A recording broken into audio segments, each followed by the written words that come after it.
Overcoming Common Problems. Body Language, What You Need to Know, by David Cohen.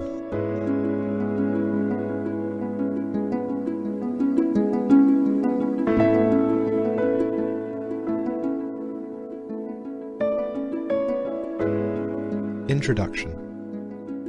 We speak with our mouths, but communicate with our eyes, our faces, our smiles, our hands, our arms, even with our legs and toes. Possibly the only part of our bodies we don't communicate with is our belly button, and I'm not sure if this statement is true. After all, if you decorate your belly button with a metal stud, it reveals something of your personality. Stud girl is not likely to be a shy wallflower. No one can know whether dinosaurs used some form of scaly, non-verbal communication or body language, but body language is almost certainly very ancient. There are studies of non-verbal communication in dogs, cats, horses, and even cows. Chimps and gorillas use complex systems of non-verbal communication, and we have a lot in common with them. A famous book published in the 1960s, Desmond Morris's The Naked Ape, argued that a great deal of our behavior is very similar to that of apes. Today, body language is as important as it has ever been, perhaps even more so now that we live in a 24/7, fast-changing world, the stressed society. We meet new people all the time, and we have to make up our minds about them very quickly. Do we like them? Can they be trusted? Are they likely to attack us, or will they be happy if we suggest going out on a date? 100 years ago, people needed introductions in order to be let into someone's drawing room. Today, there are virtually no such formalities. If you have 5 minutes to decide whether the person sitting opposite might be a good colleague, the love of your life, or a total loser, you need to understand their non-verbal communication, and that is not simple, for a simple reason. Homo sapiens is the only species that can lie, deceive, and try to imagine what someone has in mind. The most advanced ape can't imagine what another ape is thinking, or whether chimp A hates his guts because he envies his chest hair. In terms of guile, spite, deception, and self-knowledge, the chimp is a chump compared to us. We, proud rulers of planet Earth, can perform marvels of duplicity, so we need help to work out what someone else is really thinking, but they may be too polite, confused, clever, or manipulative to say.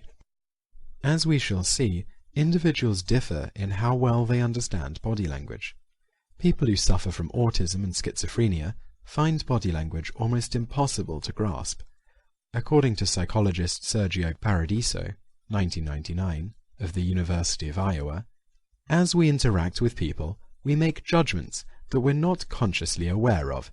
If we see a co-worker hunched over and we don't see his face, we may approach him cautiously because we think something might be wrong and perhaps we can help. We don't see the face, but we glean information from the body language. People with schizophrenia are not as good as extracting this kind of information to guide their social interactions. The consequence can be serious. If you don't read body language, you may upset people you have to deal with, and so become even more nervous and socially awkward. But it is not a simple question of intelligence. You may be very smart academically and still fail to read the signals other people give out. You may not shine at IQ tests, but be perfectly able to sense what other people feel because you respond instinctively to their body language. Responding instinctively, or with intuition, is not a kind of magic. What we're really doing is collating, almost instantly, dozens of tiny clues we've picked up from a person's body language. The way they stand and hold themselves, the angles of the arms, the expression on their faces, where they are looking, even whether the pupils of their eyes are dilated or not. Body language does not just tell us about others, however. It can reveal how we feel and worry to ourselves. In the stressed self-society, we are apt to fret and feel neurotic. Stress makes us drink too much, use too many drugs, suffer psychosomatic ills, and be very aware of our dissatisfactions. One way in which we show stress is through our body language, our tics and antics. I rub my hands because I feel worried. I shift the way I'm sitting and clasp my knees, both actions that comfort me. I notice I am fidgeting, and I realize I am more nervous about my next meeting than I want to admit. Unconscious speaks and leaks. Case history. As Tony sits opposite his boss and the head of personnel, it is hard to tell whether he is up for promotion or about to be hauled over the coals. He looks relaxed. His boss is smiling, but there is a devious reason for that. There's a mirror behind Tony that allows his boss to see what Tony is trying to hide. Tony doesn't realize the mirror is there and thinks he is managing to hide his anxiety, but his hands are behind his back and he keeps twisting his fingers, a classic sign of nervous body language. Tony also rubs his cheek. Good, thinks his boss. He wants to sack Tony and has hacked into his emails. Foolishly, Tony has been involved in an email exchange about buying cannabis. The company does not allow use of its email for personal communication, let alone buying illegal drugs. But the boss has no right to hack into other people's emails, and he's worried Tony might sue the company. Observing Tony's body language in the mirror, he can see Tony is scared and anxious to defend himself. Over the next 15 minutes, the boss is vicious, and he enjoys seeing the impact he has. Finally, Tony closes his eyes, trying to shut the whole nightmare out. The boss wins. Tony lets himself be sacked without much fuss. If the boss had not seen and been able to understand Tony's nervous body language, he would not have had the confidence to be so aggressive. But Tony couldn't control his body language, and he paid the price. Celebrity. Much body language is unconscious, and the twitch of an eyebrow, the tilt of a head, the turn of an arm, can, and often does, say volumes more than the spoken word. Such movements are at the heart of our communication as strangers, work colleagues, friends, and lovers. So it is wise to try and understand body language better. By reading others more accurately, and by being in more control of what we project, our work, social, and love life can only be enriched. Body language has a high profile today because of our obsession with celebrity. Women's magazines carry endless stories on the latest celebrities' body language. One FBI agent has even analyzed Madonna's eyelid flutters to see if she was lying on NBC television when she denied she was pregnant. For many years, of course, Madonna was not just a successful singer, but an icon.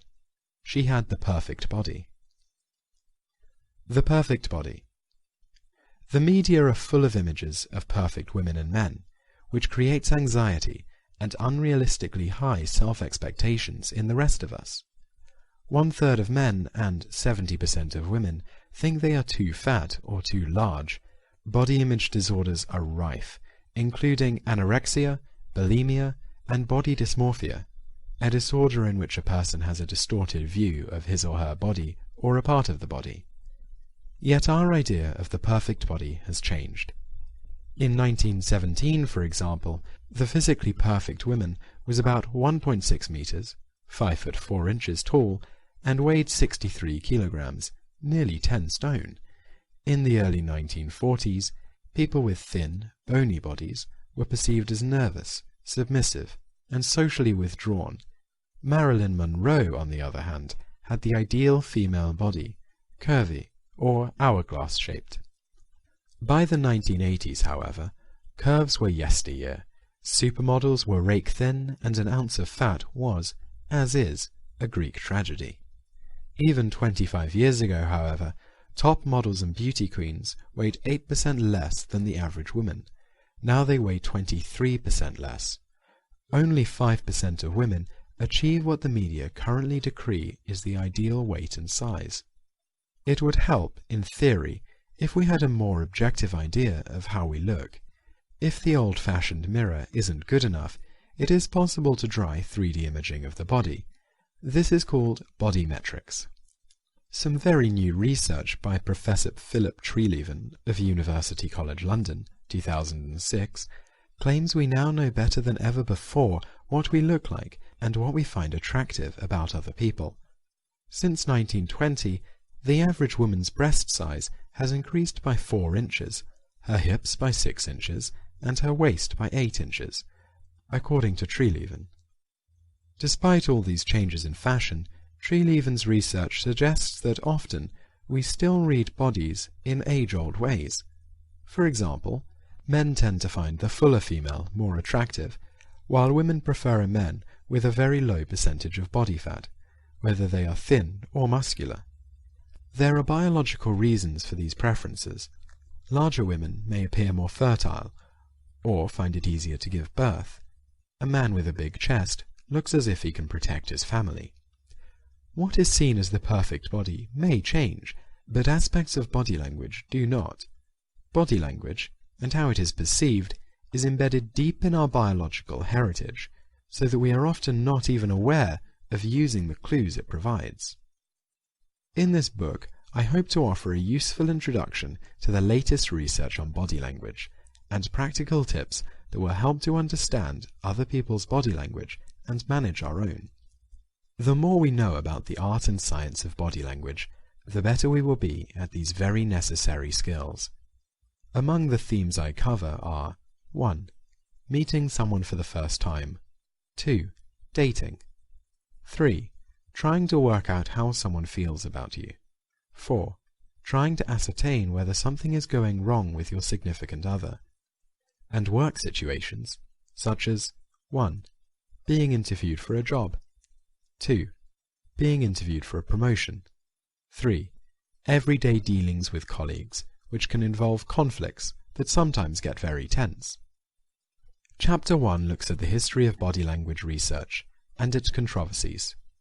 Chapter 2 examines the basics of body language, and Chapter 3 considers how we make our first impressions.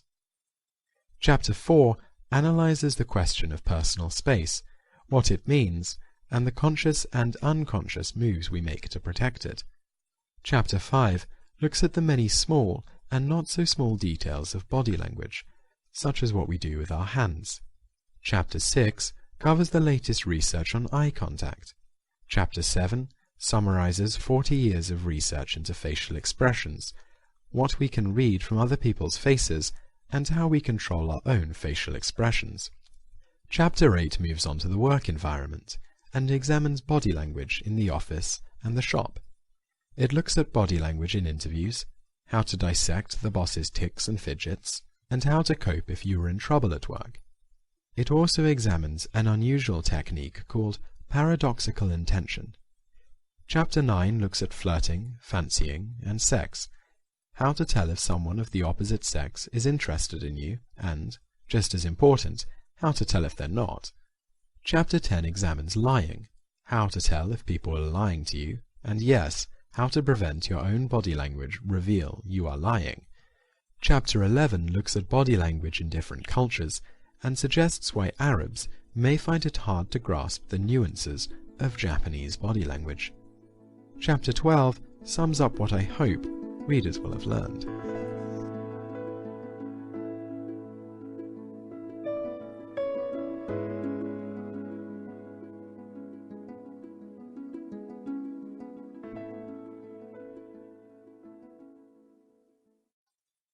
Chapter 1. The Science of Body Language. The last few years have seen more serious analysis of body language than ever before. Psychologists like Peter Collett and Geoffrey Betty of Sheffield University, the psychologist on Big Brother, have new theories. The latest brain imaging techniques allow scientists to see what part of the brain work hard when people perform various tasks. Such imaging also makes it possible to see how body language depends on certain parts of the brain and what happens when those are damaged. Child psychologists have tracked down how children develop body language skills and what to do if they aren't developing them normally. Heaven Sent. A good place to start is 1853, in the small town of Lourdes in southwest France. A peasant girl, Marie Bernard Subaru, who came to be known as Bernadette, claimed she saw an apparition of the Virgin Mary in a grotto. Her neighbors were skeptical at first. Bernadette's family was poor, and she had been in trouble with the police. But people were soon persuaded that Bernadette had true visions because of the convincing way she gestured to her apparition. Within 2 years, Lourdes was a famous shrine. Even the church, which was always very worried that such visions were inspired by the devil, accepted that the peasant girl had seen the Blessed Virgin. Today, every year, thousands of pilgrims visit Lourdes, possibly because Bernadette's body language was so compelling and inspired belief. The rest of the book deals with thoroughly unspiritual matters like sex, power, and office politics. But don't forget the religious connection. It's no accident that people often pray on their knees, one of the most submissive of all human positions. Muslims go even further than people of some other faiths that prostrate themselves before Allah. Body language and lying. Exercise 1.1. Telling a lie. Imagine you are in a situation where you suspect someone of lying.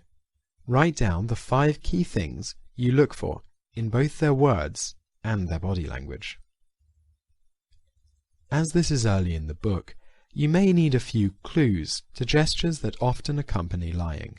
Fidgeting with your fingers, touching your nose, fidgeting with your hair ends, looking down and to the side, saying the lie while fiddling with a handbag, gloves, or cigarette. Some people argue that men and women who are very nervous may behave just like someone who is lying, and there is a germ of truth in that. Total attention, total attraction.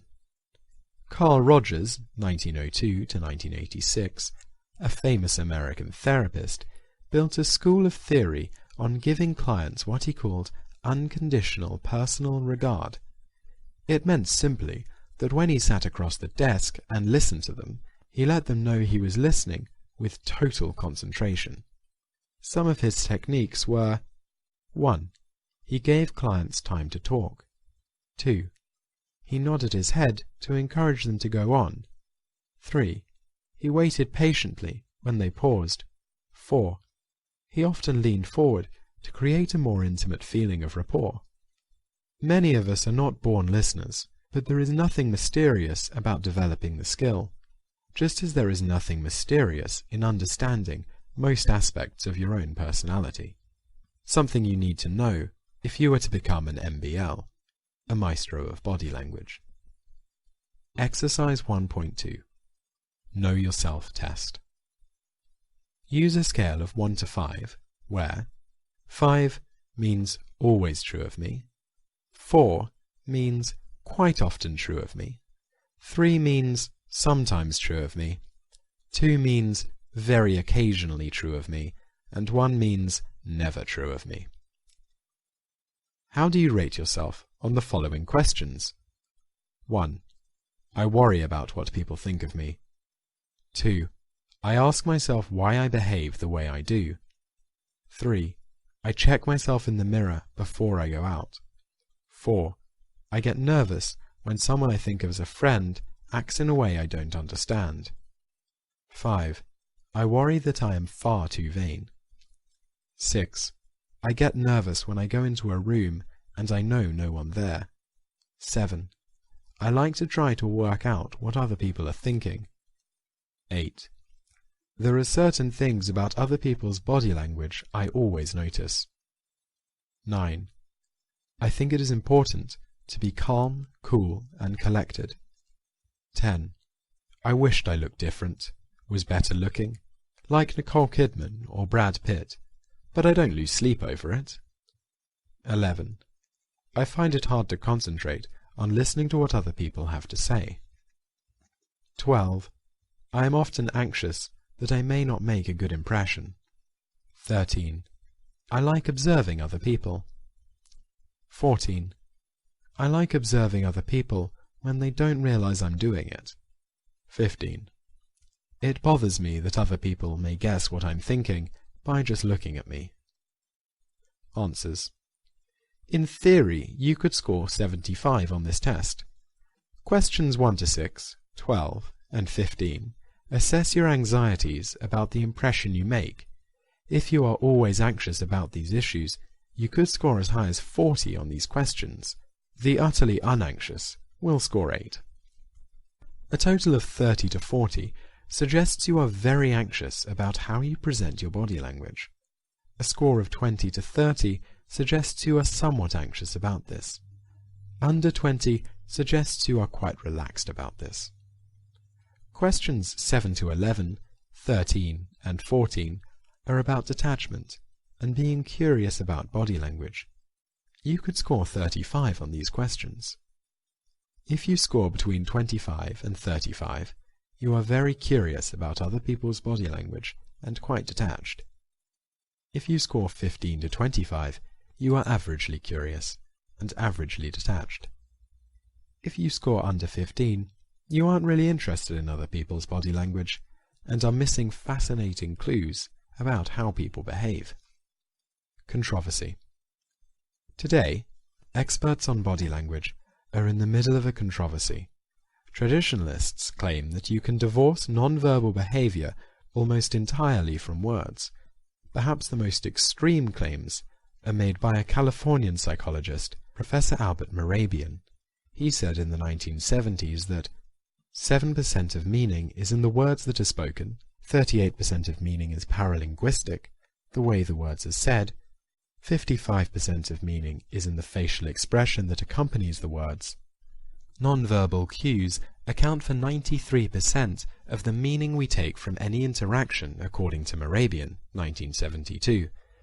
Many people accept these statistics. In theory, therefore, if I smile sweetly and sound like a cooing dove while I tell you that you are an unpleasant person, you'll not pay that much attention to the unpleasant part of the message and won't be upset. After all, 93% of my message, the smile and the cooing, is positive. I wouldn't try that approach myself. Most people do seem to mind if you call them unpleasant, so it is no surprise that Mehrabian's ideas are contradicted in the works of artists and scientists, including those of William Shakespeare, among others. The idea that your gestures matter more than your words flies in the face of the advice Hamlet delivers to the player King, the leader of the troupe of actors who came to the court of the King of Denmark. Suit the action to the word to the action, with this special observance that you owe a step not the modesty of nature. That's still good advice for actors. Many scientists, including Big Brother psychologist Jeffrey Betty, in his Visible Language, 2004, think that psychology should catch up with Hamlet. Words and gestures go together and should be considered jointly as a communication package, not split into different bits, as Mehrabian suggests. And the result is that body language is even more revealing. Betty claims, we are now recognizing that much of our body language is fleeting, and, rather than revealing emotions, it actually reveals what we are thinking as well. Darwin had a word for it. Philosophers in ancient Greece argued that the good and evil passions, by their continual exercise, stamp their impress on the face, and that each particular passion has its own expression. The Greek poet Homer observed how expression and appearance correlated with character. Some 2,000 years later, in 1600, Sir Francis Bacon, the Lord Chancellor of England, said, "You could learn the disposition of the mind by the lineaments of the body." This science came to be known as physiognomy, but it did not have a very good reputation, as many of those who claimed to practice it were only in it for the money. There were so many abuses that an Act of Parliament in 1743 condemned all persons pretending to have skill in physiognomy as rogues and vagabonds to be publicly whipped or sent to jail. Luckily, that law doesn't seem to be practiced now, otherwise I and many fellow authors of body language books would be in the nick.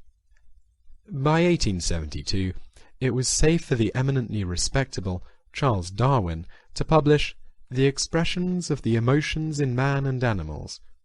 Darwin, the father of the theory of evolution, had noticed that apes use certain gestures over and over again. He got scientists from all over the world to send him interesting examples of such animal language, as he called it. Darwin wanted to see if there were any links between human gestures and animal gestures.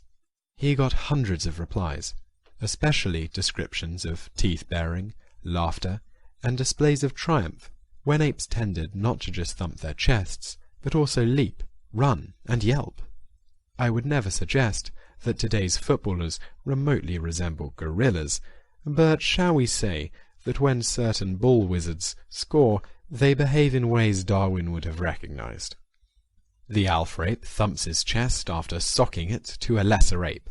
The triumphant alpha male footballer, when he has socked the ball into the net, runs frantically, cartwheels, and hugs his teammates. Most footballers don't thump their chests like King Kong, but there is no mistaking the meaning of their ritual dance. It trumpets, "I am the top dog, top ape, top foot, top banana."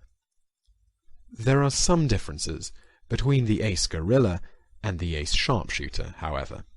For one, the gorilla is far too inhibited to get involved in a celebrity group hug. The group hug for sports teams has now even spread to cricket, once the most reserved of sports. W.G. Grace must be turning in his grave, and the centre forward is unlikely to urinate either in the goal, which he has conquered, or over his opponents in sheer hotshot exuberance. The gorilla will not blow a kiss to the crowd. The centre forward, if he has been getting a bad press, may race at the crowd, wagging his finger manically. Gorillas do not go in for this gesture, perhaps because they don't care about bad write-ups in The Daily Ape. Exercise 1.3. Self-observation. When was the last time you felt triumphant? How did you behave? Were you happy for other people to see how energized you felt?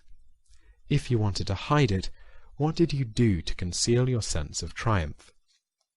Tip. Beware of showing how good you feel when you have triumphed. It is apt to make people feel resentful unless they really love you and approve of your success. Most people are more ambivalent. Darwin even speculated that you can spot a selfish character just from non-verbal cues. Shyness is also, I believe, exhibited chiefly by movements about the eyes, for those are under less control of the will, owing to the force and long-continued habits, than are the other movements of the body. After Darwin, there was little academic study of body language until the 1960s, when two men turned their attention to the subject that made it both popular and academically respectable. One was the zoologist Desmond Morris, who wrote The Naked Ape, 1967, showing how much human behavior was similar to that of gorillas, baboons, and chimps. The second writer was a quirky man who taught me psychology when I was at Oxford. Michael Argyll was tall, rather awkward, and not always subtle. He used to stick a pillow under his bottom, which made him sit up far taller than us students. The taller you sat, the more superior you were, he told us as he patted the pillow. For a distinguished academic, he had some surprising insecurities, but his ideas on height were sound, as we shall see. Argyll argued that most people, when they look straight at you, are being sincere. The eyes are the windows to the soul, but not with everyone. Some people have a Machiavellian personality type. Argyll gave it that name after the famous 16th century Italian author, Niccolò Machiavelli. Machiavelli wrote the key text on how to be ruthless in politics, The Prince. Some modern politicos even admit that they still consult it, as it has timeless tips for the vital art of plotting, leaking information, and stabbing colleagues in the back. Machiavellian types, Argyll said, are so naturally devious that they can look someone straight in the eye, sound as sincere as a saint, and lie all the while. Shakespeare understood Machiavellian types. He made his villain Richard III say, "Why I can smile, and murder whilst I smile, and cry content to that which gives me pause." Shakespeare knew both that gestures normally reinforce what we say, as Hamlet said, and that they do not have to. Freud was right to think the bard was the greatest instinctive psychologist who ever lived. Machiavellians are so much in command of their body language that they can give out very controlled signals. They may appear so convincing because these are precisely the kind of signals we assume to be unconscious and automatic. But Machiavellians use them to give the illusion that they are being sincere when they are really being highly manipulative. For instance, the Machiavellian stares straight at you while lying. Body language starts young. We start to learn body language at birth. We suck, cry, grasp with our hands, and within 4 to 5 weeks, smile. By 6 to 9 months, we point at things. Within 2 years of starting to speak, toddlers learn one human truth. You can say things you don't mean, and not mean things you do say. When they are about 3 years old, toddlers take their first steps in what has to be our lifelong study, the psychology of other people. No one tells toddlers to start being Freud in nappies so they can understand what other people's gestures mean, but unless they are affected either by an autistic disorder or Asperger's syndrome, they do it anyway. By the age of 4, the normal toddler will have learned a good deal about what gestures mean. He or she will also know the differences between reality and pretending. Just to make it easier for children who know the boundary between the real and not real, we often make exaggerated gestures or play faces when we start to pretend. 4-year-olds know that it is not smart to put your hand over your mouth when telling a fib. Under stress, however, even sophisticated adults can forget that. Watch our political leaders the next time they appear on TV to see if you can spot whether they are telling the truth. Where are their hands? The hand, or the fingers, hide the mouth because the mouth is ashamed not to be telling the truth. It is much the same principle when, as a child, we may shush. Argyll, 1975, also made much of the not very elegantly named concept of leaks, which some psychologists, like Peter Collett, 2005, now call tells. The theory again owes something to Freud. In The Psychopathology of Everyday Life, 1930, he gave many examples of parapraxis, as he called them, of people forgetting things or making peculiar mistakes. The unconscious is primitive and teems with taboo desires that tend to erupt. Freud described one woman patient who insisted she was happy in her marriage but kept on fiddling with her wedding ring, taking it off and putting it back on her finger. You didn't have to be a genius to work out she was ambivalent about her husband.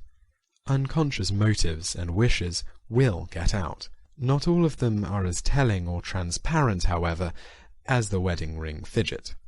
The tell started as a term in poker, but is now becoming a part of popular culture. In Casino Royale, the first James Bond film to star Daniel Craig, there is much talk of tells when 007 plays poker against the evil Le Chiffre. Bond wins, but he is not that smart of a reader of body language, as he fails to spot that his new girlfriend is actually on the side of the baddies. She is a true Machiavellian. Celebrity, politics, and body language. During the period of rivalry between Gordon Brown and Tony Blair, their body language fascinated the media. In 2004, the Daily Mail asked Peter Collett, the author of The Theory of Tells, to study videotapes of the Chancellor and the Prime Minister, as they were then. However hard the two men tried, their toes and fingers leaked the truth that they were bitter rivals. During Tony Blair's speech at the 2004 party conference, the Chancellor fidgeted a staggering 322 times. This included 15 separate soothing fiddles with his cuffs and numerous glances at the floor, as well as folding his arms and stroking his face, Collett counted. Mr. Blair always betrays his insecurity by stroking his stomach, a sign of seeking a mother's comfort, Collett added. Mothers often rub a baby's tummy to comfort them. Tony's mother is not there to rub his tummy for him, so he does it himself, explained the psycho male. In 2006, things got worse. Gordon Brown was praising Tony Blair when he leaked like a ship in a storm. He touched his nose. Touching the nose, many experts argue, is a displacement activity, which suggests that a person is lying. But the idea that touching the nose shows that someone is lying comes from a fairy tale. In the old story of Pinocchio, his nose grows every time he tells a lie. It has been suggested that a liar touches his nose because blood flow increases when lying. So what seems a nervous tic is in fact a devious tic. The nose toucher is trying to conceal his hooter, which is becoming gorged and grows redder as the more blood flows into it. Exercise 1.4. Self-observation. One day, jot down every time you touch your nose, and what you were saying or thinking at the time. How often were you lying? Popular interest in body language has had its consequences. When Desmond Morris and Michael Argyll started work in the 1960s, only psychologists had much of a sense of what it was. Today we are all very aware of it, in the developed world at least. We are no longer naive about some of the most obvious signs of body language. That makes it both more complicated and more interesting to understand and to observe. One key concept we need to grasp is that of displacement activity. Displacement activity. Psychologists define a displacement activity as the performance of an act inappropriate for the stimulus that evokes it. When an ostrich is frightened because it sees a leopard is about to pounce, the intelligent thing would be to run. Instead, the ostrich often buries its head in the sand, which does not scare off any predators, but presumably de-stresses the distressed ostrich, for at least a few seconds. Displacement activities usually occur when an animal is torn between two conflicting drives, such as wanting a mate and being frightened because another bird, after the same mate, is bigger and has sharper claws. Some birds facing such a dilemma perch on one leg. Humans go in for displacement activities too, though they don't often bury their heads in the sand or perch on one leg. Chapter 2. The Basics of Body Language. Every spoken language, from the Queen's English to Gangland Japanese, breaks down into nouns, verbs, adverbs, adjectives, and sentences. Body language also has its basics and grammar. We need to grasp what these are. Mirroring. I want to start this chapter by looking at something many of us sometimes do, either consciously or unconsciously. Recent research has made some surprising discoveries about how and why we mirror. I see you cross your arms, and to show you I am in sympathy with you, I fold my arms too. Sometimes this is called postural echo. Until the late 1970s, psychologists assumed that this ability to mirror was found only in children aged 6 or over, by which time they could be very deliberate. But then someone stumbled onto something extraordinary. In the 1980s, psychologists were amazed to discover that if they stuck their tongues out at a 2-year-old baby, the baby often stuck out his or her tongue back. Newborn babies were supposed to be more bundles of reflexes who could just about suck at the nipple and excrete. The discovery that they could imitate actions flabbergasted scientists. Exercise 2.1. Mirroring in babies. If you have a newborn baby, or can visit one, stick your tongue out at him or her and see what happens. The conclusion was clear. Newborn babies could pay attention to other people's eyes and faces. 30 years ago, psychologists did not realize how the brain made this possible. The babies didn't know it, of course, but they were using what are now called mirror neurons. They were first discovered, Charles Darwin would be happy to note, in monkeys. Monkey see, monkey do, thanks to mirror neurons. Studies of macaque monkeys have found that they have mirror neurons in their frontal lobes, which are above the eyes. The frontal lobes are involved in planning, among other things. Mirror neurons fire not just when the monkeys perform certain tasks, but also when they watch someone else perform the same tasks. A similar observation and action-matching system exists in humans.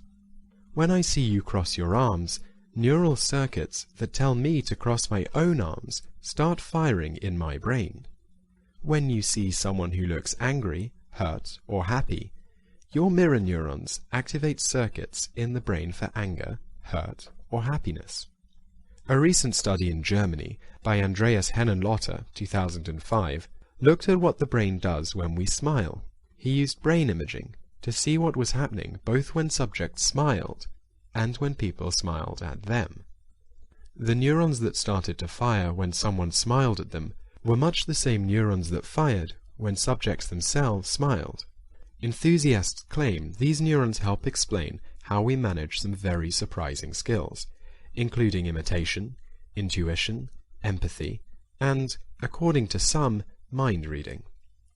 Individuals who have sustained damage to their frontal lobes can have many problems with social skills, which depend on such abilities. Exercise 2.2. Self-observation. One evening at home, whether you are with your partner, friends, or your parents, mirror every position they assume and gesture they make. If they cross their arms, you cross your arms. If they lean forward, you lean forward.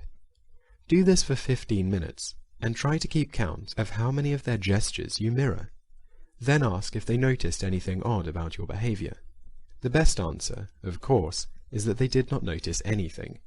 If they did, you are mirroring a little too crudely.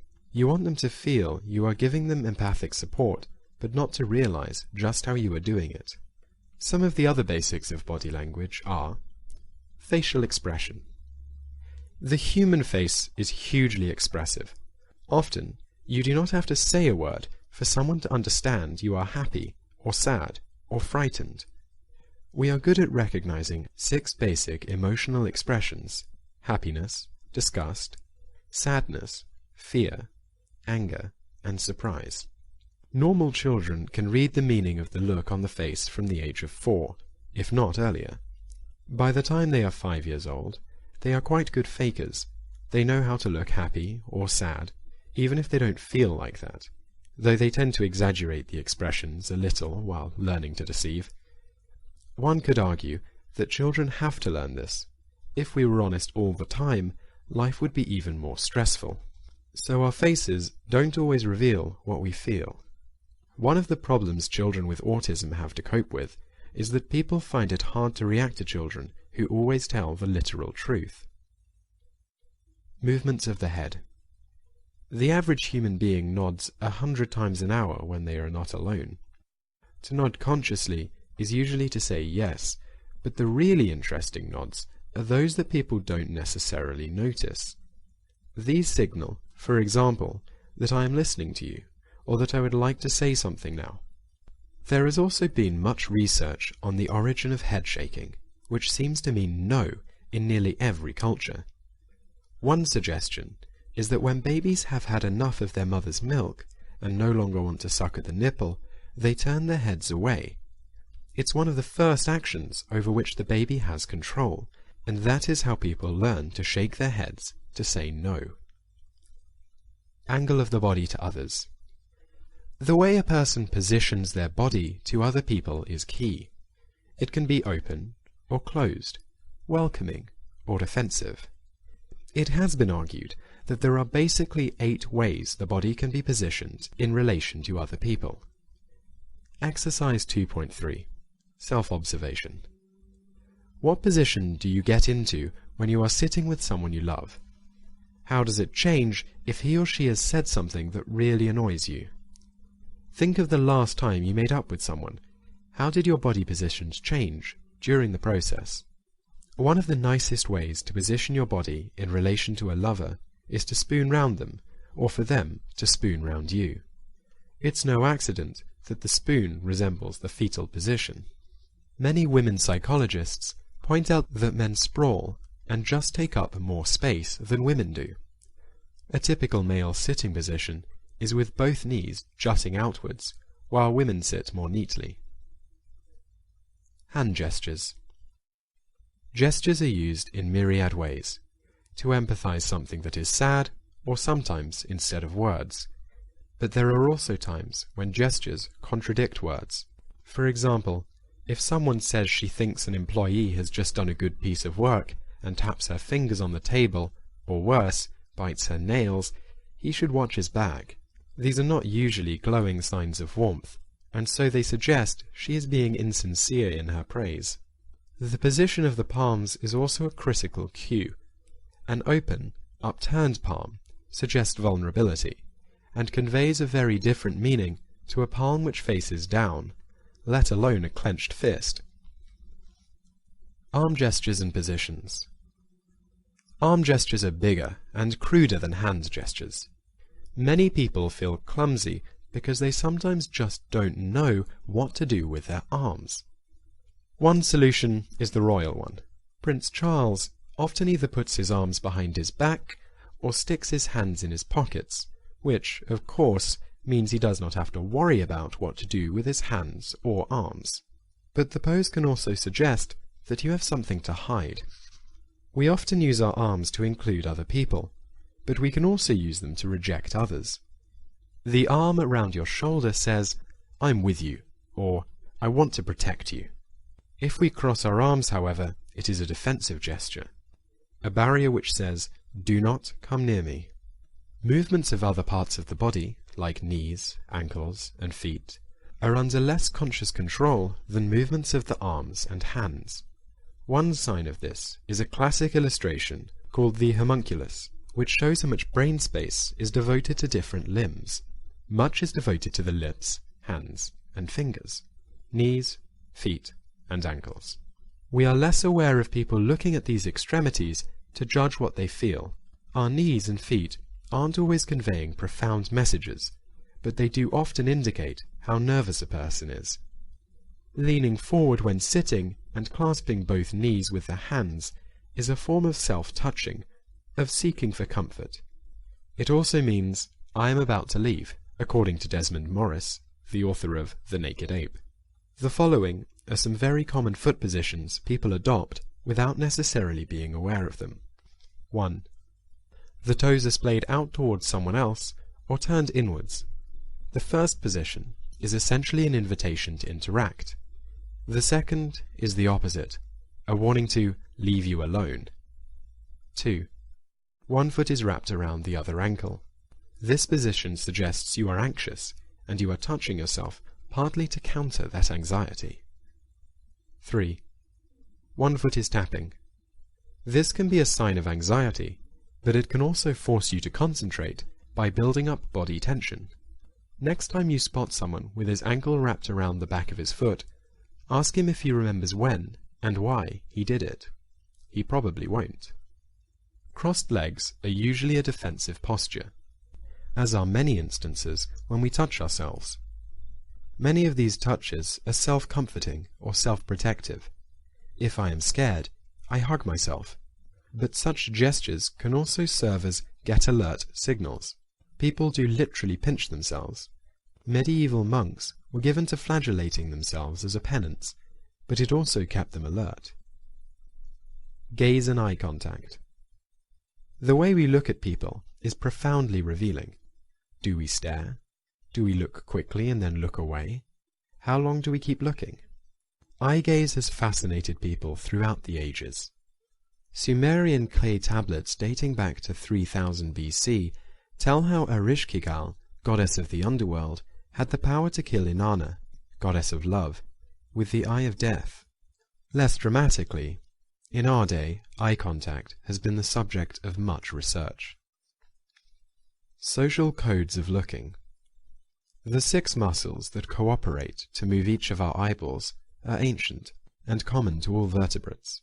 The nerves of these muscles are linked to the unconscious as well as to the thinking parts of our brain. So our looks may well sometimes say more than we intend. Our gaze behavior, including how long we may look at another person, tends to be regulated by our culture. As a general rule in Western cultures, If you look too little, you may be perceived as shifty or deceitful. If you look too much, you may be perceived as domineering. We tend to feel comfortable if the other person's gaze meets ours for some 60 to 70% of the time. More than that, and we create an impression of an extra special interest. Why else do lovers gaze into each other's eyes? If you make eye contact for less than a third of the time you are with someone, however, the person you are with is likely to suspect you have something to hide, or that you are dishonest. In some cultures, it is normal for people to indulge in more eye contact than in the West. In Arabia, Latin America, and Southern Europe, all labelled contact cultures, people tend to look more than the British or white Americans. In such contact cultures, too little gaze is seen as insincere, dishonest, or impolite, while in non-contact cultures, too much gaze, staring, can be seen as threatening, disrespectful, and insulting. Staring can be interpreted as a sign of dominance, while looking away or avoiding eye contact may be seen as submissive. This may have evolved from primate behavior where the unwavering gaze is a dominance ploy. The sociologist Irving Goffman, 1989, described one extreme example of this, the sustained hate stare. Those you stare at for too long usually interpret this not just as deliberate, but an aggressive violation of the normal rules of looking. Continuing from the theme of dominance in looking, or who has the right to look, some researchers describe the colonial gaze, or tourist gaze, which seems to be a detached, potentially proprietary way of looking at something or someone you may want to claim. Jonathan Schroeder of the University of Exeter, 1998, comments that explorers gaze upon newly discovered land as colonial resources.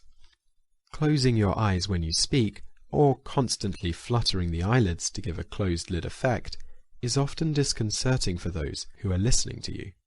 It seems that you are shutting the listener out from your consciousness, and may also indicate that you are not telling the truth.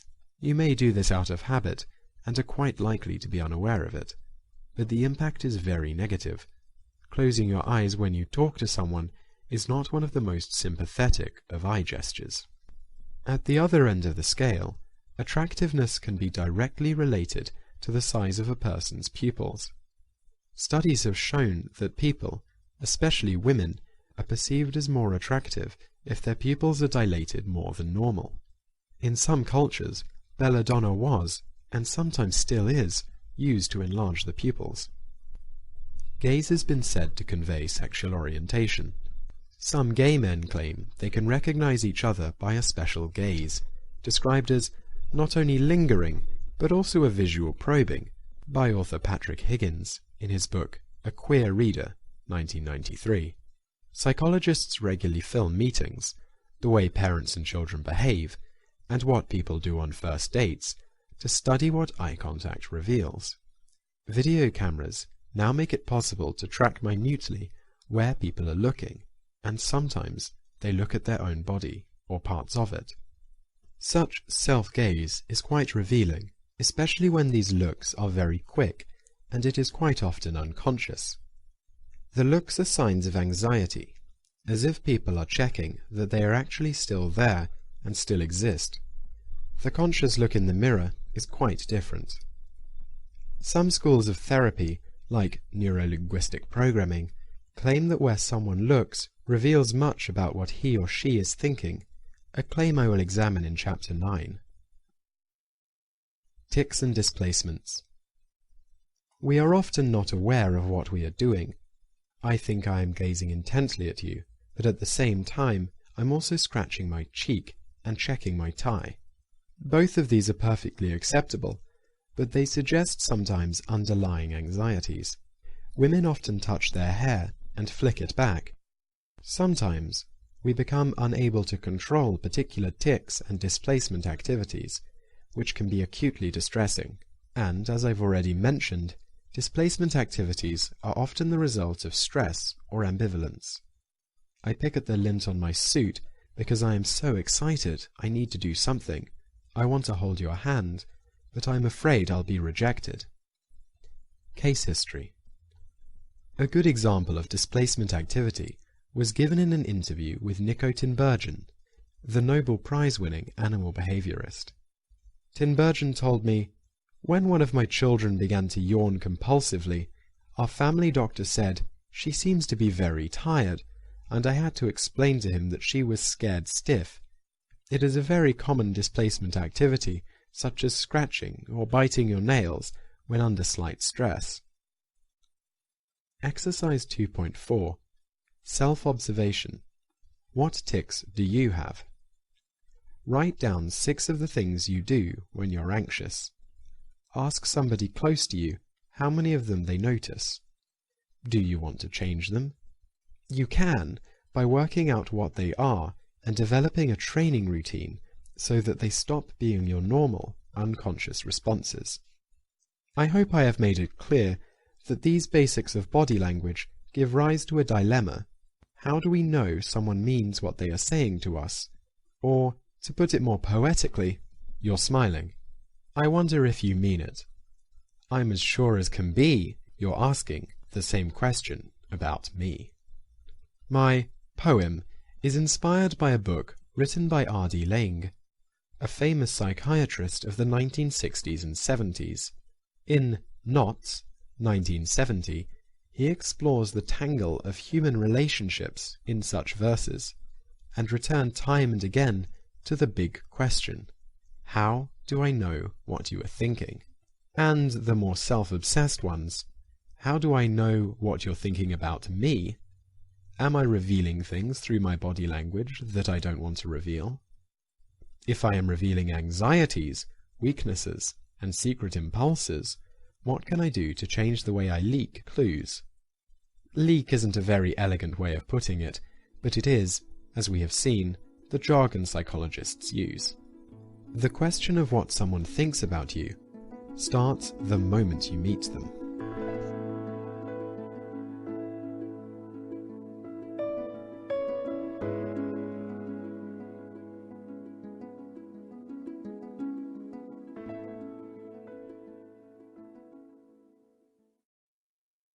Chapter 3. First Impressions. When you walk into a room, what impression do you make? Do you make people look at you and think, "There's someone confident"?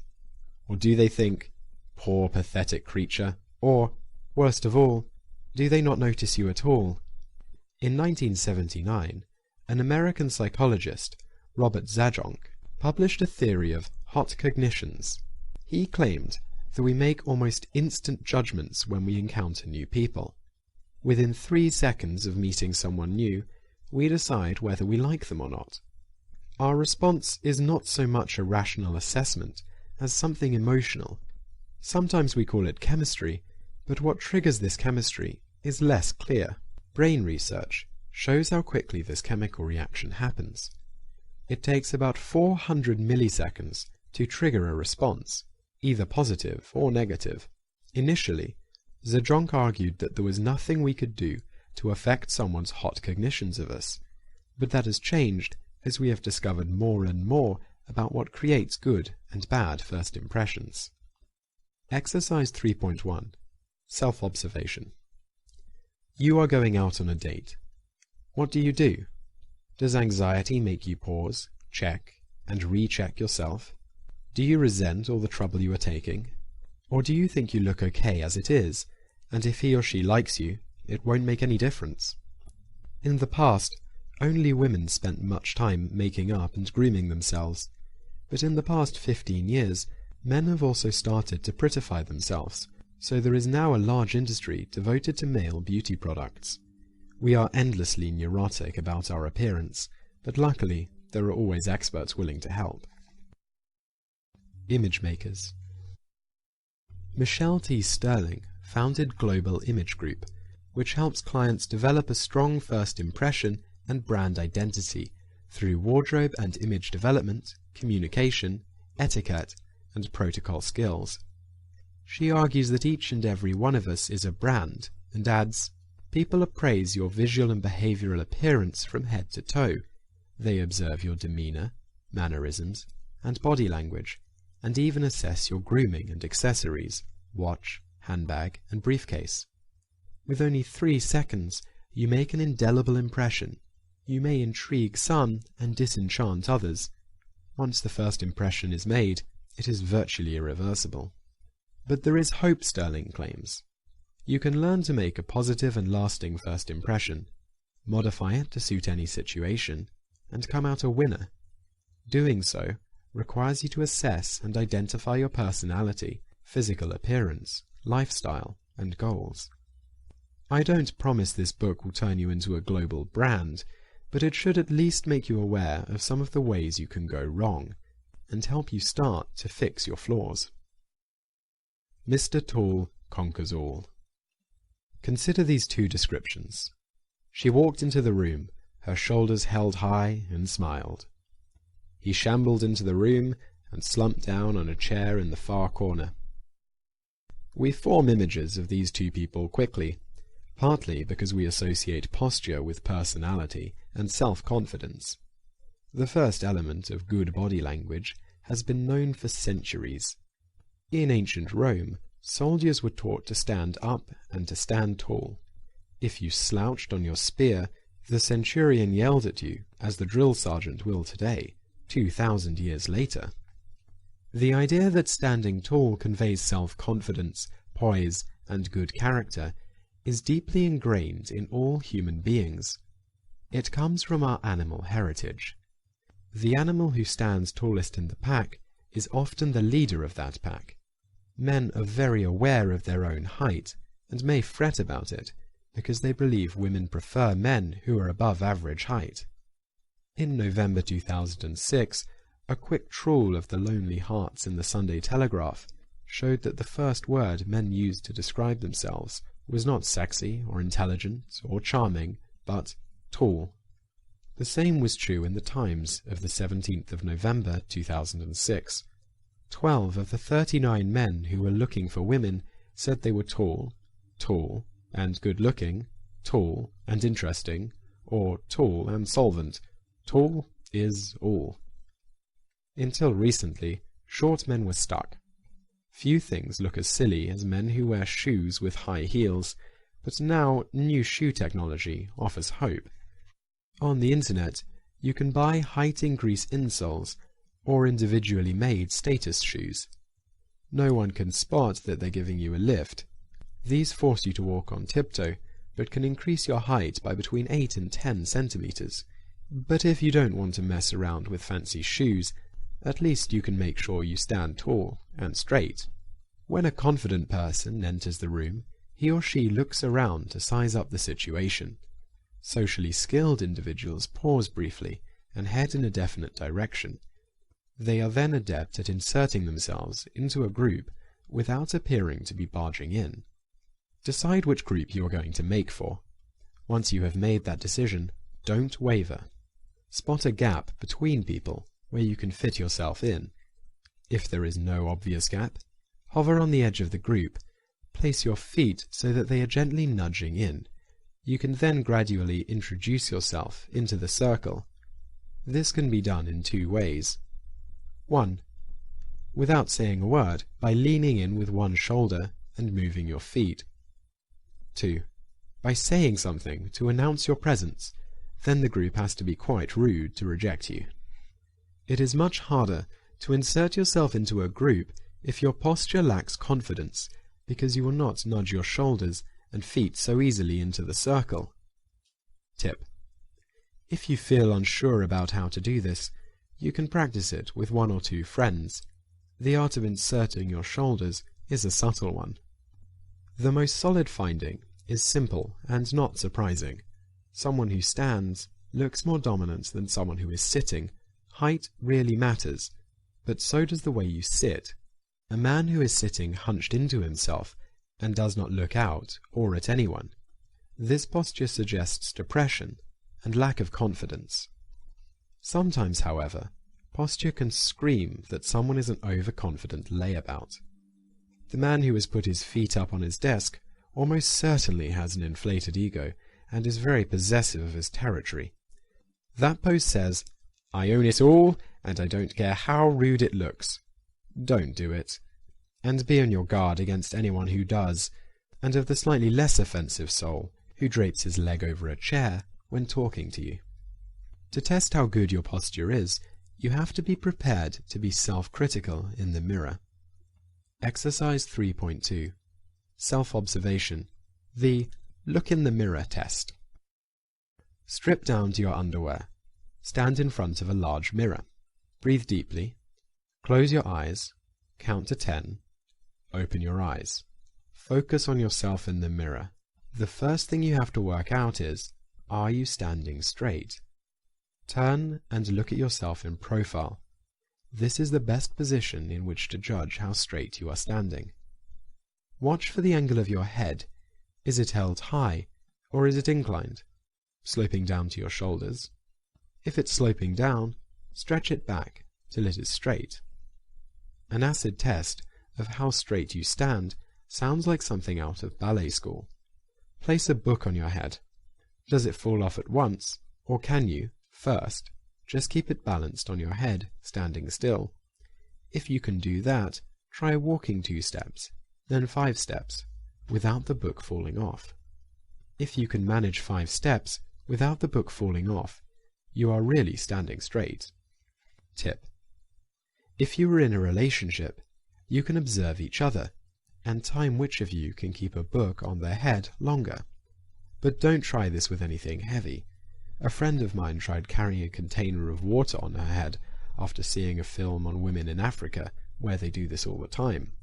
She put her back out, and needed physiotherapy for 9 months. Stick to books. Posture helps create Zajon's hot cognitions, 1979. Someone who slouches is seen as less confident, and depressed people tend to slouch more. Standing tall won't just make you look good, it will also make you feel good. The science fiction writer Brian Aldiss, writing in The Times to celebrate his 80th birthday in 2005, said he liked to walk tall when he went to his local shops. It always improved his mood. Sometimes men and women add to their height by the way they style their hair. The big hair look. In mammals generally, clean hair is a sign of high status, good health, and careful grooming. As birds preen their feathers and lions puff their mane, so humans use hair as a part of their display. People have been doing so for thousands of years. Upper-class women in the Egyptian Middle Kingdom liked huge wigs and bound their tresses with ribbons of silver or linen, which they then topped with jewellery. The French Queen, Marie Antoinette, pioneered the bouffant hairdo. Punk hair is less bouffant, but even more colourful and, in its way, big. Psychologists have found that women mark lifestyle and career changes with different hairstyles.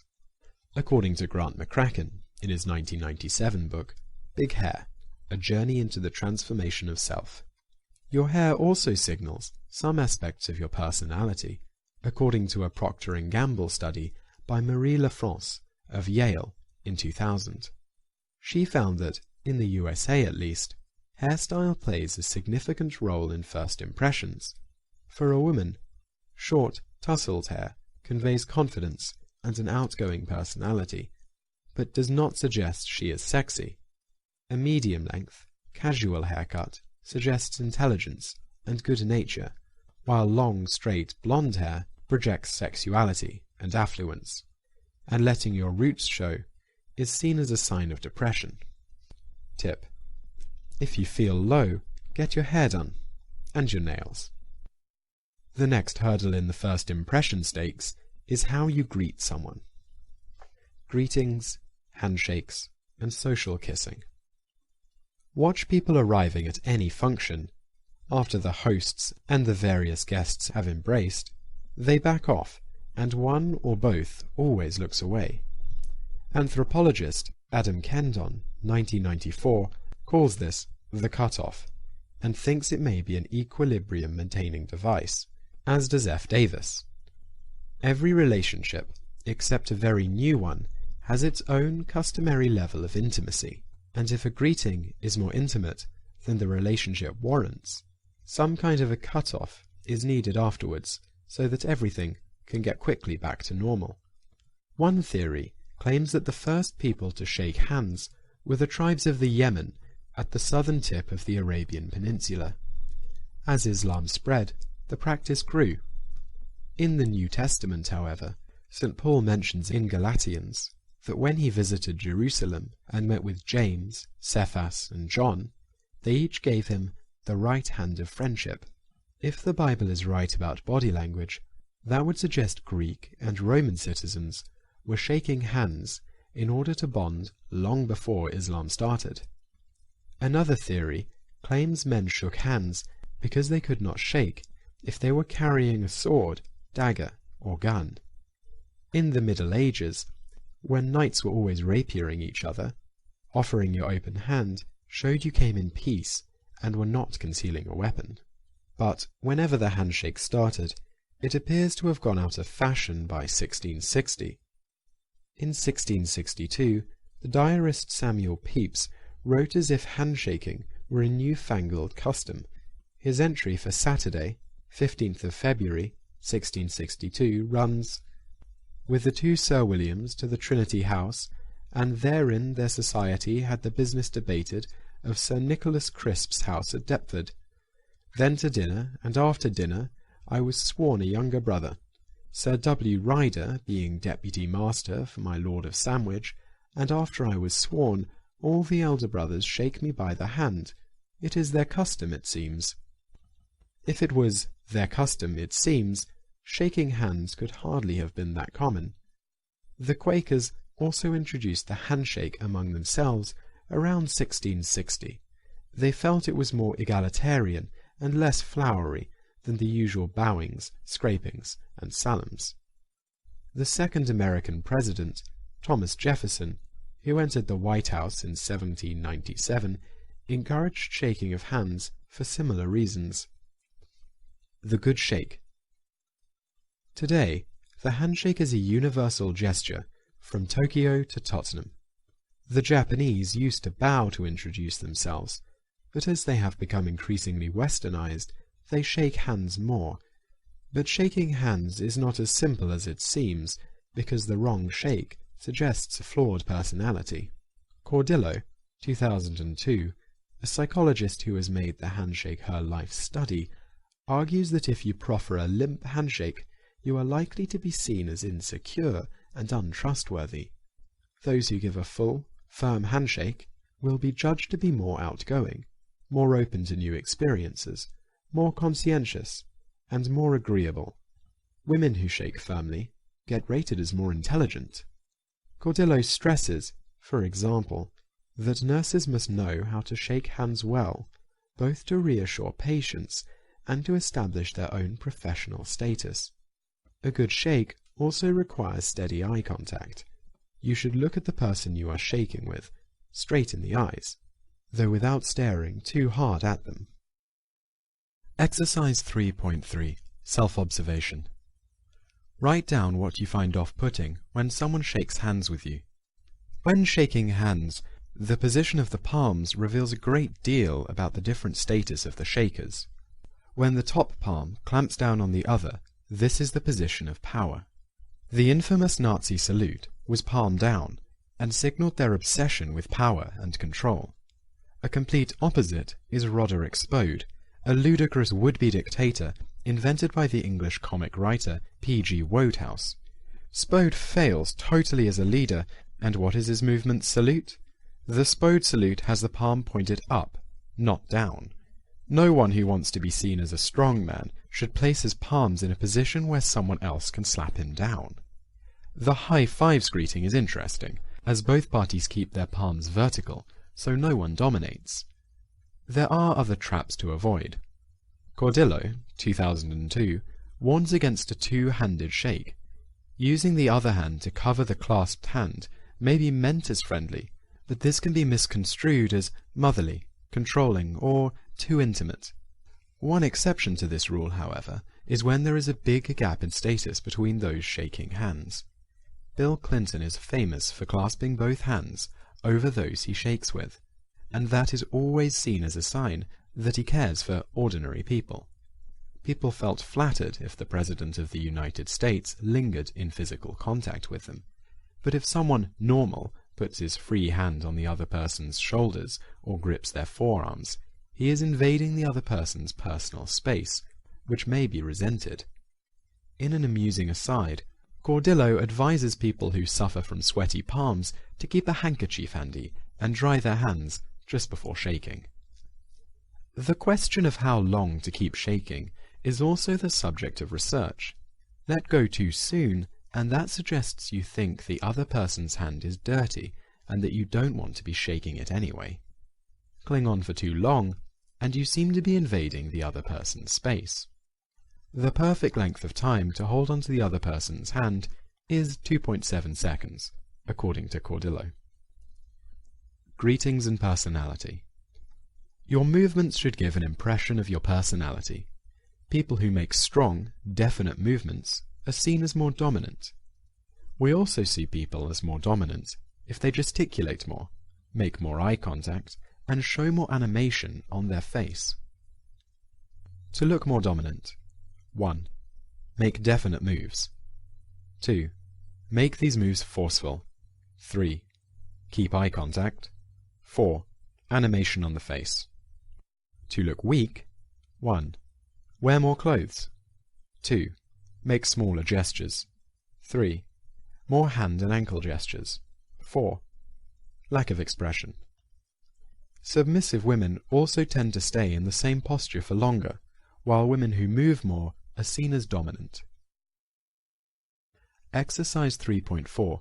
Self-observation. Time your handshake. If you discover it's too brief, it may reflect your anxiety. Practice till you automatically do it for about 2.7 seconds. Next, if you want to seem stronger, practice making more dramatic gestures and, especially, swinging the lower part of your leg, though the police have often claimed that the tension of being under suspicion leads guilty people to fidget and swing the lower part of their leg. But personality is not just a question of how strong or weak your handshake may seem. The British psychologist Hans Eysenck, 1973, argued that people could be placed on a continuum of extroversion and introversion. He developed the Eysenck personality inventory, which includes questions like: do you enjoy going to parties? Do you sometimes feel depressed for no apparent reason? Are you usually the person who first touches someone else? The Eysenck personality inventory has proved itself reliable over 40 years. Many of us can be labeled as either extroverts or introverts, and there are significant differences between the two. Introverts are shyer and more anxious. They do not go about slapping people on the back because they are more inhibited about physical contact. If you are introverted, you probably 1. Won't be the first person to offer your hand. 2. Will allow someone to place her palm on top of yours. 3. Will want to remove your hand first because the contact feels too invasive. 4. Will worry whether your handshake is firm enough. Extroverts, on the other hand, will not have such self-doubts, but may behave in other off-putting ways. For example, they may pump your hand up and down and not let go for well over Cordillo's perfect 2.7 seconds. Exercise 3.5. Self-observation. To know whether you are introverted or extroverted, listen to the following 16 questions. Note the answer that is most like you.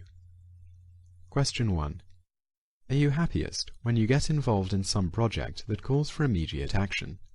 Yes, maybe, or no. When you climb up any stairs, do you normally take them 2 at a time? Yes, no, maybe. Do you eat so fast you usually finish your meal before everyone else? Yes, no, or maybe. Does slow traffic drive you crazy when you are driving? Yes, no, or maybe. Do you like setting up leisure activities? Yes, maybe, or no. You are presented with a new project. Are you likely to feel you really hate having to handle something new? Yes, maybe, or no. When you are walking with other people, do they often have difficulty keeping up with you? No, yes, or maybe. Do you often rush helter-skelter from one activity to another without stopping to relax? Yes, maybe, no. Do you often feel you can't be bothered to do things? Maybe, no, or yes. When you have to meet new people, do you dread the awful introduction rituals? No, yes, or maybe. Is a dreadful holiday one where every day you have to go out to admire some new sight no tourist could miss? No, yes, or maybe. Do you find that you are often anxious for no reason? No, yes, or maybe. Do you usually wake up in the morning bright and raring to go? Yes, maybe, or no. Do other people seem to be more outgoing than you are? Yes, maybe, or no. If they seem more outgoing, does this make you feel worried? No, yes, or maybe. Do you get agitated if you have to wait for someone? Yes, sometimes, or no. Answers. Extroverts will answer yes to questions 1, 2, 3, 4, 5, 7, 8, and 13. Introverts will answer yes to questions 6, 9, 10, 11, 12, 14, 15, and 16. So score 2E for each yes to the extrovert questions, and 1E for each maybe. Score 2N for each yes to the introvert question, and 1E for each maybe. The highest extrovert score will be 16. The highest introvert score is also 16. If you score above 10, you are highly extroverted or introverted. In the range 6 to 10, you are middling. In the range 0 to 4, your scores are low. It is unlikely, but not impossible, for someone to score high on both extroversion and introversion. Such people will glad-hand others and behave in a very confident and expansive way, but they will also feel anxious about that very behavior. It may feel like an act to them, and their body language may well veer from one extreme to another. So if you are like that, learning to relax and slow down might be sensible. Social kissing. In elegant society, men used to kiss the fingers of women rather than shake their hands. But now in the UK, when men and women meet, they often kiss, especially if they are middle class. These aren't passionate kisses, but air kisses, and skin rarely meets skin. Sometimes there may be a light brush of the lips on the cheek. The sexes started to kiss socially as far back as the 1920s, the era of jazz and big dance bands. Conservatives feared it would lead to unbridled orgies, so everyone had to buckle up and restrain themselves. The best way was to kiss, but not really kiss, which is a good definition of social kissing. Putting your lips briefly to someone's cheek is intimate, but, in theory at least, not sexual. In the Boston Globe, in September 2006, writer Daniel Axt warned, however, that kissing hello and goodbye is surely more dangerous than a handshake, and the whole cheek-to-cheek pecking business can become dreadfully embarrassing. Axt added, "At dinner parties, I come away from this uneasy minuet feeling that I've somehow mishandled things or been slighted. A social triple lutz for men and women alike, the whole complex negotiation is a perfect metaphor for the exquisite dance of self-mastery all of us must perform in our relentless co-ed, multi-ethnic, and hypersensitive society. It's a test, in other words." I suspect that Axt hates social kissing, partly because he is quite introverted. The test for the social kisser is to show you can get close without getting intimate. After all, you social kiss in public, not in the privacy of your bedroom. It reflects the need to seem natural and unconstrained at all times, Axt noted, even though, of course, one's lack of constraint is itself entirely constrained, which is why we have social kissing rather than social fondling. Axt argued that social kissing is a social safety valve. He added, perhaps a little dramatically, that it is a regulated infidelity, kind of like bundling among the Puritans, except designed to inoculate against courtship rather than promote it. Bundling was a practice whereby young, unmarried Puritans shared a bed but were not supposed to touch. They were put in an intimate situation, but no intimacy was supposed to take place because the Bible forbade it. Axt noted, "Humans weren't made to spend this much time in the company of members of the opposite sex who aren't our spouses, who get dolled up before coming to the office, and who, inevitably, develop some level of intimacy with us. People need some socially sanctioned system of building immunity toward one another. And social kissing provides such a system, because it has strict rules.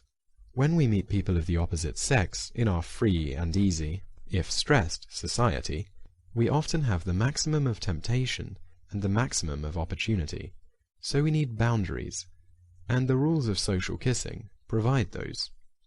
When you kiss romantically, you look into someone's eyes. When you greet someone with a social kiss, you usually end up looking at his or her ear. Tips. It is wise, therefore, to follow these rules. 1. Do not social kiss on the lips. 2. The kiss should be quick. A kiss on the cheek of more than 1.5 seconds suggests that one of you at least has a more intimate agenda in mind. 3. Do not lean your body into the other person's body, which is what you would do in a normal kiss. 4. Do not put your arms around the other person you are social kissing. That is too forceful. 5. Do not kiss them on the nose, as this is too playful and intimate. 6. If you are air kissing, be sure not to nibble the ear. You may now practice social kissing with whomever you like. Gang body language. Studies of body language also stress the differences between different cultures, as we shall see in Chapter 11. The principle also applies to particular subcultures. Standing ramrod straight is not the way to show you are confident in certain social groups. The gangs of Peckham, and indeed Moscow, aren't known for their military posture, but they have their own body language and swaggers for conveying confidence. In the next chapter, I look at personal space and how we can use body language to define and defend it.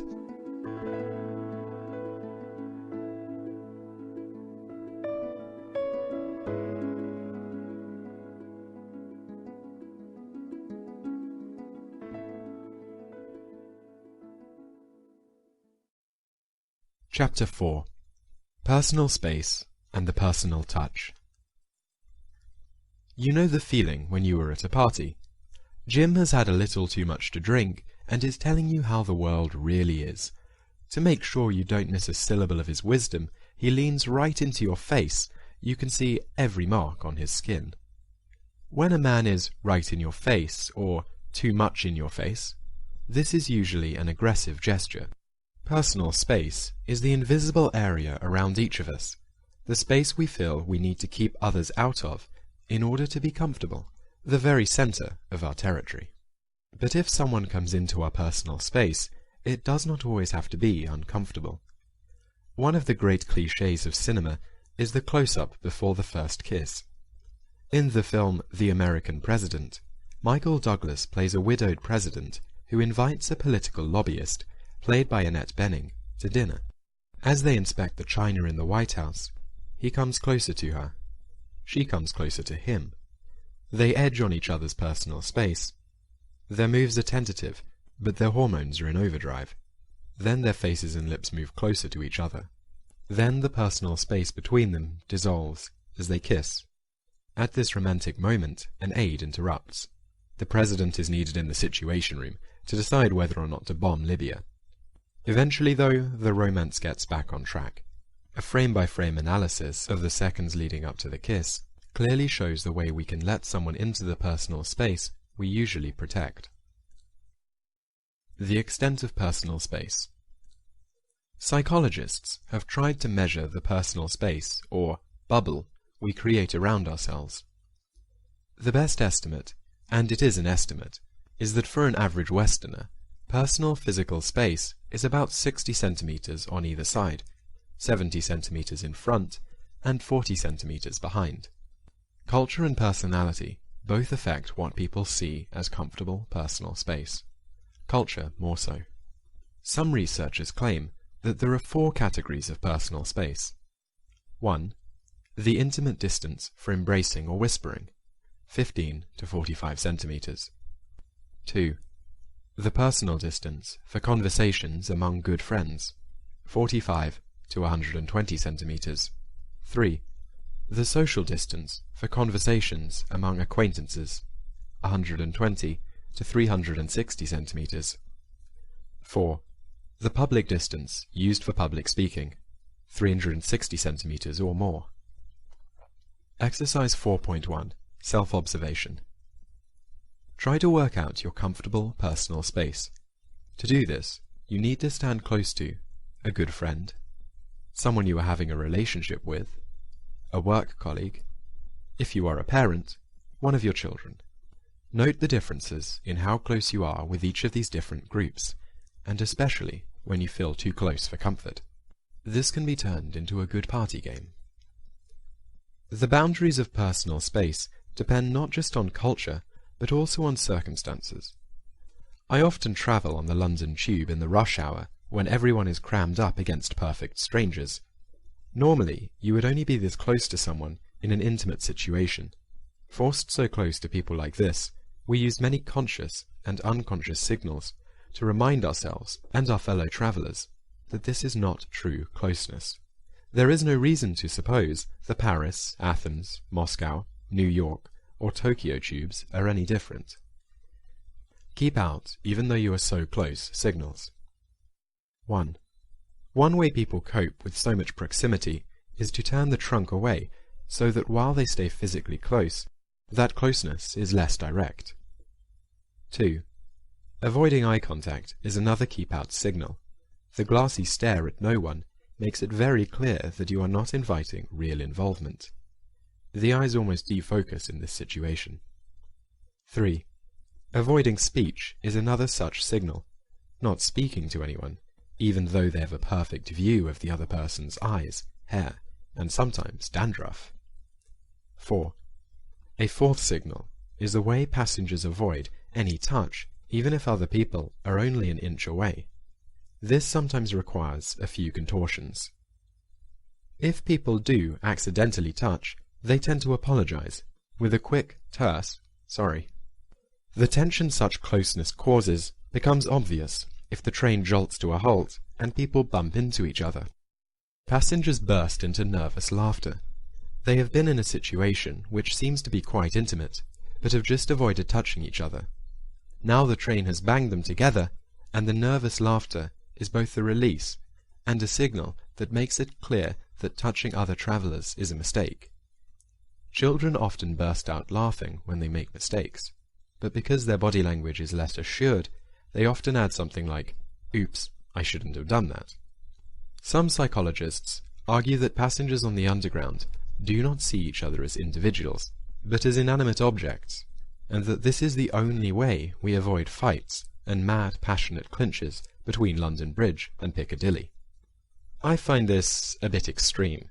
People know perfectly well that their fellow sardines on the tube are human beings just like them, and understand it's only the fact they are all travelling on the crowded train that pushes them so physically close. But again, there are issues of personality. Extroverts will tend to have fewer inhibitions about invading personal space. Introverts will be more awkward about allowing people into their personal space and need more of it. Men who are seen as cold seem to be given more space too. A well-established personality test, the Myers-Briggs type indicator, even claims there is a kind of personality, the I never get perfection type, who may have a more extreme need for personal space than others. People with this personality type feel deeply and hate conflict, which is why they hate having their personal space invaded. Personal space and territory. Changing the distance between two people can also signal an increase or a decrease in dominance. I get close to you to empathize a point I want to make, and often it can be one you don't want to hear. Police interrogators are taught that this violation of personal space can put pressure on suspects and witnesses. Detectives crowd the person they are interrogating. Such invasion of personal space gives the interrogator a psychological advantage. In a film I made for Channel 4, The False Confessions File, 1990, a number of suspects described how pressured they felt when the officers came very close to them. The idea of personal space is linked to that of territory. Humans do not mark their territories as animals do, by urinating, but the principle is much the same. People vary in how territorial they are, but to be highly territorial is very human. It is a trait we have inherited from other animals, and you can see that at lectures, on planes, and in your own home. Students who attend the second in a series of lectures usually sit in precisely the same seats they occupied at the first lecture. People do their best in trains and planes to make sure the seat next to them stays empty. They often pile it out with coats and luggage. A teenager may well see his or her room as private territory and ban mum and dad from coming in. Often men make their study or the garden shed their sacred space. There are no serious studies of whether men are more territorial than women, but I have been in relationships where if I trespassed into a woman's dressing space, or the table where she kept her makeup, there would be hell to pay. The quiz in exercise 4.2 may not reveal the most flattering aspects of your personality, but try to be honest. Exercise 4.2. Self-observation. How territorial are you? Which of the following statements is true for you? Again, we will use a 5-point scale. 5, always true. 4, quite often true. 3, sometimes true. 2, very occasionally true. And 1, absolutely untrue. 1. I like my house to be neat and tidy. 2. If I can't find something, I always suspect my other half or the kids have fiddled with it and lost it. 3. When someone sits in my mum's favourite armchair, I get very tense because no one should be using something that was hers. 4. I would always share a toothbrush with my lover. 5. I hate it when the neighbours prune the trees which hang over into our garden. 6.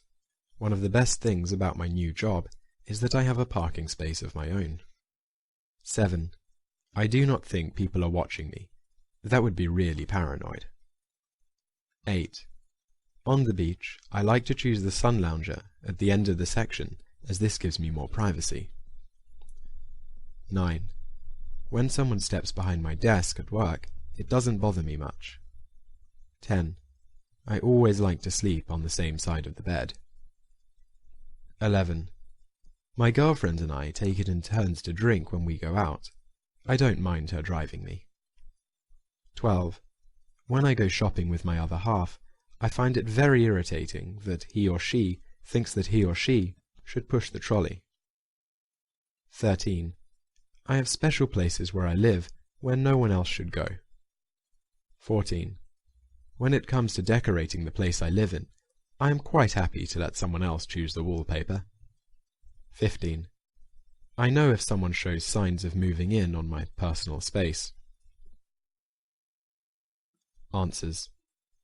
First, tot up your scores for questions 1, 2, 3, 5, 6, 8, 9, 10, 12, 13, and 15.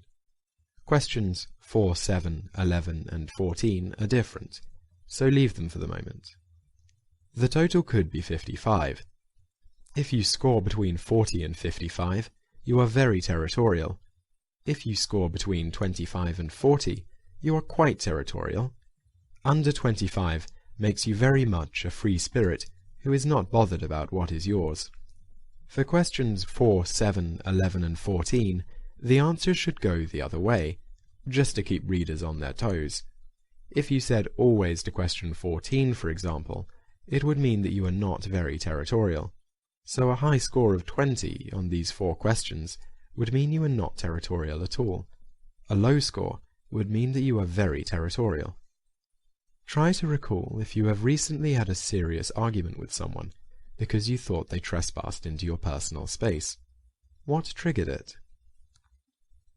The invasion of personal space. As our sense of personal space is both conscious and unconscious, we use many ways of moving to signal whether we want, or don't want, someone to cross the boundary and come inside. Cross into my personal space signs. 1. Little movements of the body which open up the stance. 2. Little turns of the face to really look into someone's eyes. 3. Physically inching closer together. 4. Moving from a closed stance to an open one. It is also wise to recognize signs that mean the opposite. Definite, do not cross into my personal space signals. 1. Turning the body away. 2. Crossing the arms in front of the body. 3. Retreating movements. 4. The elbow pointing like a shield at someone else. 5. Putting the arms in front of the face. One study found that when we feel our personal space is invaded, we also rub our faces. The question of personal space is intimately linked to that of touch. Touch. We are born able to feel pain and pleasure. As we grow up, this sense develops. One reason we are so sensitive to touch is that the skin is the largest organ of the human body. What do you think it weighs? The answer is that 15% of our body weight is made up of that of the skin. The skin of the average adult covers between 1.5 and 2 square meters. Most of it is between 2 and 3 millimeters thick. The average 2.5 square centimeters holds 650 sweat glands, 20 blood vessels, and more than 1,000 nerve endings or touch receptors. These touch receptors react to pressure, which is what we touch fundamentally is, and fire messages to the brain. Put simply, the pattern of firing tells the brain that a particular touch feels good, bad, or neutral. Most of us have experienced our body hair tingle and even stand on end. This is caused by a rise in something called the galvanic, or electrical, skin response. Scientists have found when we are emotionally aroused, our skin is, and feels, more electric. They can measure this, showing that fear, anger, being startled, and sexual feelings all produce peaks in the galvanic skin response. In college students, it peaks when a member of the opposite sex comes close to them. No hugs, please. We're British. In 2006, the headmaster of a British school complained that his pupils were too inclined to hug each other. His attitude illustrates neatly the idea that Brits tend to be very different from Latins, who are always touching each other. The anti-hug head announced a ban on touching on school premises, for which he was mocked in the press. Different cultures have different-sized personal space bubbles. Though psychologists disagree about how touchy-feely different nations are, many people say Americans are more physical, more likely to hug or slap you on the shoulders than British people. But some American research actually questions this stereotype and claims Americans worry about touch. There is little debate about the Japanese or the Arabs, however. The Japanese hardly ever touch, while Arabs touch all the time, as we shall see in Chapter 11. Exercise 4.3. Self-observation. Write down what kind of touch you like, you dislike, you find erotic, you find frightening. In the next chapter, I look in detail at some aspects of how we use our arms, hands, and feet to reveal and conceal what we are really thinking and feeling.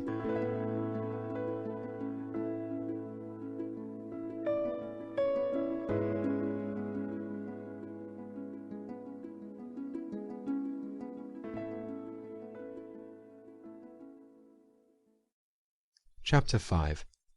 Body language is telling little details. Body language can be a matter of life and death. When gladiators fought the lions in ancient Rome, the emperor could decide whether to let them live or let them die. There were no tannoy systems in 50 BC, so how did Caesar let the crowd know? Thumbs up meant, let the gladiator live. Thumbs down meant, the gladiator was to die. We still use thumbs up and down to let people know if things have gone well or badly, but we've adopted the gladiator's perspective. Thumbs down is bad. More recently, and more shockingly, survivors of the Nazi concentration camps, like the writer Primo Levi, have described how they desperately tried hard to walk straight when they were being inspected. If you looked fit, you were less likely to be sent to the gas chambers that day. Body language is not all trivial. A chapter in a book cannot explain every move you make, let alone every breath you take, but it can look at the main components of body language in more detail. So I examine body alignment and angular distance, hands and fingers, arms, feet and toes, puffing up, head and shoulders, lips, self-touch, accessories. Body language and angular distance. The way someone lines up the body towards anyone close to them physically, sometimes called the angular distance, is telling. People align the upper body towards those they like and away from people they dislike or are anxious about. Angular distance may range from 0 degrees, directly facing, to 180 degrees, turning one's back. In the 1960s, body language experts described 8 basic orientations of one person towards another person, all based on how they manipulated the space around them. The most intimate is when people gaze at each other. The most disdainful and hostile is when they turn their backs on the people they are with. Orientation is also a guide to status. You can often work out who is the most powerful person at a conference table by the number of torsos aimed in his or her direction. The lesser chickens in the executive pecking order may look at their colleagues when they speak, but their torsos will be mostly turned to the boss, and even more so if they admire him or her. Nervous people may also swing their bodies away from people. President Richard Nixon, the only American president who has ever had to resign, used to place himself at an exaggerated angle away from visitors to the Oval Office. White House photographs of meetings in the 1970s show Nixon sitting with his shoulders turned away from his advisors at 90 degrees, as if to remove himself from everyone else. Where we place our bodies also affects what we do with our hands. Hands and fingers. We have seen that a huge amount of brain space is dedicated to the hands, and this is because hands help create our intelligence. When babies are born, they can grasp objects, but this is just a reflex. Within a few weeks, they have developed eye-hand coordination and can reach for objects in front of them. By the age of 4 to 5 months, they use this ability to discover what their world is like. A familiar game is for the baby to pick something up, then drop it, and wait for mummy or daddy to pick it up and put the object back in the baby's hands. The great French child psychologist Jean Piaget, 1896 to 1980, argued that this apparently silly game of reach and drop is the way we start to make sense of the world. As the baby explores with its hands, it begins to develop to what Piaget called sensory motor intelligence, which is the root of all intelligence. By 9 months to a year, babies point at things, the first sign of meaningful communication they master. It's one that stays with people for the rest of their lives. We point at things we want to buy, and, less than subtle men, point at girls they fancy. An interesting variation of pointing is thumbing your nose, putting your hand to your nose, pointing outwards with your thumb, and wiggling your fingers. I rather like this gesture, which means ho-ho. It again shows what a strange organ the nose is in terms of body language. The last time I did this was after a young woman asked me if the t-shirt I was wearing meant I was going back into grunge. She thought I was too old for that. I responded by thumbing my nose. "That is so childish," Belinda laughed. She was right, but it made the point. Incidentally, neither of us recognized that 18th century Italians use this gesture a great deal. The nose touch, when we lie, also helps to conceal an increase of blood flow to the nose, a kind of nasal blushing. So it is a displacement activity, which stems from our unconscious awareness of how we show traces of lying on the nose. Many subtler hand gestures conceal more delicate kinds of ambivalence. Palms. When a mother puts her hand around a child, it's a sign of love, but also of control and comfort. Anthropologists have seen a Ghanaian tribal elder beat his palm down to convince his listeners that his wives did prefer polygamy. To have the palms up, however, is a gesture of helplessness and resignation.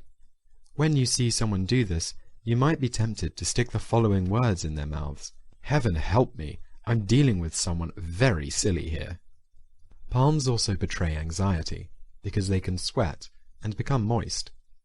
The first director of the FBI, J. Edgar Hoover, never hired any agents whose handshakes were moist, because he felt they would lack moral as well as manual grip. There were a number of other common palm gestures, and two are linked to prayer.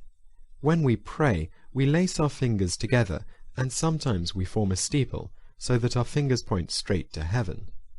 But these aren't just signs of faith. Both these gestures often lead to small movements that betray anxiety. Many of us start to tap our fingers against each other, or to twist our fingers in our laced hands. If you tend to do this, practice relaxing your fingers so they don't fidget.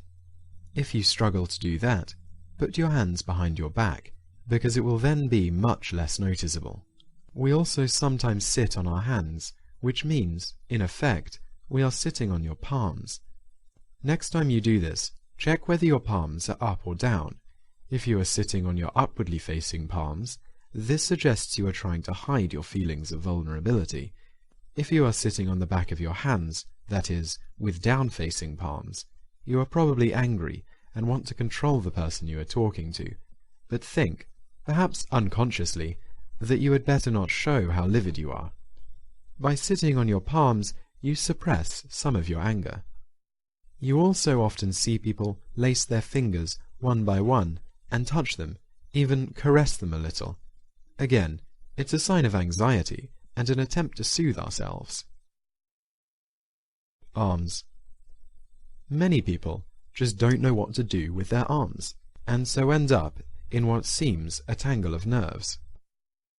The arm cross. People cross their arms defensively all over the world. Women tend to use this gesture when they are with men that they do not like, or with a man who is making them angry. With arms and elbows pulled tightly into the body, the arm cross suggests acute nervousness or chronic anxiety. The arm cross can almost become a self-hug, which, like all self-touch, is an attempt to self-comfort. You would like someone to hug you, to make you feel better, but since no one is there, or no one will do it, you have to hug yourself. But when the arms are pressed less than tightly against the chest, with the elbows held high and away from the body, the arm cross is less a cry for help and more a wary stance. You are on guard. Usually, we cross our arms in front of our chest, but men sometimes also cross their hands in front of their crotch. One situation where this has been observed is when men are crowded together. Hands on hips. With our hands on our hips, we are ready to take charge and trumpet that we are not going to be messed around with. The police take this posture seriously as a warning sign that someone is proud to be antisocial. We don't know whether this gunslinger pose predates our fascination with the Wild West, or whether it has sneaked its way into our body language through the 1001 Westerns, in which the cowboy puts his hands on his hips before drawing his gun. Case history. 2 observations by law enforcement officers show how they often worry when they see people adopt the gunslinger pose. An FBI agent, Joe Navarro, said, "It is a territorial claiming gesture usually present when something is wrong. I don't recommend that officers responding to domestic situations stand in doorways with arms akimbo. They are blocking the king's castle. They are being territorial, and it is a hostile statement when diffusion is needed instead. On the other hand, I encourage female officers to use arms akimbo more often to establish greater territory, and thus greater authority." Another officer argues he has always felt on guard seeing someone in this pose, and that he recalled one case where he was questioning a suspect who had one hand on his hip. Another policeman told psychologists in Los Angeles about an occasion when he thought he was making headway when talking to a suspect, but the hands-on-hip gesture was actually helping him not confess. "I finally realized what was going on, so I broke this stance by dropping my pen. Shortly after he picked up my conveniently dropped pen, he confessed." If someone faces you, hands on hips, take a look at his feet. Are they planted firmly on the ground, or fidgeting? If you are looking at calm, firm feet, duck for cover. Either verbally or physically, the person in front of you is about to launch some attack. Feet and toes. Some philosophers believe moving your feet helps you to use your brain. Followers of Aristotle, 384 to 322 BC, were known as peripatetics because they walked while they pondered their deep thoughts.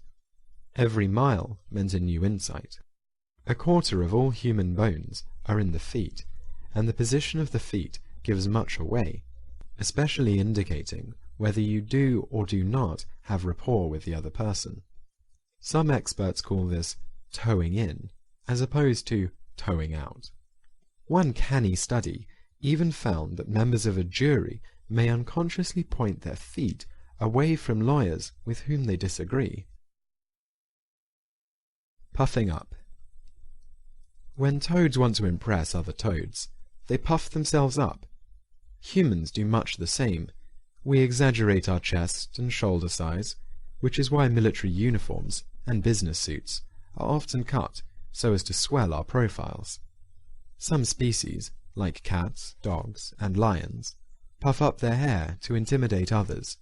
King Kong went further in the best gorilla tradition by thumping his chest. We go to a good hairdresser instead to make our hair look good, which gives the impression that we are in control. Exercise 5.1. Self-observation. Think of the last time you went to a meeting where you had to impress someone. How did you dress? Did you behave like a toad? Head and shoulders. We nod, shake our heads, tilt them up and down. The meaning of some of these movements is obvious, but things are not always that clear when it comes to head tilting. The head tilt. If we tilt our heads when talking to someone, we are probably unconsciously trying to create rapport, but this is one of those non-verbal behaviors which carries a different meaning when women do it and when men do it. Women who tilt their heads, as Princess Diana often did, tend to appear coy and submissive. There is probably a book to be written on whether Diana tilted her head less as she became less inclined to obey the rules of being a royal. Men tend to tilt their heads back rather than to the side, and this conveys a very different message from the female head tilt. The male head tilt betrays the fact that someone feels superior and not remotely submissive. A number of politicians have used this gesture in public speeches, including Al Gore, the Italian fascist dictator Benito Mussolini, and the American president Franklin D. Roosevelt. For all their political differences, when these men tilted their heads back, they were showing contempt and scorn. Sometimes scornful men also lift one eyebrow higher than the other, narrow their eyes, and raise their lower lip. Hands behind the head, or rubbing the back of the neck. When athletes get angry, according to a 1971 study, they often put their hands behind their heads. I have often seen footballers do this, and the gesture starts when we are children. Children often do it when their parents tell them off. The FBI, which teaches its agents to observe the minutiae of body language, sees this gesture as a useful giveaway in interviews.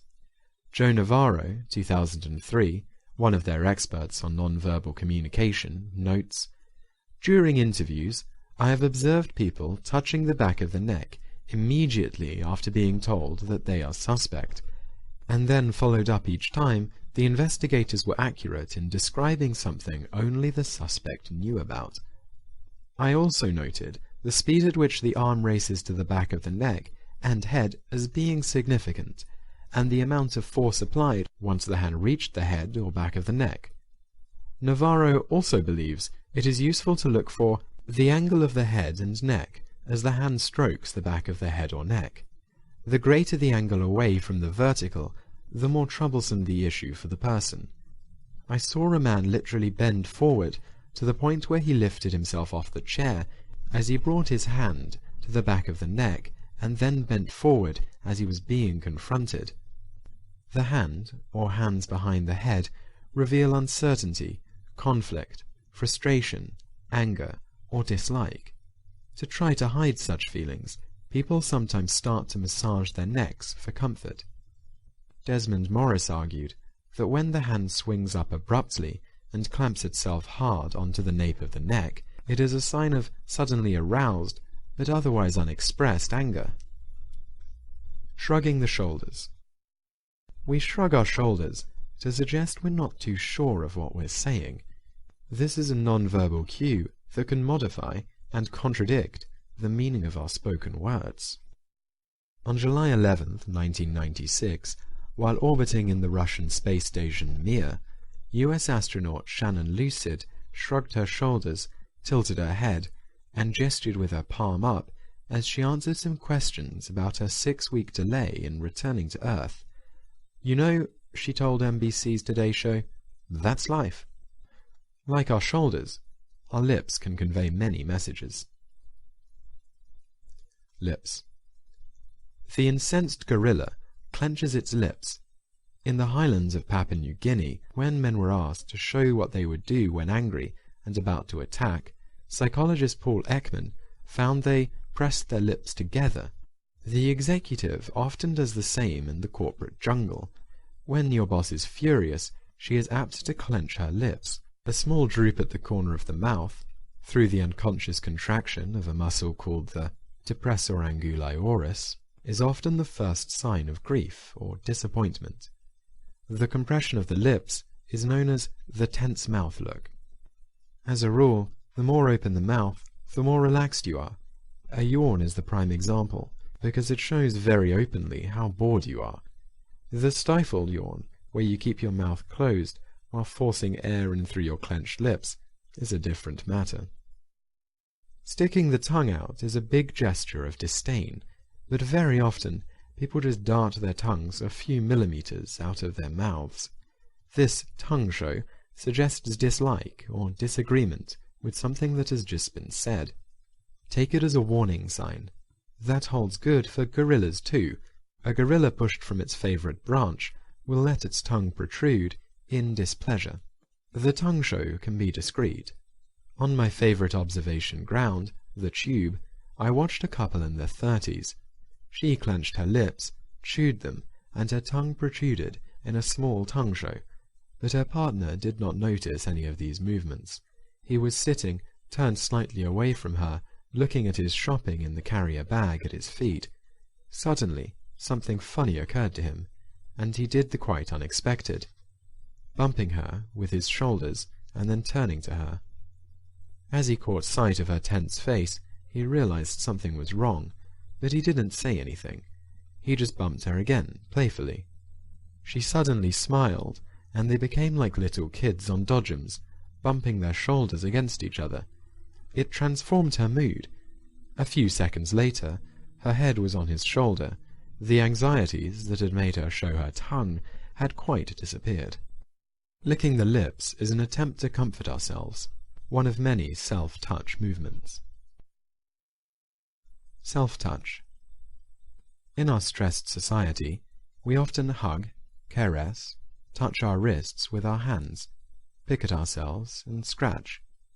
Women often fiddle with their arms and inspect their hair for split ends. It would be interesting to know whether there are more self-touches now than in the past. Again, we inherited this way of diffusing stress from our ape ancestors. The great student of apes, Jane Van Lawley Goodall, noted, "The more intense the anxiety or conflict situation, the more vigorous the scratching becomes.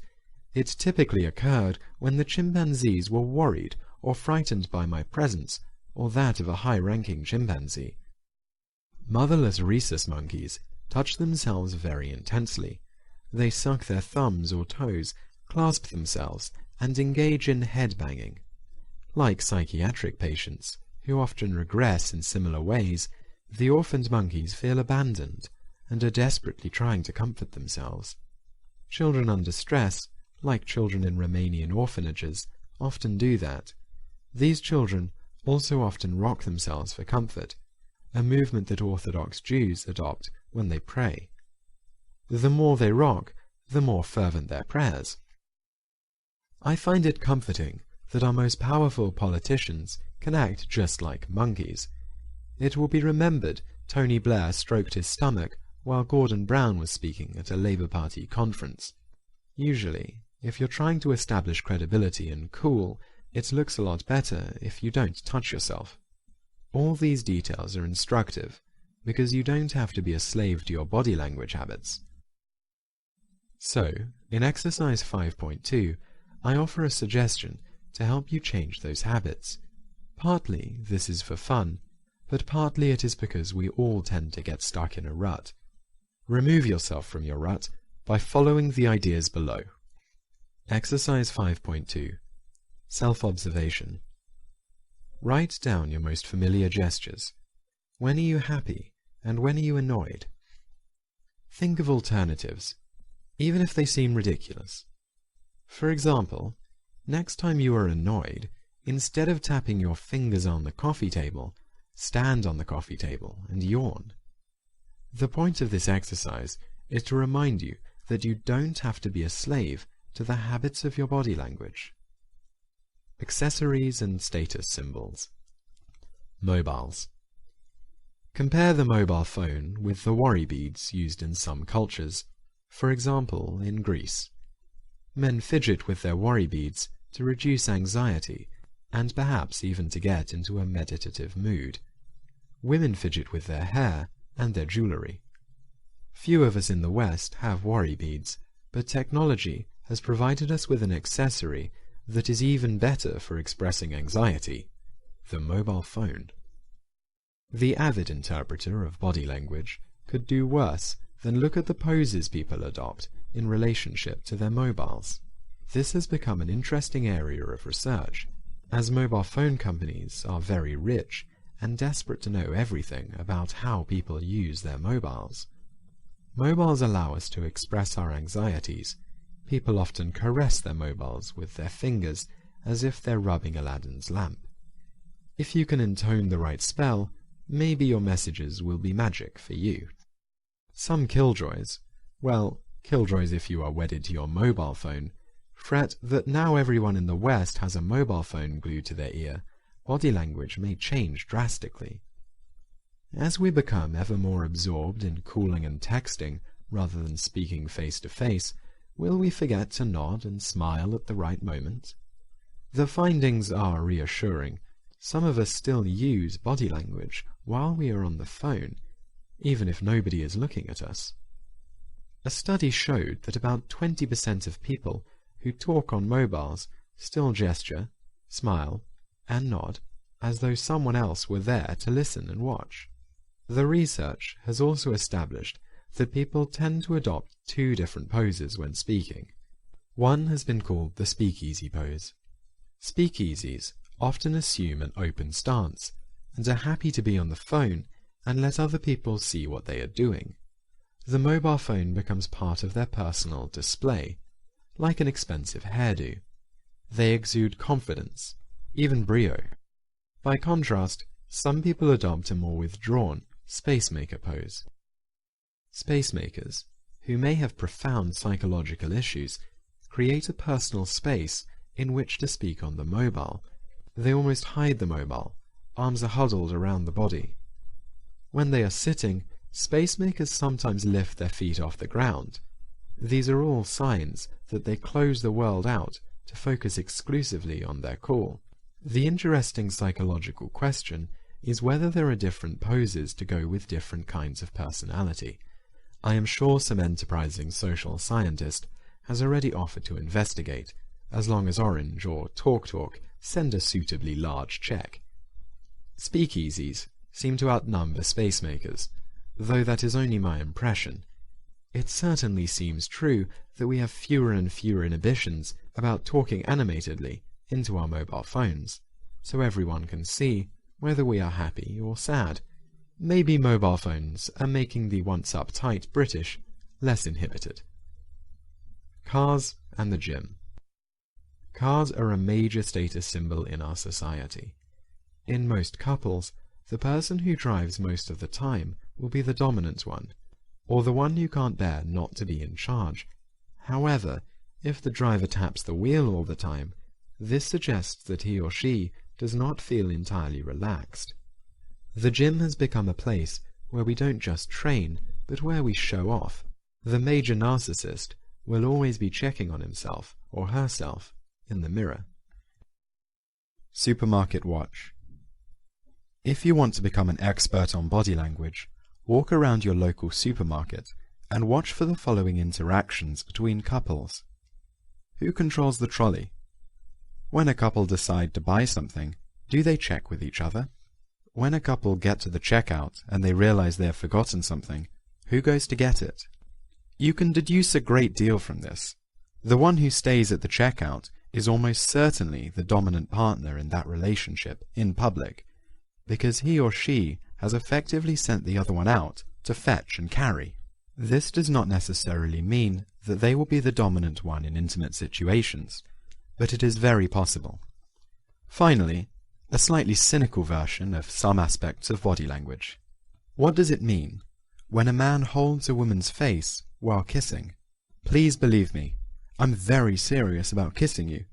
So shall we tumble into bed? What message do you send to a man when you tug at your rings?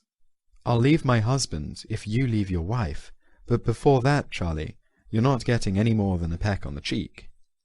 What does it mean when a man puts his thumbs in his trousers and pockets while talking to a woman? Have I got news for you? Or at least, that's what he wants you to believe.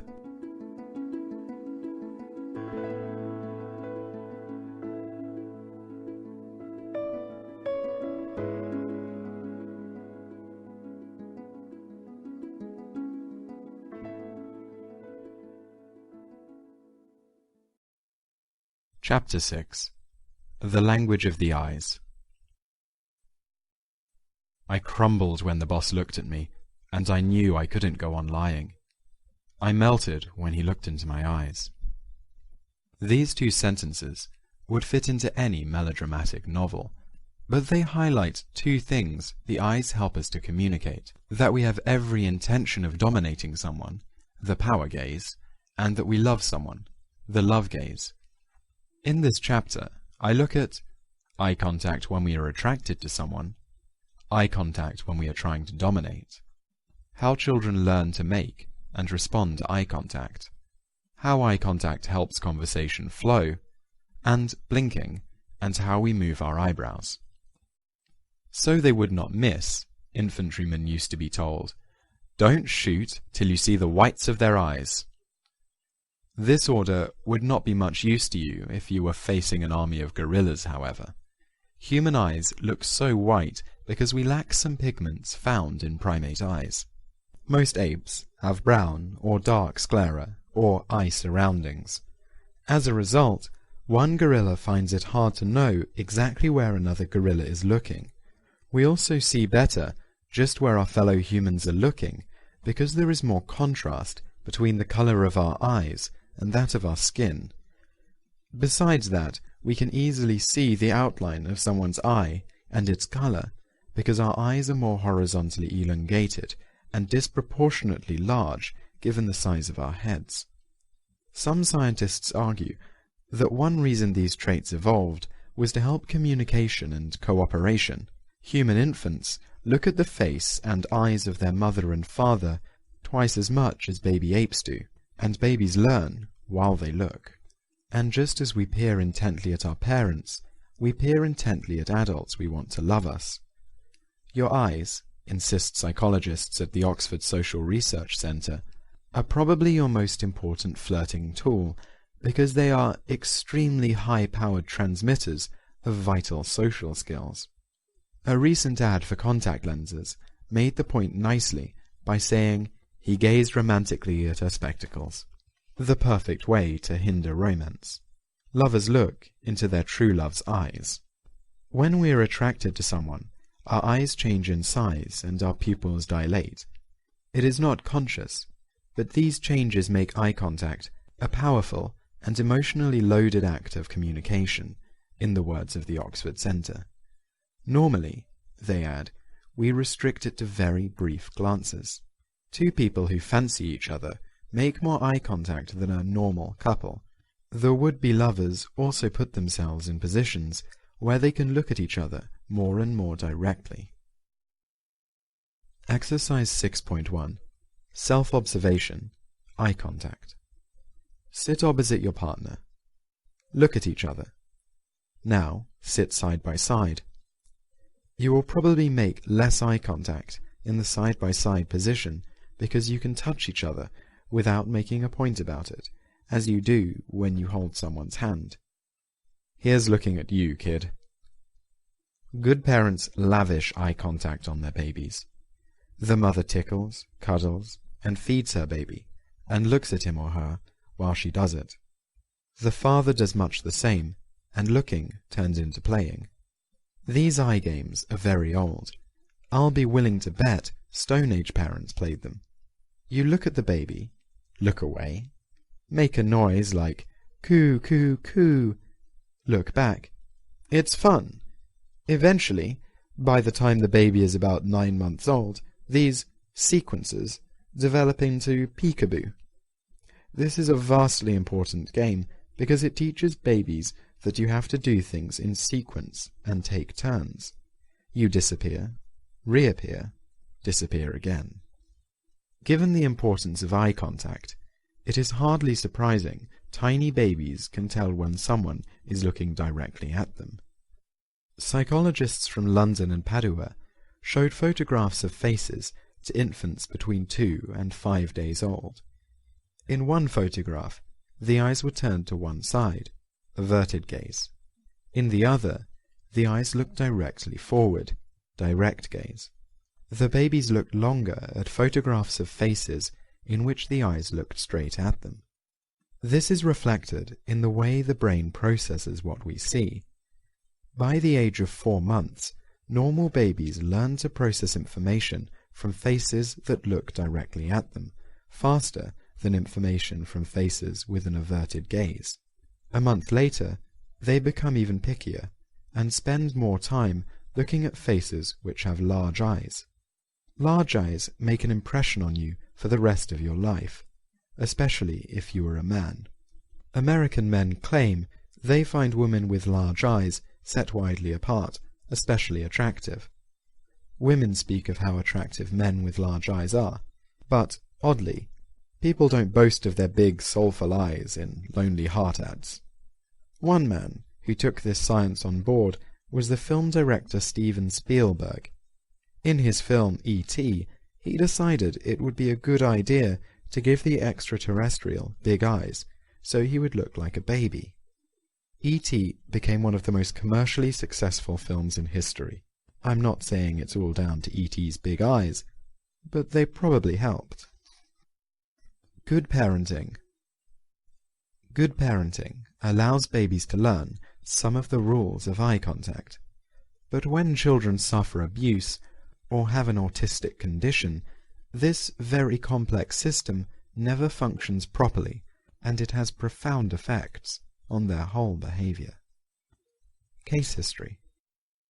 A 2-year-old girl, diagnosed as autistic, tended not to look at her mother, even when her mother put her face directly in front of the child's face. Normal children show toys or objects to their parents, but this girl never did. Her parents said she usually made poor eye contact.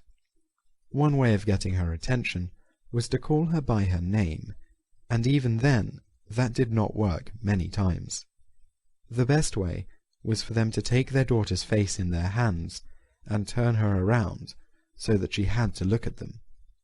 The animal psychologist Nico Tinbergen studied autistic children and argued that they were often just scared of too direct contact, just like birds in some situations.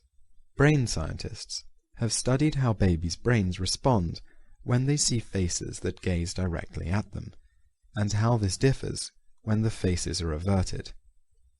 They recorded the brain activity of 33 babies to study the positive slow wave, PSW, while the babies looked at an actress who had been told to assume sad, happy, or angry looks.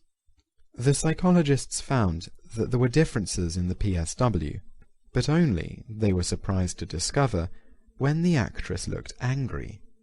They had expected that a smiling face would also trigger a larger positive slow wave, but it didn't. They came up with an interesting explanation. Babies see smiling faces all the time, but they do not usually see many angry faces, or at least they don't if their parents care for them properly. So the angry face is a novel face, and what is novel needs immediate attention because it could be threatening, so that triggers a larger positive slow wave. This was not an isolated result. When damaged children look at faces, the response in their brains is dramatically different to that of normal children. In the 1990s, when the world's media exposed the appalling conditions in Romanian orphanages, one study looked at how the orphans responded to photographs of faces. 72 children, aged from 7 months to 2 years 8 months, looked at photographs in which people looked angry, happy, frightened, or sad. Their patterns of brain response were very different from those of normal children. There is one major difference, however, between the eye contact you make with a baby and the eye contact you make with an adult. You can stare at a baby for a long time without the baby feeling threatened, and that prompts a question. At what age do children learn that it is rude and or aggressive to stare? No one seems to have the answer yet. We think of eye contact as unwavering, but of course, even when we gaze lovingly at someone, we blink. Blinking is one of the basic human reflexes. Blinking. Normally, we blink about 25 times a minute, though we are not conscious of it. So if we do not blink when we look at someone, it is a worrying sign. Nico Tinbergen said that eye blinking is a well-known primate movement. The moment you have the least little bit of stress, the eyelids blink. Bang, bang, bang. The eye blink rate rises from 25 to 50 per minute when someone is interviewed on TV, and far higher if they were on the TV to argue that they should be the next president of the United States. In the 1996 presidential debates, candidate Bob Dole averaged 147 blinks a minute, 7 times above normal. President Bill Clinton averaged 99 blinks, but that went up to 117 blinks a minute when he was asked tricky questions, like one about the increases in teen drug use during his first term in office. FBI agent Joe Navarro, whose observations I quoted in the last chapter, finds that a rather higher blinking rate than normal is a good sign of guilt and anxiety, and the FBI has spotted some blinking refinements. Navarro watched when Matt Lauer of NBC's The Today Show talked about how Madonna had lied to him about her pregnancy. Navarro argued that when Lauer asked, "Are you pregnant?" he had missed something the FBI often focuses on: the eyelid flutter. The eyelid flutter is different from the eye blink. Under high-speed camera, we can see that the eye does not close completely, and the speed is amazing. Navarro first observed this eyelid behavior in 1985, and he finds that people who are troubled by a question commonly do this, especially if they are about to lie. I tell attorneys to look for the eyelash flutter because when they have people on the witness stand, it means they really do not like the question at all, he advises. The listen and look law. Usually, when talking, the speaker looks away more than the person who is listening. This is not what you might expect. We are told to look at people when we speak to them, but much research confirms that it gets uncomfortable if you gaze at them too much.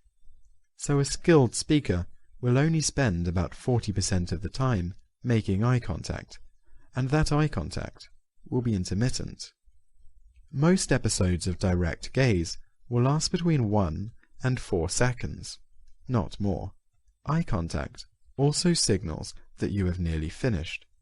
When people are about to end speaking, they will, quite unconsciously, make brief eye contact with their conversation partner. That signals that it is now the other person's time to speak. To send the unspoken message that he wants to speak, especially to someone who seems not to want to stop talking, the pattern is different. The listener turns his head away, gestures definitely, and breathes in, because he will need plenty of breath to speak. Tip: look at the mouth of the person who is listening to you. The mouth should be relaxed and fairly still. It should not be asymmetrical, a position we know reflects discomfort. One truly off-putting non-verbal signal when you are talking is the stifled yawn, where someone shuts her mouth and puffs out air through her clenched lips. You can see her cheeks balloon slightly when she does this. When you want to show you are paying concentrated attention to someone who is talking, you need to look at the speaker's face about 60% of the time, more than the normal 40%. The basic rules to keep a conversation flowing are: 1. Glance at the other person's face more when you are listening. 2. Glance away more when you are speaking. 3. Make brief eye contact to indicate that in a few seconds the other person should speak. If someone is distracted, he may well smile asymmetrically and turn his head nervously away. A second way of telling whether someone is paying attention to you is to check if he is listening, not just to what you are saying, but to the rhythm of your conversation. Nodding and smiling are effective ways to encourage someone to talk. You can control conversations to a surprising extent by such moves. If you nod, if you smile at the person who is talking, especially if you smile when she pauses, she will feel you are a good listener and that you care. This needs to be done subtly, or she will feel like you are trying to manipulate her. With eye contact, brief is the key word. Stares that are too long are more threatening than empathic. Eye contact and power. In the Dracula movies of 1931, 1973, and 1979, actors Bela Lugosi, Jack Palance, and Frank Langella widen their eyes before biting a victim's neck to draw blood. Those who have worked under certain leaders, like General Montgomery, who fought the Battle of El Alamein, and Manchester United manager Sir Alex Ferguson, don't compare them to vampires, but do talk of the way they look at people piercingly. Strong men and women wilt under the gaze of such supermen. Consciously or unconsciously, they are using what psychologists call power gaze. Sometimes people say that a person who fixes you with this gaze seems to have a third eye in the center of their forehead, a third eye that stares down at you relentlessly. But we can break the eye's power language into some key elements. Flashbulb eyes. When we are surprised, two muscles in the eyelids, the superior and inferior tarsals, to be specific, widen the eye slits to make the eyes look rounder, larger, and whiter. That happens when we get emotional or feel threatened. The widening allows us to see better out of the corner of our eyes and is controlled by the part of our nervous system we can crudely call our fight or flight system. the fact that physiological signals produce flashbulb eyes makes them hard to fake, so they are very trustworthy signs of terror or rage, which may well precede verbal aggression or physical attack. Eyebrows can also be revealing. Eyebrow lowering. Charles Darwin noted that monkeys, especially baboons, when they get angry or excited, rapidly and incessantly move their eyebrows up and down, and what happens in the jungle also seems to happen in the nursery school. A small child about to hit another child will often first stare at the victim. One scientist found a very specific pattern in children that preceded a fight. He described it as what looks like a frown with the lowering of the eyebrows and rather little vertical furrowing of the brow, low frown. Nick Burton-Jones, 1967. Sudden lowering of the eyebrows is also a good sign that someone disagrees with you or couldn't care less about what you're saying. It's linked to the contempt cues I discussed in Chapter 5. Eye movements. It's obvious that where you look can reflect what you are thinking, but some experts also believe that the direction of eye movements is very revealing. They have studied conjugate lateral eye movements, or CLEMS, involuntary eye movements to the right or left that accompany thought. People can be divided into left and right movers, because approximately 75% of an individual's conjugate lateral eye movements is in one direction. One famous study looked at the CLEMS of mathematicians while they were thinking. It found that rightward movement was associated with symbolic thinking, like what does A plus B equal, while leftward movement was associated with visual thinking. Mathematicians whose eyes moved to the left were reckoned by their peers to be more creative. The most ambitious claims about eye movements have been made by a school of therapy called Neuro-Linguistic Programming, NLP, which started in California. Frogs into princes. In the 1960s, Richard Bandler and John Grinder, two Californian psychologists who were curious about why some psychotherapists got such good results and others didn't, managed to persuade three famous psychotherapists to let them study how they worked. Their guinea pigs were impressive. Fritz Perls invented Gestalt therapy. Virginia Satir was a pioneer of family therapy, and Milton H. Erickson was a leader in hypnosis therapy. Grinder and Bandler analyzed the way they spoke, their gestures, and their eye movements. They also interviewed some of the people the therapists treated. The results were eye-popping. Patients tended to give clues about their unconscious thinking by the way their eyes moved, as well as changes in posture, gestures, and voice tone. Good therapists picked up on all this without consciously realizing what they were doing. Bandler and Grinder eventually developed a very precise guide in their book Frogs into Princes, 1990. One of their most dramatic claims was that the direction of the eyes reveals whether someone is constructing an image or recalling one. Is it a memory or a fabrication? If someone has to construct an image of an event, clearly that event never happened, so the person must be lying. Richard Bandler and John Grinder's experiments investigated the direction a normally organized, right-handed person looks when asked a question. Based on their results, they claim that looking up and to the left, from the observer's viewpoint, shows that this is a visually constructed, VC, image. If you ask someone to imagine a star-spangled pink giraffe, a creature he can't possibly have seen, his eyes will move in this direction while he visually constructs the pink giraffe in his mind. Looking up and to the right shows that this is a visually remembered image, VR. If you ask someone to remember the color of her first car, her eyes will move in this direction while she accesses memories of the battered red car she had when she was 18. Looking to the left shows this is an auditory constructed, AC, image. If you ask someone to try and create the sound of the highest possible pitch in his head, his eyes will move in the direction while he thinks about the question, and tries to construct a sound that he has never heard. Looking to the right shows that this is an auditory remembered AR image. If you ask someone to try and remember what her mother's voice sounds like, this would be the direction her eyes would move in while she tries to hear what she remembers as her mother's voice. People who are left-handed will have the opposite meanings for their eye directions. Neuro-linguistic programming, NLP, claims that these findings can be used to detect lies. For example, your friend's daughter asks you for a chocolate biscuit, and you say, "Well, what would your mother say about eating chocolate?" If when she replies, your friend's daughter looks to the left, this would suggest she is making up the answer.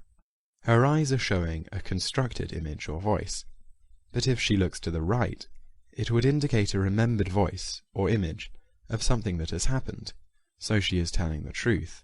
The magician David Blaine has taken an interest in the claims of NLP, but Blaine suggests working out whether someone is lying or not from the position of their eyes is not exactly simple.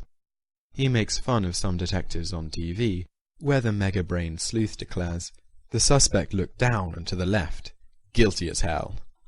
Blaine accepts that many critics believe the above is a bunch of bull, but he adds, "In my own experiments, I have found these techniques to be more true than not." The future of eye contact. The science of gaze and eye contact is still an imperfect one, but in the near future, we may be able to pinpoint where people are looking and for how long. All we must do is learn the lessons Air Force pilots learn. In the cockpit, they look at heads-up displays as they fly at twice the speed of sound, and the display feeds them a stream of information about targets, where targets are moving, and much else besides. They are masters of all they survey. In the future, spectacles will have heads-up displays built into their lenses, so as you walk down the street, at far less than the speed of sound, your high-tech specs will whisper in your ear, "Man, 150 degrees east, looking straight at your breasts for 3 seconds. Magnify," you will whisper to your specs, and then you'll make some very hot cognition instant decisions. Is he good looking? Is the right response flee or flirt? If he's really attractive, start flirting. At least you will be able to say to him with absolute conviction, "I saw you looking at me." Will this ever happen? I think it will, partly because something like it is already happening on the high street. Supermarket chains employ experts who wear specially engineered glasses, which allow them to wander around a shop and record how the staff behave with customers. The glasses have a micro camera, which transmits to a recorder nearby. The staff, of course, have no idea they are being observed, but the supermarket bosses see all. It is now time to find out whether the poet was right when he said the eyes are the window to the soul.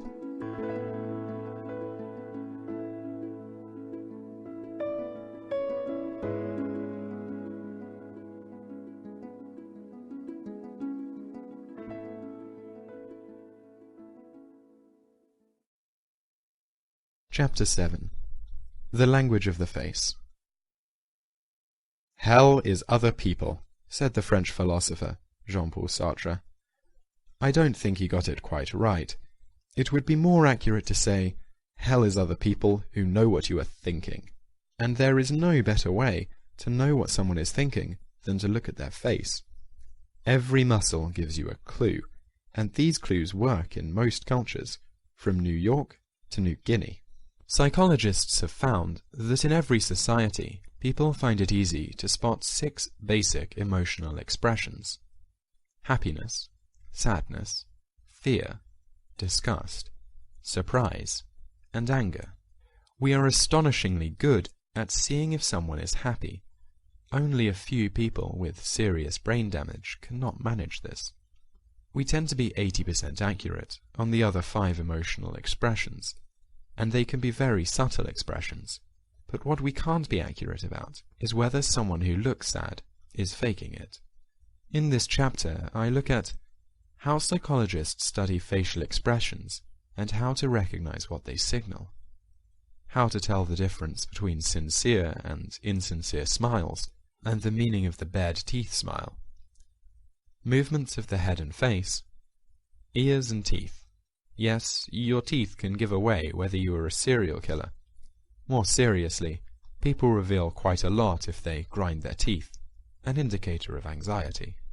Some fascinating new research on what parts of the brain have to be working well if we are to understand what people feel from the look on their faces. Exercise 7.1. Self-observation. Look at the face of someone sitting opposite you. See how many different expressions and movements you can spot in 5 minutes. Even when we sleep, our eyes and face move. We can see someone's face frown, relax, pucker, freeze, and smile. Baby looks. There is nothing as sweet, or as silly, as the mum and dad cooing over the cot and bursting with pride as they say, "Little Harriet just smiled. Didn't you see her sweet smile?" Babies have been seen to smile when they are just a few hours old, but skeptics tend to argue that this isn't because the baby is overjoyed to have been born to the Jones family in Streatham. It's because she's got wind. Parents quickly discover that one of the most effective ways to get a smile or laugh is by tickling. A psychologist called William Preyer reported in 1909 that he could get an 8-week-old baby to smile and laugh by tickling him gently. You bond with the baby you smile with, then you start having fun together. The English psychologist C.W. Valentine, 1970, noted that one of his sons first laughed at 29 days of age. When that child was 5 months old, he smiled and whooped cries of joy when he banged the family piano 49 times. Valentine didn't record his own feelings, but it's safe to bet that he was smiling at his musical child. As we grow older, we know that, like Richard III, we can smile and murder whilst I smile. Starting from the age of 36 to 48 months, toddlers can smile when they don't mean it, and as children we learn very fast that smiling can pay. In my research for my PhD, I found that 3-year-old boys and girls who had just done something bad would stop the moment they had smacked another child, giggle winsomely, and say, "I am so naughty." Quite often, their parents and nursery school teachers would smile, and not tell them off very much. Smile and the world smiles with you. We trust smiling individuals more than people who don't smile. Waitresses who smile more get more tips, and political candidates who smile more get more votes. In 50 randomly collected media photographs of George W. Bush and Al Gore, taken during the 2000 US election, Bush showed significantly more genuine smiles than the lugubrious Gore. A Gallup poll before Election Day showed Bush was rated more trustworthy than Gore. The world has paid the price, we could argue. Smile and the world doesn't just smile with you, it votes for you and hands you cash. Few beggars have taken this on board, however. I make a habit of always giving them some change, because any of us could land on the street, but body language challenged street people inevitably only smile after they've got the coin. So our dilemma is stark. How can we tell the smile being smiled at us is genuine and not a dastardly attempt to con us? The history of smile research is interesting. Around 150 years ago, a French doctor, called Guillaume Duchenne, started to study smiles. Strangely, he taught a French psychiatrist called Jean-Martin Charcot, who taught Freud, who wrote a book on jokes. Some of the most interesting modern work on genuine and fake smiles has come from an American psychologist, Paul Ekman, who has spent much of his career mapping all the expressions the human face can assume and working out what you can tell from them. Exercise 7.2. Self-observation. Try going to work one day smiling. Try going to work not smiling. Do people respond to you differently? Does anyone ask why you keep smiling all day? The facial action coding system. Ekman and his colleague Wallace Friesen, 1982, produced an atlas of the face that made it possible to break down any facial movement into the smallest action units. or AUs as they called them. Each of these is based on which muscles move. They could not find anyone else committed enough to spend days producing sad, happy, hurt, scared, or disgusted looks, so they had to use themselves as subjects. It was a labor of love. Thanks to their work, we now know which muscles contract to produce any one of the thousands of expressions that flit and fleet across our faces. They called their way of measuring and decoding expression the Facial Action Coding System, FACS. There are 3 FACS action units in the brow area. AU1, action of the inner frontalis, raises the inner corners of the eyebrows, forming wrinkles in the middle part of the brow. AU2, action of the outer frontalis, raises the outer portion of the eyebrows, forming wrinkles in the lateral part of the brow. AU4, action of the procerus, corrugators, and depressor supercilii, pulls the eyebrows down and together, forming vertical wrinkles between them and horizontal wrinkles near the nasion. The combinations of AUs shows how these AUs can act together to form composites of the appearances each produces separately. When they completed their atlas, Ekman and Friesen were startled by their findings. In the 19th century, Duchenne had written about the importance of one facial muscle, the zygomatic major, but he had never pushed his research to a final conclusion. Ekman and Friesen did. They found that the ZM, as I'm going to call it, is a real truth-teller because it is never involved in a negative emotional expression. The other muscles are more fickle. The wonderfully named corrugator, for example, can be used to convey different emotional messages, happiness, sadness, and even disgust. Not so with the ZM. A smile in which the lip corners are pulled upward and sideways can be produced by a number of muscles, including the actions of the zygomatic major, zygomatic minor, buccinator, risorius, and caneus muscles. But the key question to ask as you look at someone who is smiling at you is this: are they using their zygomatic major? If they are, they mean it. If they are not, they are almost certainly being less than sincere. Exercise 7.3. Self-observation. Look in the mirror, smile, learn to spot your own ZM. Tell your best friend a funny story, and watch his face. Does his ZM move? Tell him a bad joke, and see what happens. In the 150 years of smile research, however, no one has asked 2 key questions. First, do people with Machiavellian personalities smile using their zygomatic major muscle? Second, we have seen that babies start to smile when they are about 2 months old, but at what age do babies start to use their ZM? When subjects use the ZM, Ekman and Friesen, 1982, found they said they felt happy. There was no such link between other muscles used to produce a smile and the way subjects said they felt.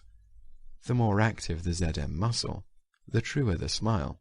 Checking alternative possibilities, the psychologists also argued what happened when a smile was less spontaneous. They got 36 boys and girls to listen to jokes, and they made the subjects watch expressions of smiling on television. Then they asked them to imitate those smiles. When the children listened to jokes, the psychologists argued that the children smiled spontaneously, as the jokes had been tested for funniness. When the children were asked to imitate smiles, the psychologists claimed the smiling was less spontaneous, more posed. This difference showed in the muscles they used to produce smiles. When asked to reproduce the smiles they had seen on TV, the boys and girls made less use of the ZM muscle. Being required to smile deliberately led to more asymmetrical movements. Why? It owes everything to biology. This is a complex issue, but the main argument is clear. Posed smiles, smiles that do not have a real underlying cause, are less intense on the left side of the face. In right-handed people, the left side of the face is controlled by the right side of the brain. To condense 40 years of brain research, the right side of the brain is more emotional and less able to fake than the rational left side of the brain. The left side of the brain controls the right side of the face and can tell it to assume a sincere-seeming smile, but the less devious right side of the brain can't manufacture such a convincing smile on the left-hand side of the face so easily. So the smile on the left-hand side of the face is less intense as a result. This is not the only clue on which we rely, though. Adults also use the differences between the mouth and the eyes to judge the sincerity of a smile. If the mouth wears a smile while the eyes look down or to the side, for example, we will tend to see the smile as less sincere. Exercise 7.4. Experiments and Games. This is more like charades than serious science. Get a group of friends together. Put on what you think is a happy, sad, angry, disgusted, frightened, or surprised look. Don't say a word. The test is how well you or your friends can read faces. See how accurately you can guess the following expressions. Happiness. Should be perfect. 100% of people recognize happy expressions. Sadness. Usually, 80% of people who see a sad face recognize it as such. Anger. While 80% of people recognize an angry face, most of us are less good at spotting early warning symptoms of anger. If you learn to spot these, such as eyebrow lowering, you should be able to avoid fights. Fear. According to Ekman and Friesen, people recognize fear in photographs 80% of the time. Disgust. We also recognize a disgusted expression about 80% of the time. Surprise. Surprise expressions are fleeting and difficult to detect in real time, according to Ekman and Friesen. Looks of disgust have been the focus of some very interesting research recently with people who carry the gene for the debilitating disease Huntington's chorea. It has been shown that those with this gene have problems recognizing expressions of disgust, and that this is true both in the West and in China. German scientist Andreas Hennenlotter, 2005, has found that these patients have damage to a tiny part of the cortex called the left dorsal mid-insula. One real importance of his discovery is it shows that how minutely organized our brains are in terms of recognizing emotional expressions. And he claims to have found another circuit in the brain that controls the recognition of surprise. Where it is, the medial temporal lobe is important for neuroscience, but for the rest of us, what is astonishing is that 1 millimeter of our cortex must function well for us to spot when someone is surprised. Altruism. I want to end this chapter by looking at a personality trait you would not think could be spotted through body language. 4 Canadian psychologists claim that people can identify who is more altruistic just by watching them. They asked people to read an extract from Little Red Riding Hood for 1 minute, while others watched. The watchers, without knowing it, focused on 4 aspects of body language that are under involuntary control. These were 1. The extent of the smile. 2. Concern furrows, when your forehead wrinkles. 3. The duration of the smile. 4. Smile symmetry. We cannot control any of these, though a few individuals can manipulate their facial muscles to produce a concern furrow. The Canadians also looked at nonverbal clues that an individual can control but that are hard to fake. The first of these, you may recall, gave Joe Navarro the idea that Madonna was lying on the Today Show. The nonverbal cues were blinking and raised eyebrows, head nods, and open smiles. They found that the self-declared altruists produced significantly more concern furrows, more head nods, shorter smiles, and more symmetrical smiles than non-altruists, all signs that are hard to fake because they are linked to spontaneous emotional expression. And one sign is really not what you would anticipate. the length of the smile. Heartfelt smiles last fleeting instants, while a phony smile stays pasted on the face. As for the altruists' smiles being more symmetrical than those of the non-altruists, the reason probably was that there was less conflict between the rational left side of their brains and the more emotional and truthful right side. I have dwelt at some length on this research because it is a powerful example of the way in which people can look at someone's face and work out quite complex aspects of their personality.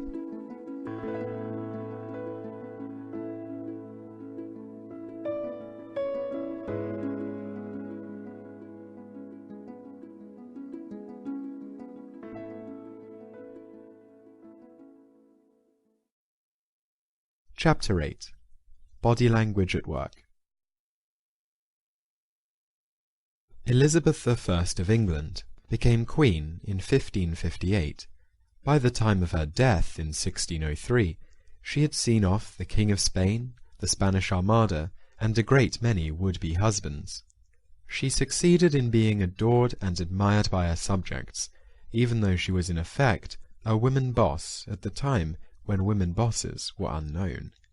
By contrast, 300 years later, Queen Victoria behaved in ways that made her subjects think she was a poor monarch. She became deeply depressed after her beloved husband Albert died in 1859. After she was bereaved, she was hardly ever seen in public. Pictures of her show a grieving woman who radiates no majesty and little self-confidence. Her favourite Prime Minister, Disraeli, finally managed to persuade her to show herself off more to her subjects. Gradually that changed the public mood in her favour. What was the difference between the two queens? One was that Elizabeth was a mistress of using her body language and was very self-aware, as she made obvious in a famous speech she gave at the Tilbury. "I know I have the body of but a weak and feeble woman, but I have the heart and stomach of a king, and of a king of England too, and think foul scorn that Parma or Spain, or any prince of Europe, should dare invade the borders of my realm, to which rather than any dishonour shall grow by me, I myself will take up arms. I myself will be your general, judge, and rewarder of every one of your virtues in the field." Elizabeth spoke as she sat on her horse, the very image of majesty. She looked the absolute opposite of a weak and feeble woman, and she was as power-dressed as a 16th-century woman could be. These historical experiences are relevant to the world of work today, where you need to present confident body language. In this chapter, I look at research on how to 1. Present the best body language in an interview. 2. Analyze your boss or manager's body language. 3. Analyze your colleague's body language. 4. Handle yourself in meetings. 5. Project charisma or leadership skills. 6. Cope if you are being assessed or are in trouble. One subject I do not explore, however, is the body language of selling.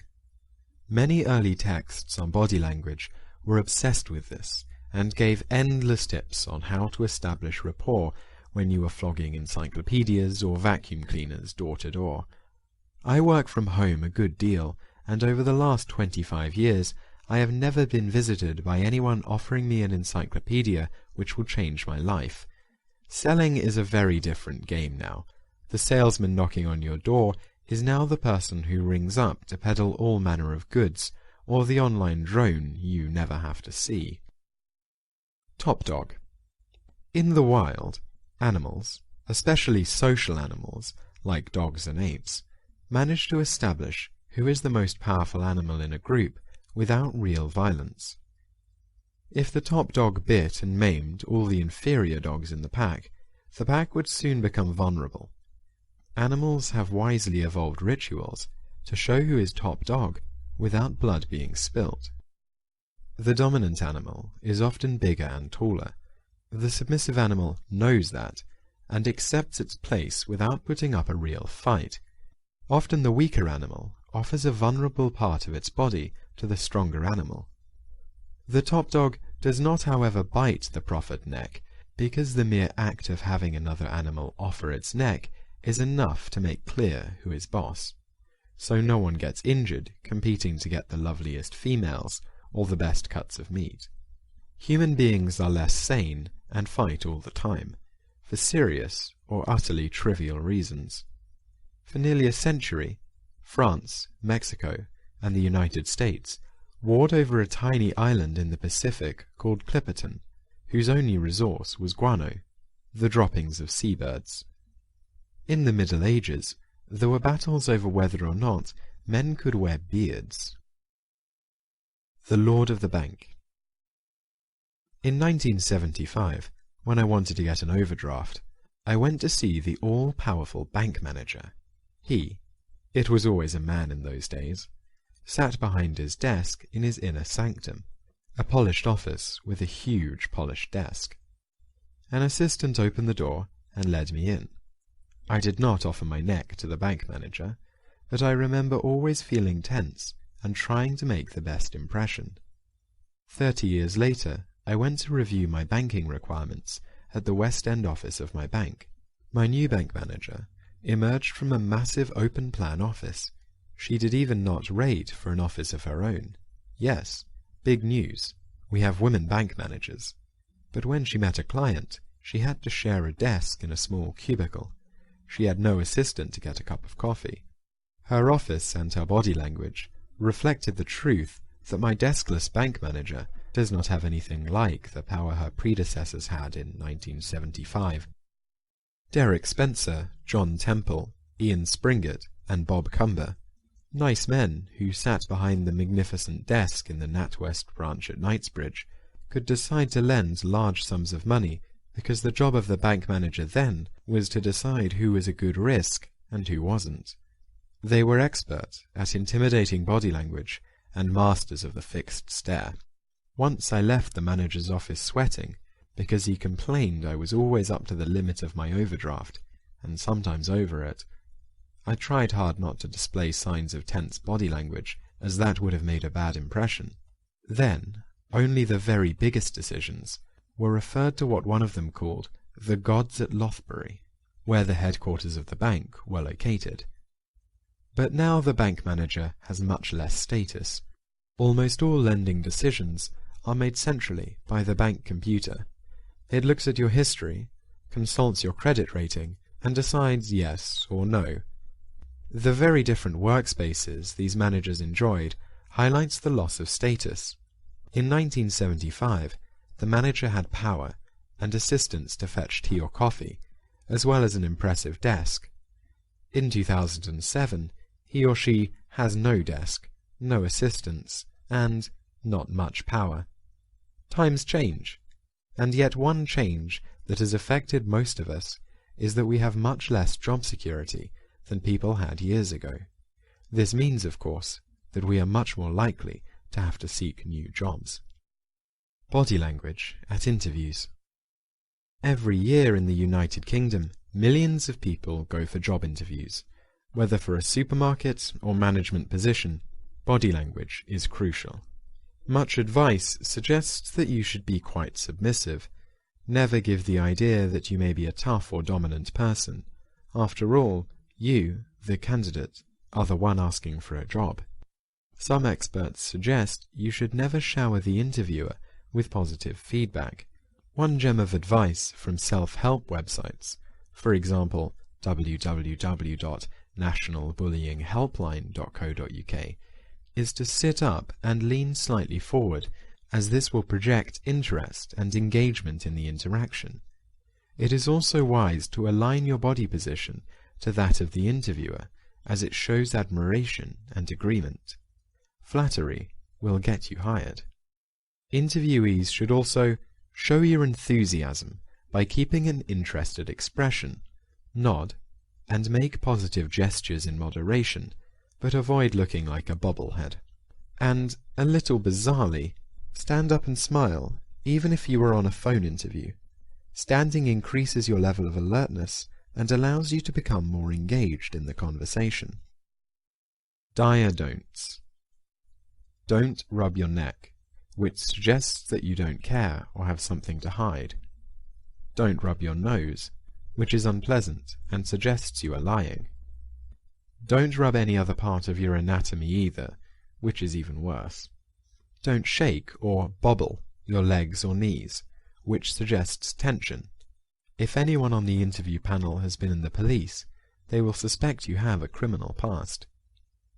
Don't stare blankly at the panel, which suggests you haven't got a single idea in your head. The problem with advice that urges you to be submissive is that it ignores the kind of job you are going for. If you hope to become junior accounts clerk number 77, the advice is probably sound, but if the job involves making decisions and managing other people, a competent interviewing panel may well conclude that with your pathetically submissive body language, you are not commanding enough. So work out what the job really demands before you decide what body language messages to send. Nevertheless, there are 3 kinds of nonverbal communication that it nearly always pays to show. 1. Give the interviewing panel your total attention using all the skills described so far. This is what the great therapist Carl Rogers offered his clients. 2. Do some mirroring, but not too much. 3. A bit of enthusiasm rarely does any harm. This should be both verbal and non-verbal. Then, whether you fail or succeed, ask for feedback, which most employers now offer.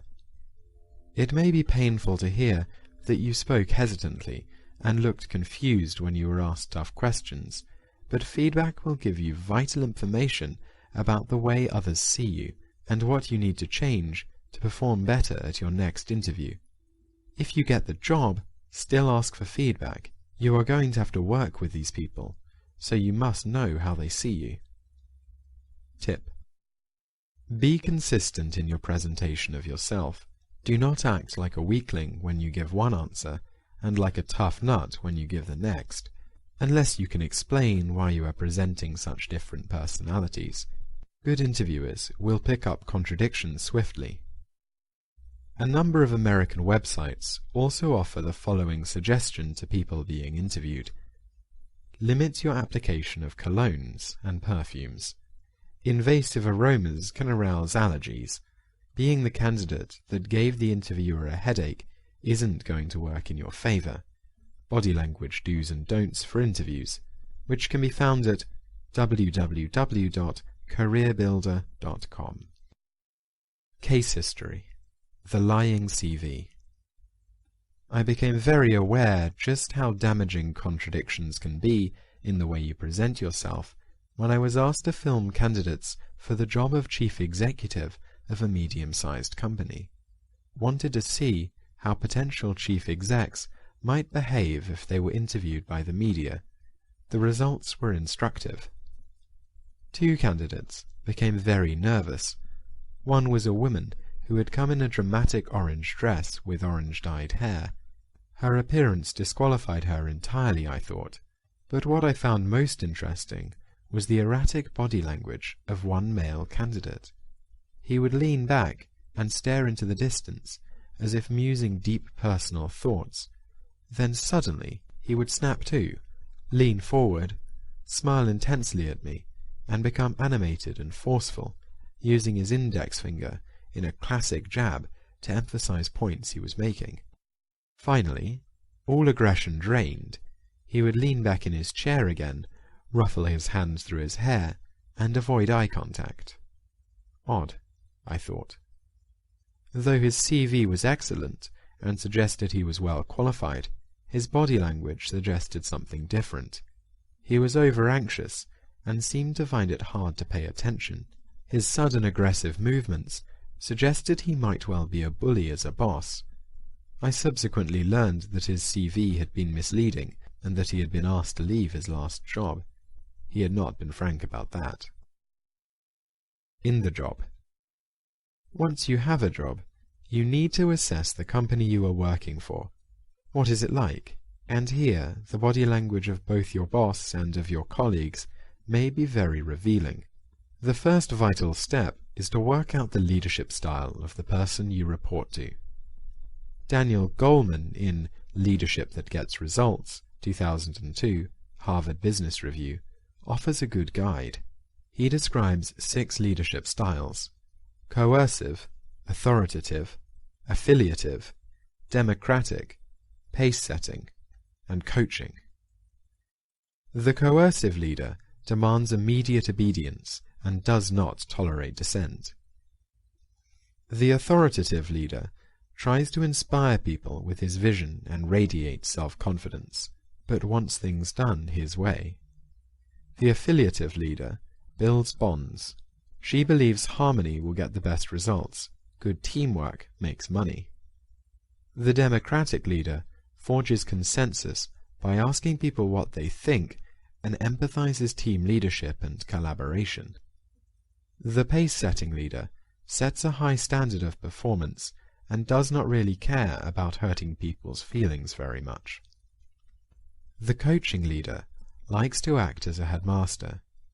In the last episode of one series of The Apprentice, Sir Alan Sugar joked that he was resigned to having to mentor and headmaster his latest recruit because he would need encouragement and guidance. Clever leaders use each of these styles at different times, though, Goleman argues. Leadership should never be coercive. The best results, in terms of performance and of creating a happy ship, come when bosses can switch easily between the authoritative, democratic, affiliative, and coaching styles. How do you work out which one is true of your boss? Exercise 8.1. Watching the boss.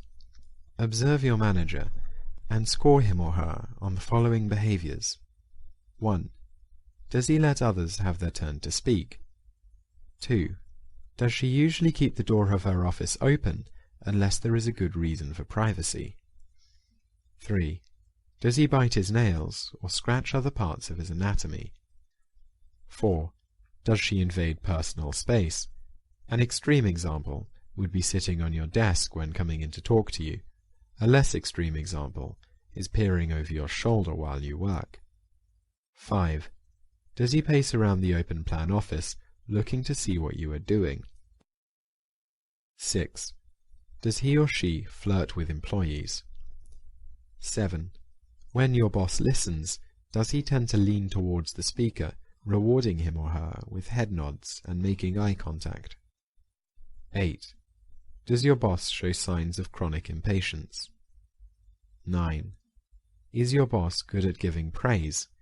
If something has gone badly, does she discuss calmly what has gone wrong? 10.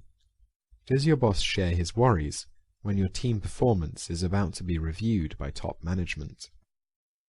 Yes to questions 1, 2, 7, 9, and 10 suggests that your boss shows signs of being a good manager.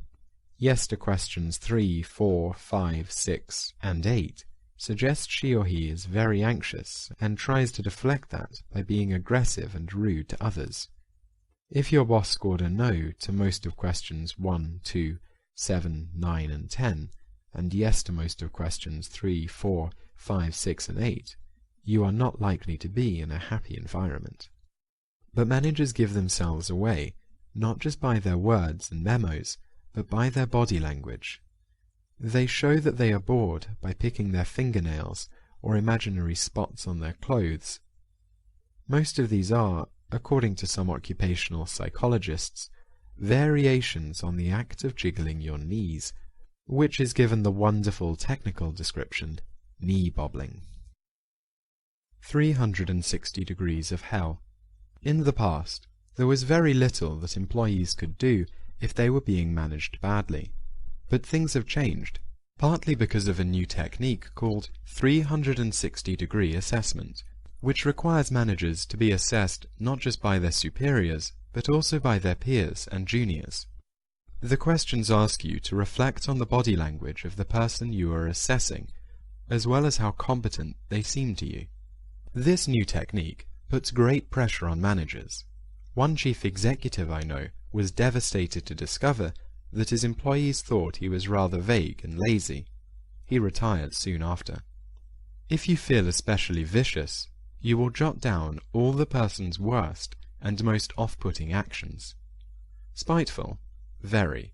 And office tensions can produce such feelings. But the increasing use of the technique of 360-degree assessment also means that you yourself are likely to be subject to such examination.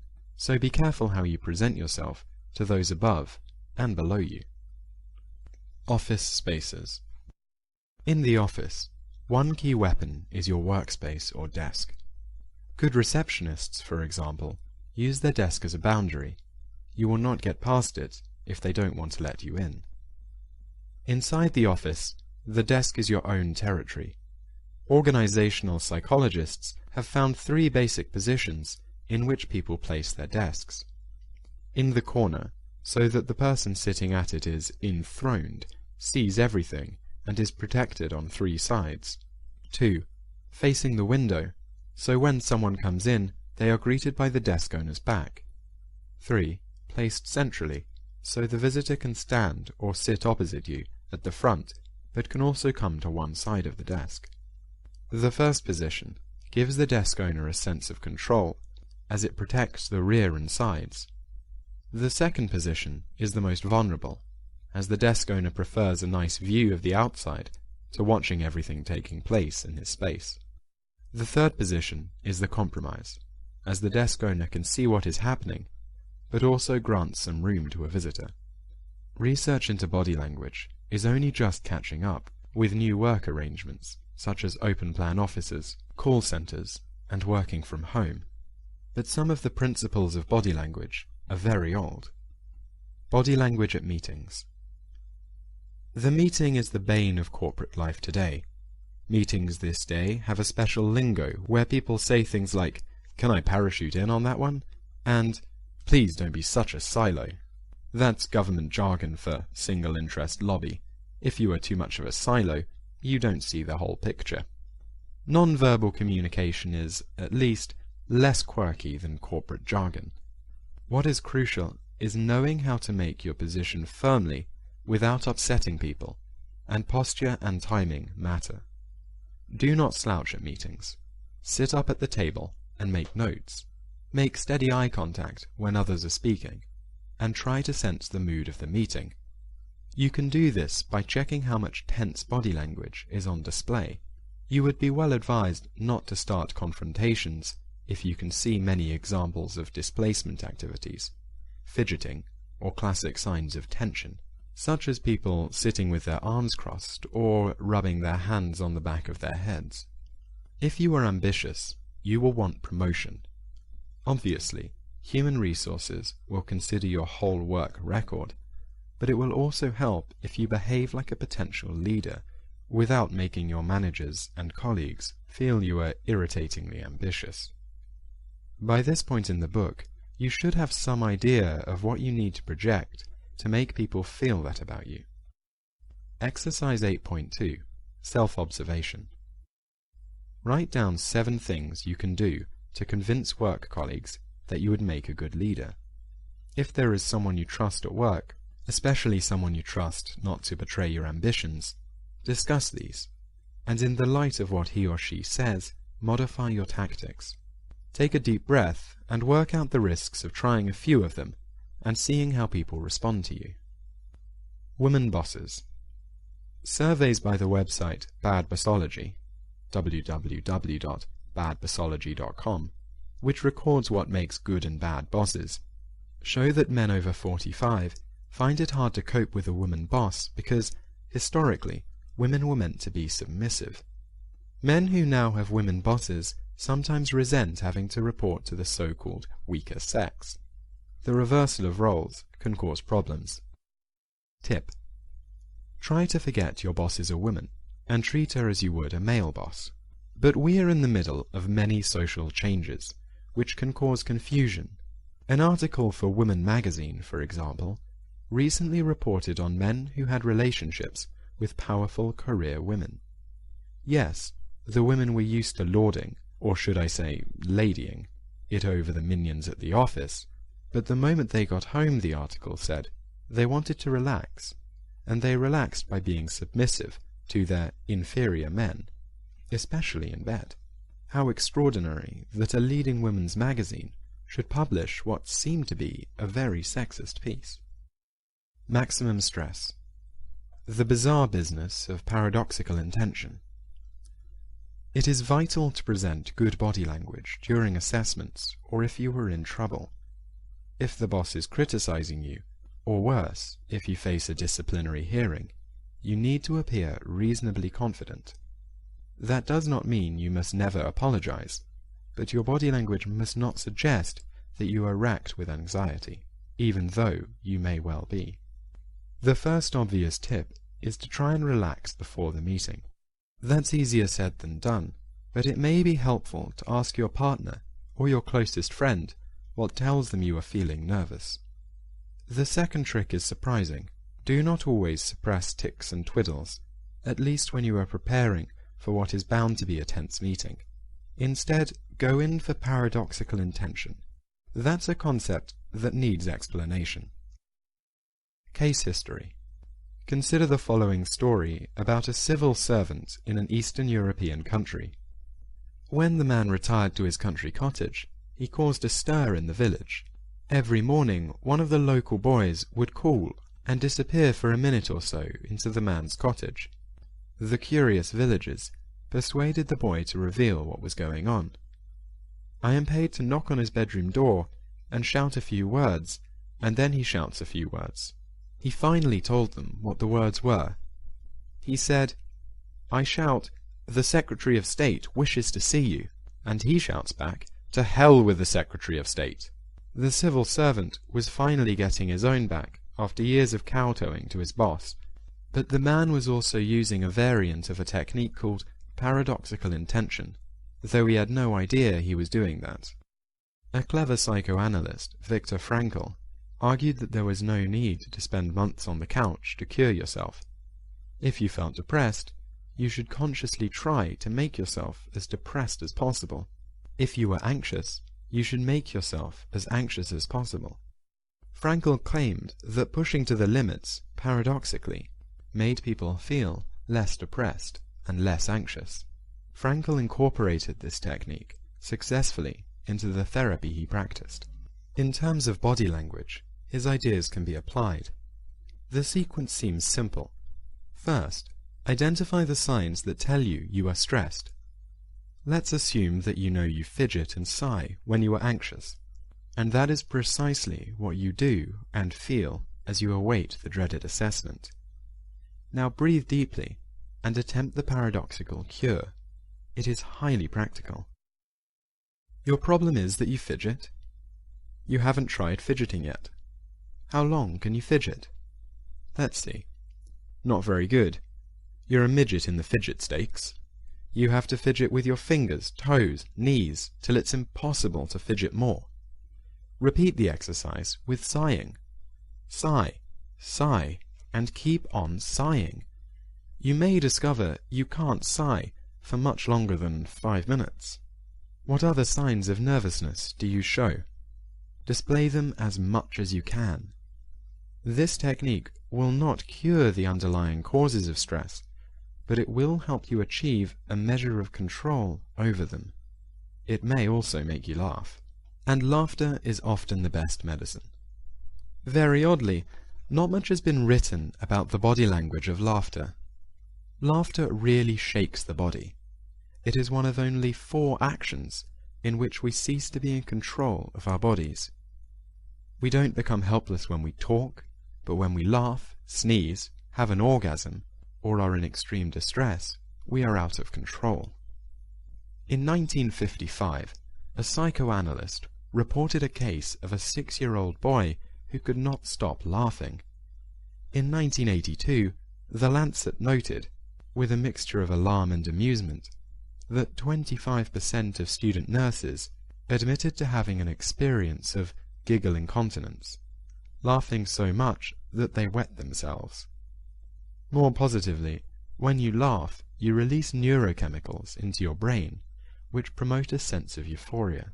So laugh at those aspects of your body language which will suggest to anyone sitting in judgment on you that you might be nervous. Once you have done that, you are likely to face your tense meeting more calmly. Here are some less unusual tips for preparing for assessments or I am in trouble meetings. Tips. Concentrate, so you can be very aware of the body language of those on the other side. Do not get into an eye contact war. Do not stare down at papers or your feet, which will suggest you are trying to hide something. Mastering your own body language is also helpful in dealing with an all-too-common work problem. Bullying. In America, 20 million people report feeling bullied at work, while a British study claims that 81% of workers report having been bullied. In my early 20s, I worked for a bully.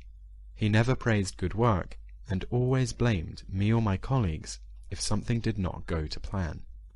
He made me so anxious that I rejected the offer of a new contract from the company and left. Bullies are not subtle. They try to get their way by adopting threatening postures, shouting, and turning up unexpectedly to see what you are up to. Keep everyone on edge is their management style. They think their being unpredictable will make people work harder. It is actually not the truth.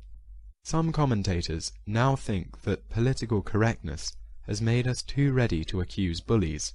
Mick Hume in The Times argued this in the case of Helen Green. She sued Deutsche Bank because her 4 female colleagues made belittling remarks, would not talk to her, and blew raspberries when she was making investment decisions. Miss Green had a nervous breakdown. But Hume said, "I see no evidence that workplace bullying is getting worse. Rather, we are more willing to see ordinary office politics as bullying." Hume also marvelled at the fact that even the armed forces now have to worry about bullying. He cited the case of a regimental sergeant major at Sandhurst who had been suspended for allegedly bullying cadets by shouting obscenities at them. Sergeant swears at recruits, the horror of it, and stamping on the less than shiny boots of one young man. The Ministry of Defence explained bizarrely that the cadet was not wearing his boots at the time. Hume ignores the fact that bullying can damage people psychologically, and, in extreme cases, even drive them to suicide. 4 deaths of young recruits at deep-cut army barracks seem to have been caused by the fact they felt so bullied. So how can knowledge of body language help deflect bullying? Exercise 8.3. Self-observation. Are you bullied? What does being bullied make you feel like? What kind of body language responses do you then show? Write down 3 instances of when you felt you had been bullied. What did you do in response? Work expert Robert Mueller, 2005, gives advice on how to change from a target into a confident workplace warrior. One of the most valuable tools Mueller offers is the incident report form. If you feel bullied, you should methodically record any instances of abuse, and not just in case you decide to sue. The process of documenting the abuse will help you understand it, help you spot patterns in the way your managers are behaving, and help you devise methods to combat it. Sadly, bullying can occur in the most intimate situations, especially in families. The recent shocking revelations of how perhaps 600,000 old people in Britain are abused make that very plain. For more on this, see Susan Elliott Wright, Overcoming Emotional Abuse, 2007.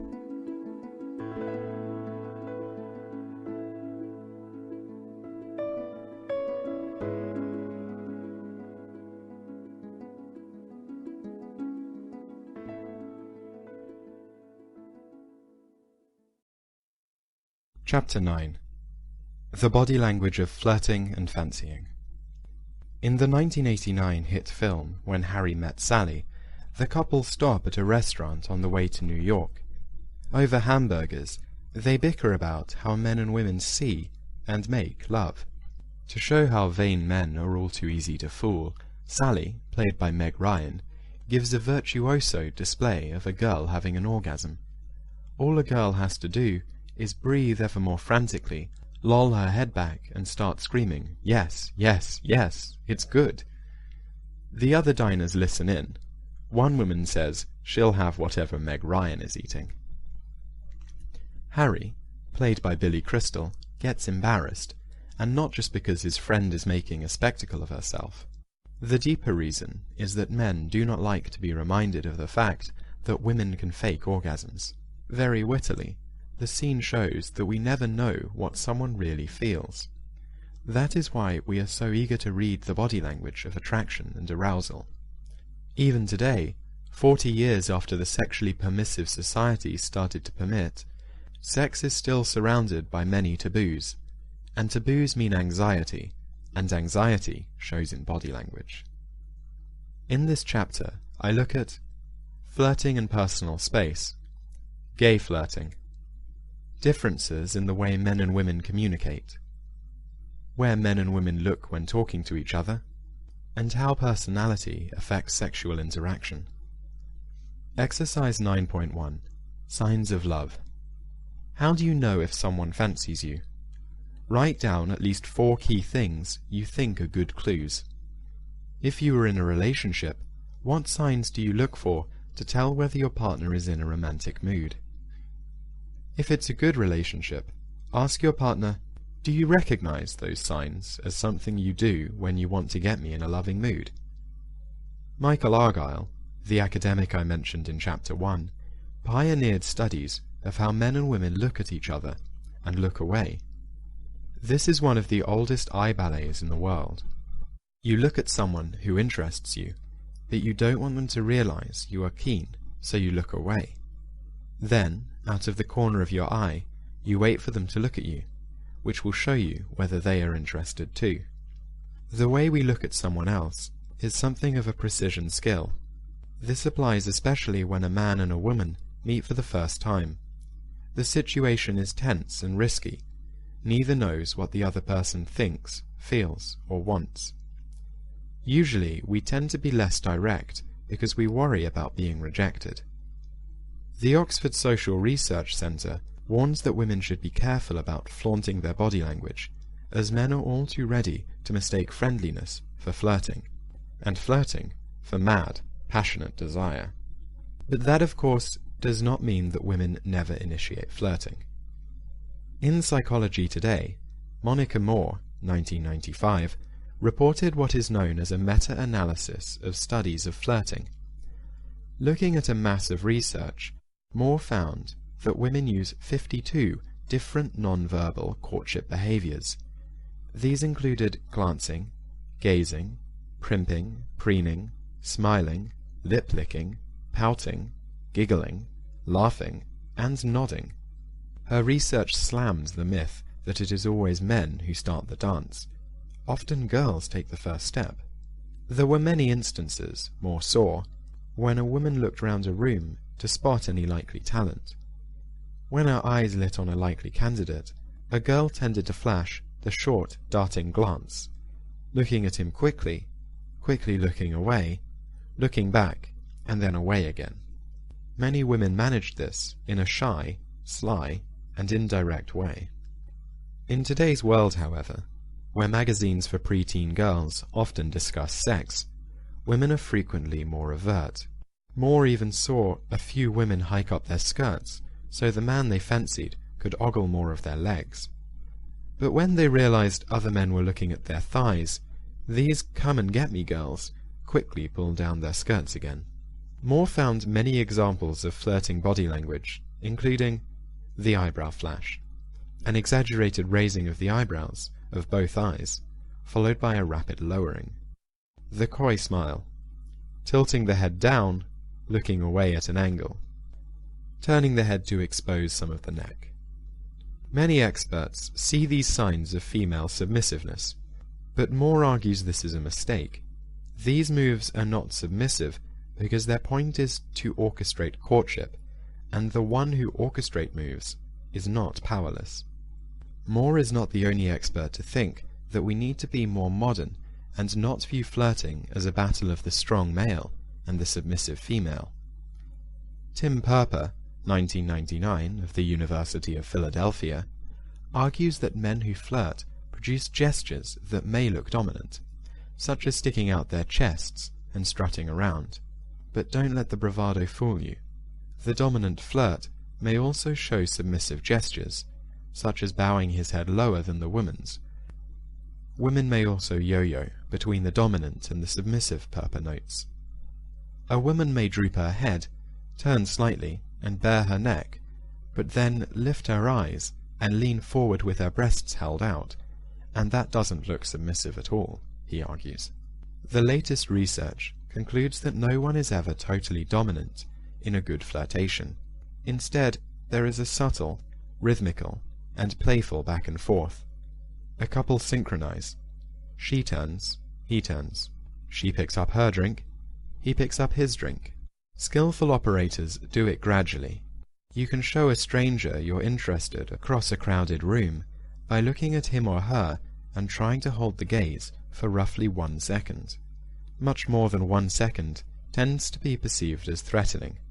If the subject of your interest keeps eye contact with you for more than 1 second, he or she might well be interested too.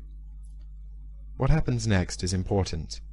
If, after the 1 second plus, the subject looks away and does not look back at you in the next 30 seconds, you can assume they have no real interest in you. But if you catch them looking back to meet your eye a second time, they probably like you. Flirting in personal space. When you try to flirt with someone, the distance you keep from them matters. First, don't try and get carried away because you feel randy or romantic. Your potential flirt may feel differently.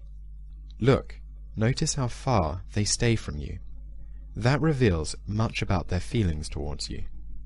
Second, if you haven't established eye contact yet, it is far too early to even think about flirting. When you were about 2 small steps away, you were on the border between the social zone, 120 to 360 centimeters, and the personal zone, 45 to 120 centimeters. If your hoped-for flirt smiles or returns your gaze, you can come closer. The best distance is arm's length, or just under a meter.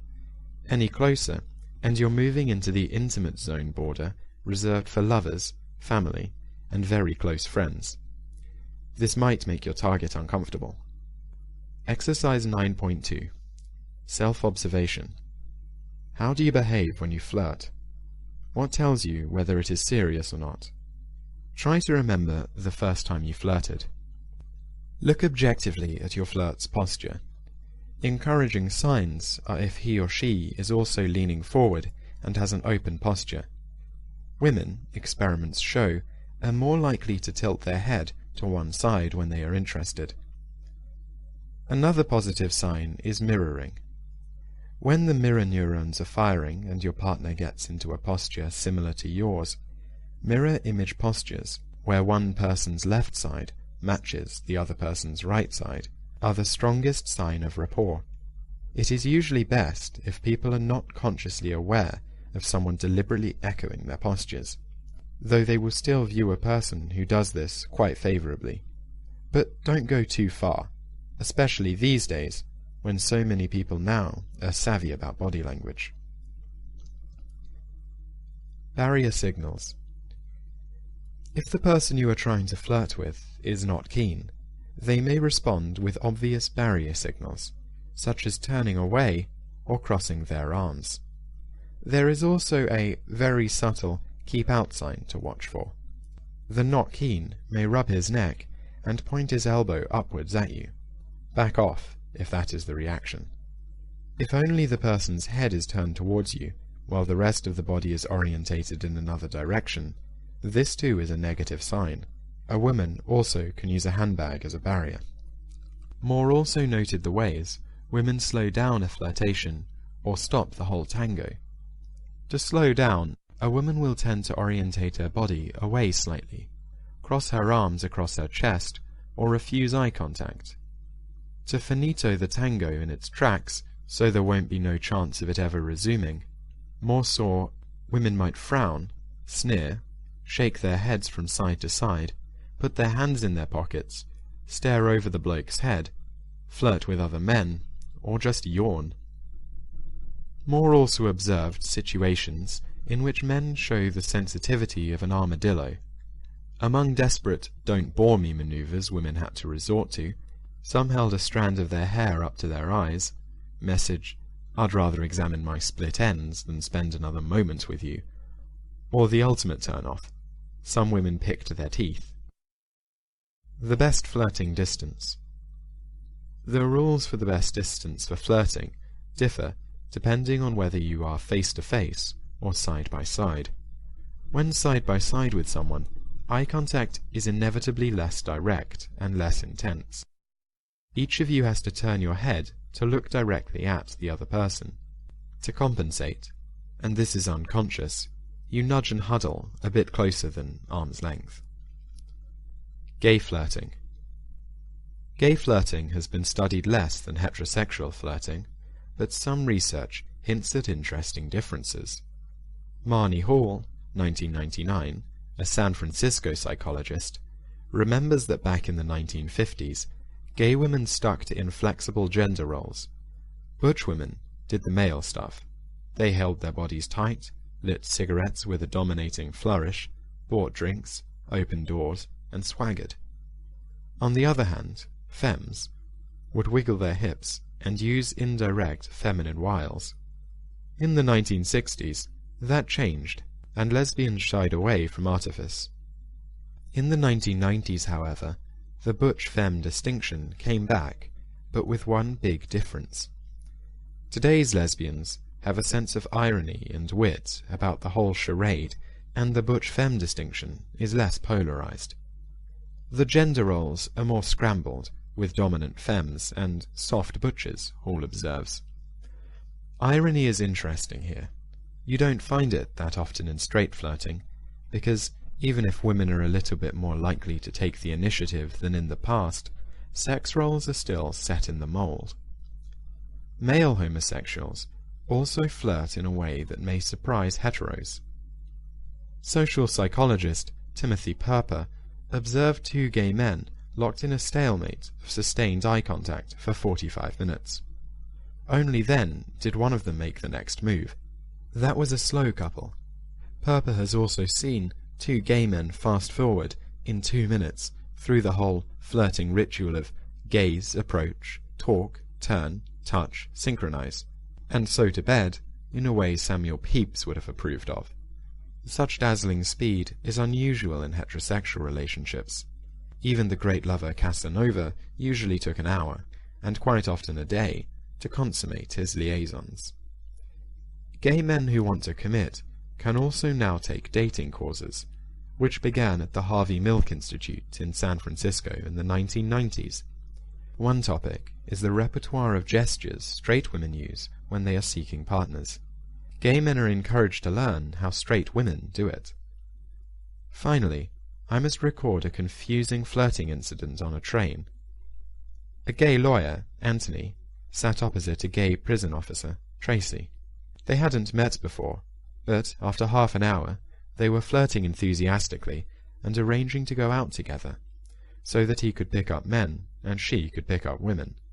Their flirting signals were similar to those you might see a heterosexual pair exhibiting, except that Tracy and Anthony occasionally slapped each other's hands in high fives while shouting gay pride.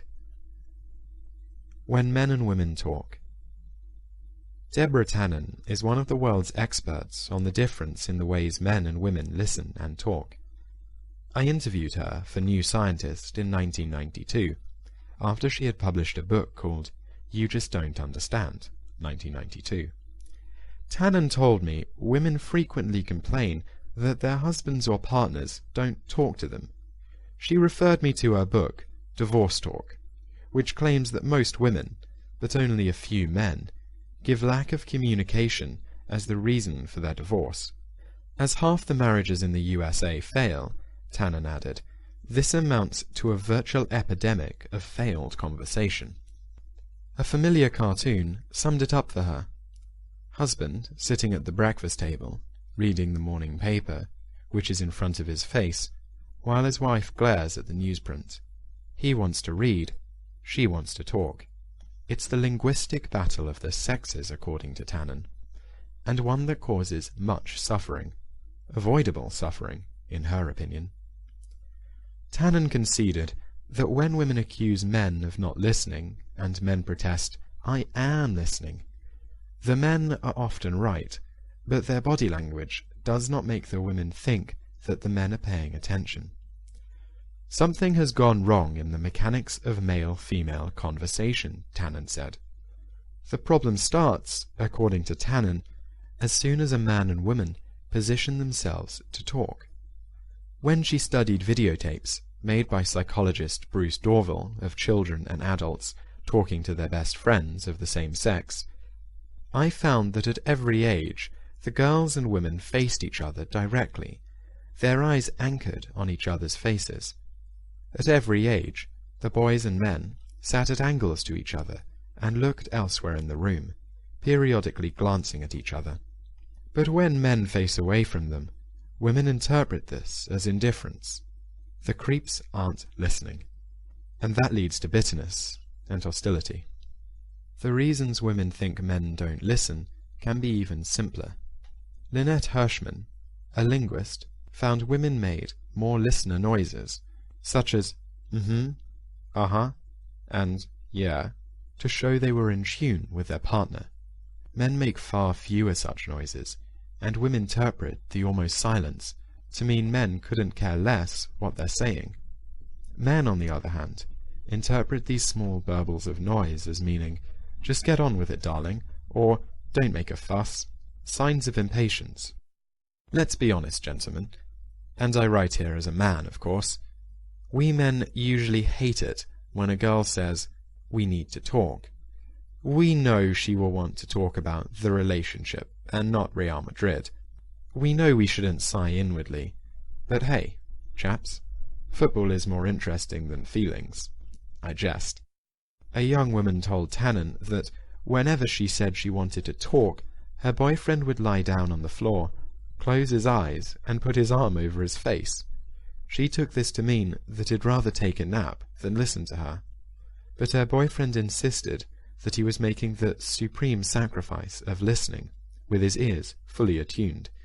He shut his eyes so he could concentrate on her every syllable. She didn't believe a word he said, but after listening to Tannen, she found the courage to explain how frustrated he was making her, and why. The next time she made it obvious she wanted to talk, her boyfriend lay down as usual and covered his eyes.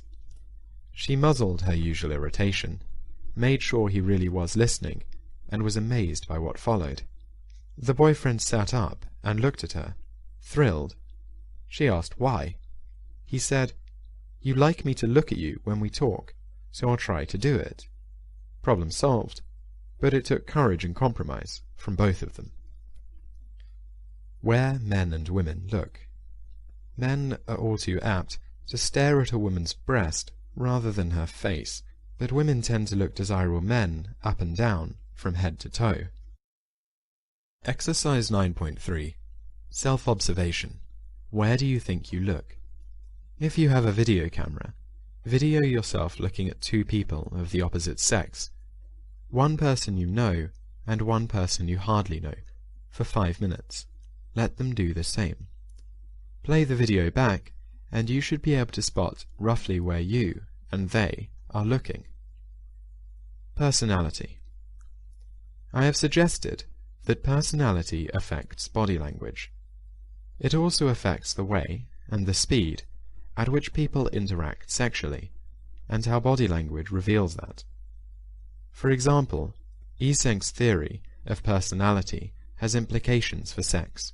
He quipped that, when all is said and done, more is said than done. Extroverts are more impatient, get bored more easily, and become sexually aroused faster.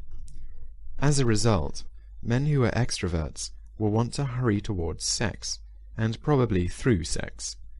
Introverts, on the other hand, will proceed more slowly, which would make them better lovers if it was not for the fact that they also get more anxious. Problems are likely when two lovers, or would-be lovers, have different personality styles. They may find it hard to adapt to each other's rhythms. So the classic mismatch is the get-your-clothes-off-in-a-hurry extrovert and the "I get so anxious, please don't rush" introvert.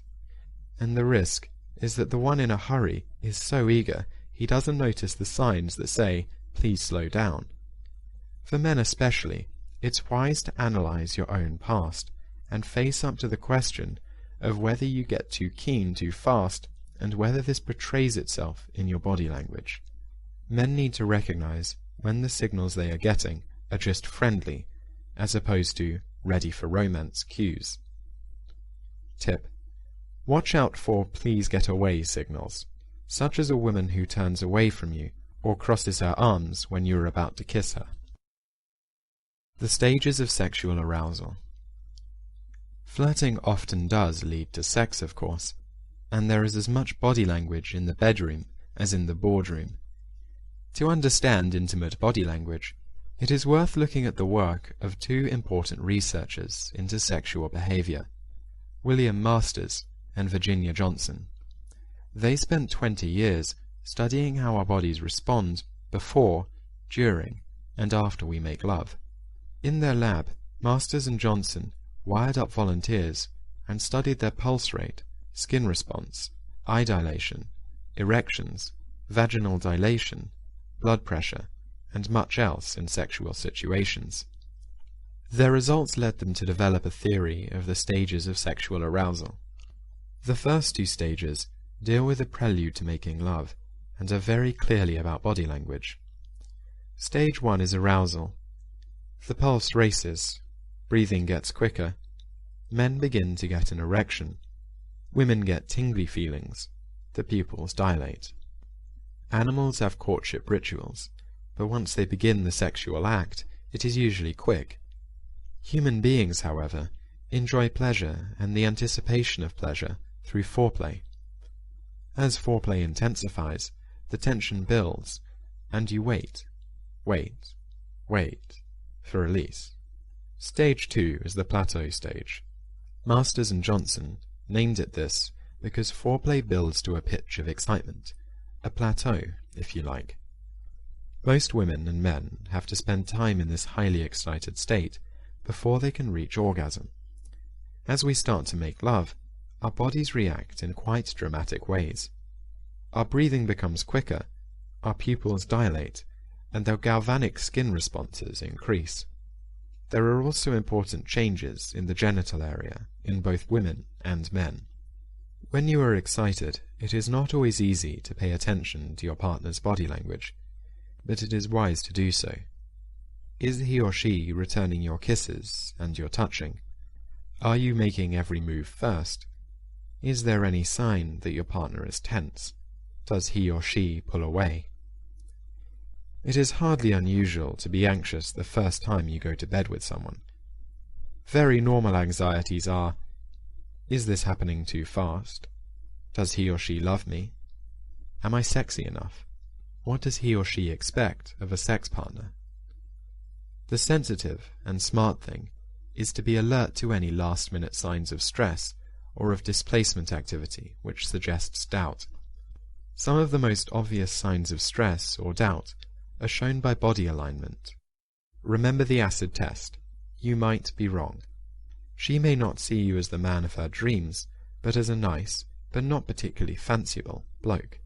Men need to be especially sensitive and not assume that they are going to score in the next 60 seconds. The robotic eye. I want to end this chapter on a technological note. Some of us seek, and see, love in very strange places. A lecturer at the Society for Literature and Science in Pittsburgh, USA, in November 1997, reported that a woman found herself involuntarily flattered when a robot she was working on followed her with its camera eyes as she crossed the room. The machine seemed to love her. Hurrah! I now want to turn to a very different issue: lying. To get in the mood, just think of how many words you can use for not telling the truth. Lying, fibbing, making it up, pretending, conning, deceiving, falsifying, fabricating, telling porkies. Is it any accident that there are so many words for this particular human activity? I think not.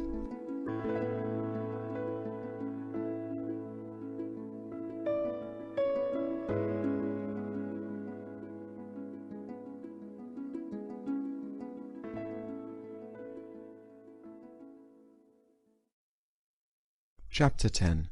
The Body Language of Lying. The philosopher Friedrich Nietzsche said lying was a condition of life. Understanding body language can help us spot when people are lying, and we can learn to be better at this than lie detectors. As you read this chapter, try to be honest about your motivation. In particular, face up to the following. Do you want to find out how to lie better? Or spot when people are lying to you? Or both? In this chapter, I will look at the psychology of lying and the 6 signs of lying. The psychology of lying. We may not like to face up to this truth, but we are a lying species. Bella DePaulo, 1994, of the University of Virginia, and her colleagues asked 147 people, aged between 18 and 71, to keep diaries of all the falsehoods they told in 1 week. Most people lied once or twice a day. A fifth admitted that, if they spent more than 10 minutes with someone else, they told a lie. During their week of "we hope, but we doubt" honest self-observation, the diary keepers deceived about 30% of those who they talked to.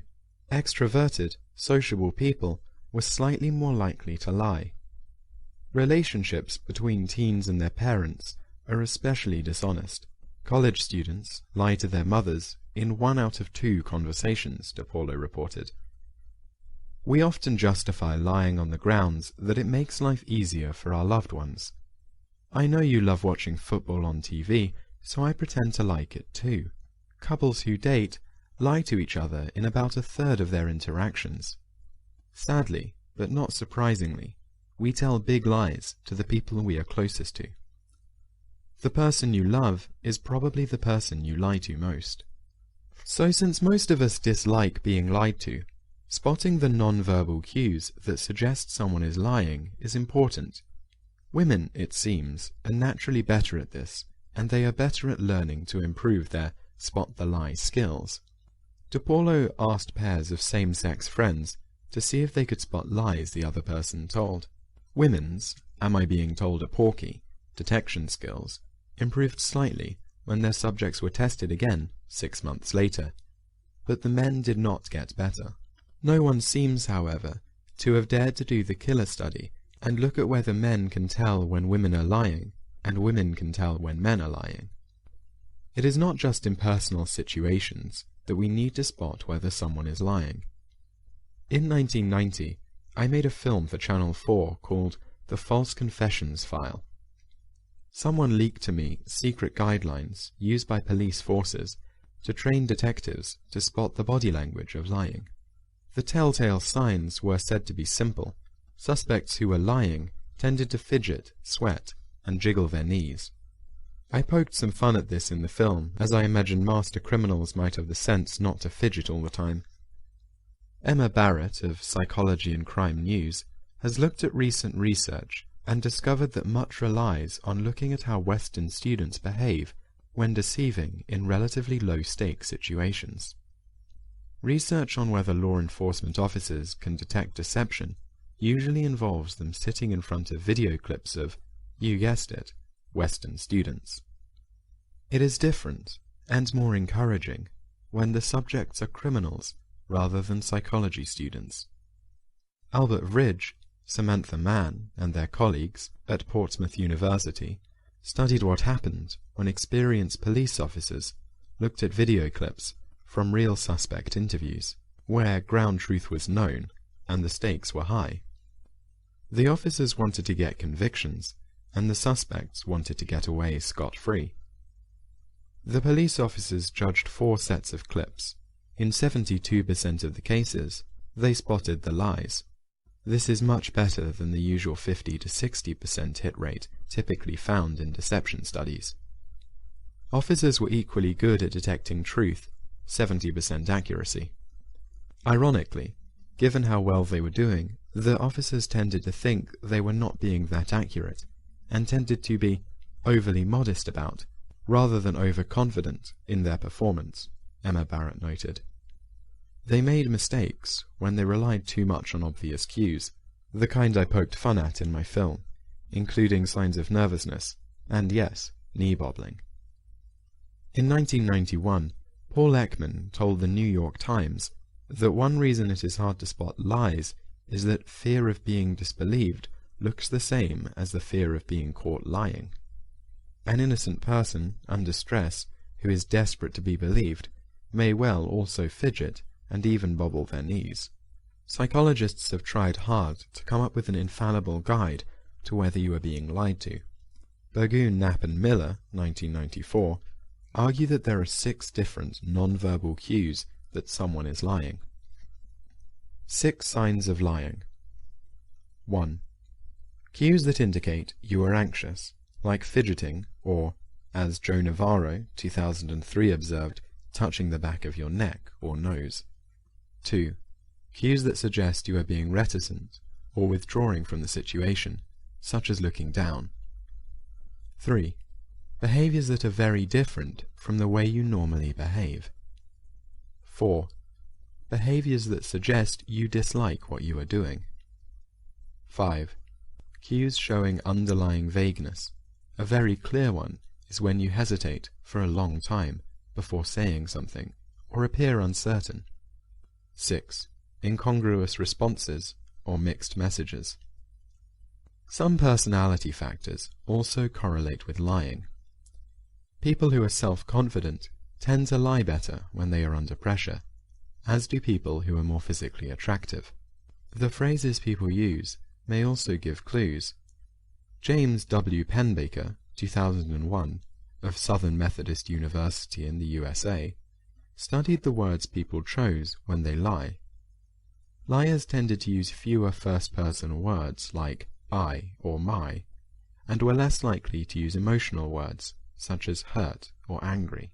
Cognitive words, like understood or realize, and so-called exclusive words, such as but or without, words that distinguish what is and what is not. So it is time to be honest with yourself about lying and body language. Exercise 10.1. Self-observation. The lying quiz. 1. I tell lies. A. Hardly ever. B. Only when I have no alternative. C. Quite often. D. Very often. 2. When I lie, I feel A. Guilty. B. Not too bothered. 3. If I think someone is lying to me, I watch carefully. A. To see if they are looking straight at me. B. To see if there are any changes in their voice. C. To see if they start to fidget. 4. If someone says they don't believe me, I tend to A. React guiltily. B. Tough it out by smiling at them. C.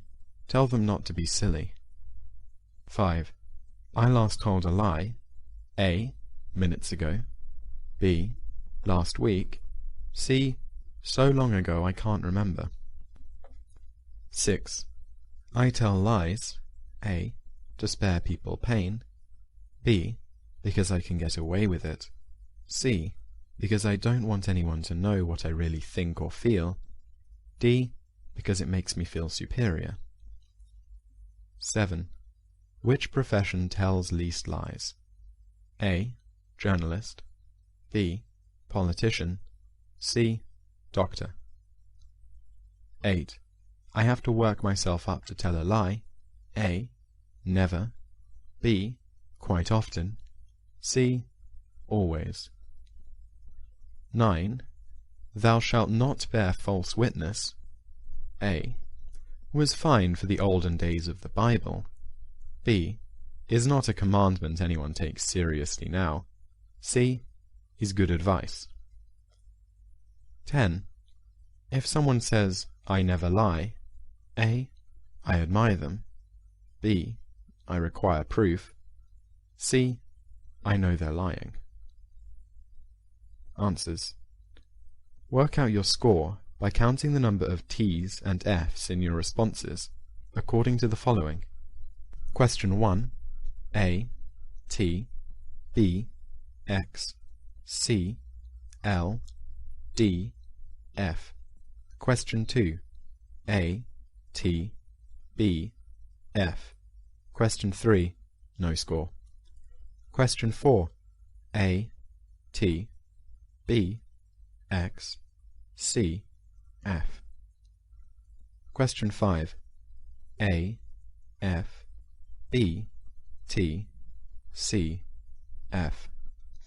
Question 6, A, X, B, F, C, F, D, F. Question 7, no score. Question 8, A, F, B, X, C, T. Question 9, A, F, B, F, C, T. Question 10, A, T, B, F, C, F. The more T's you score, the more you think telling the truth is a good idea. The more F's you score. The more F's, the more of a liar you are, and proud of it.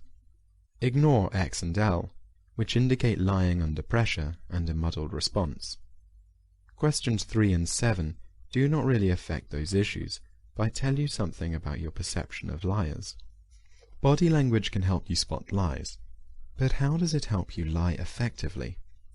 You need to become very aware of what you do when you tell lies. The best advice I can give is to avoid exhibiting any of the 6 signs of lying on page 133 when you are lying.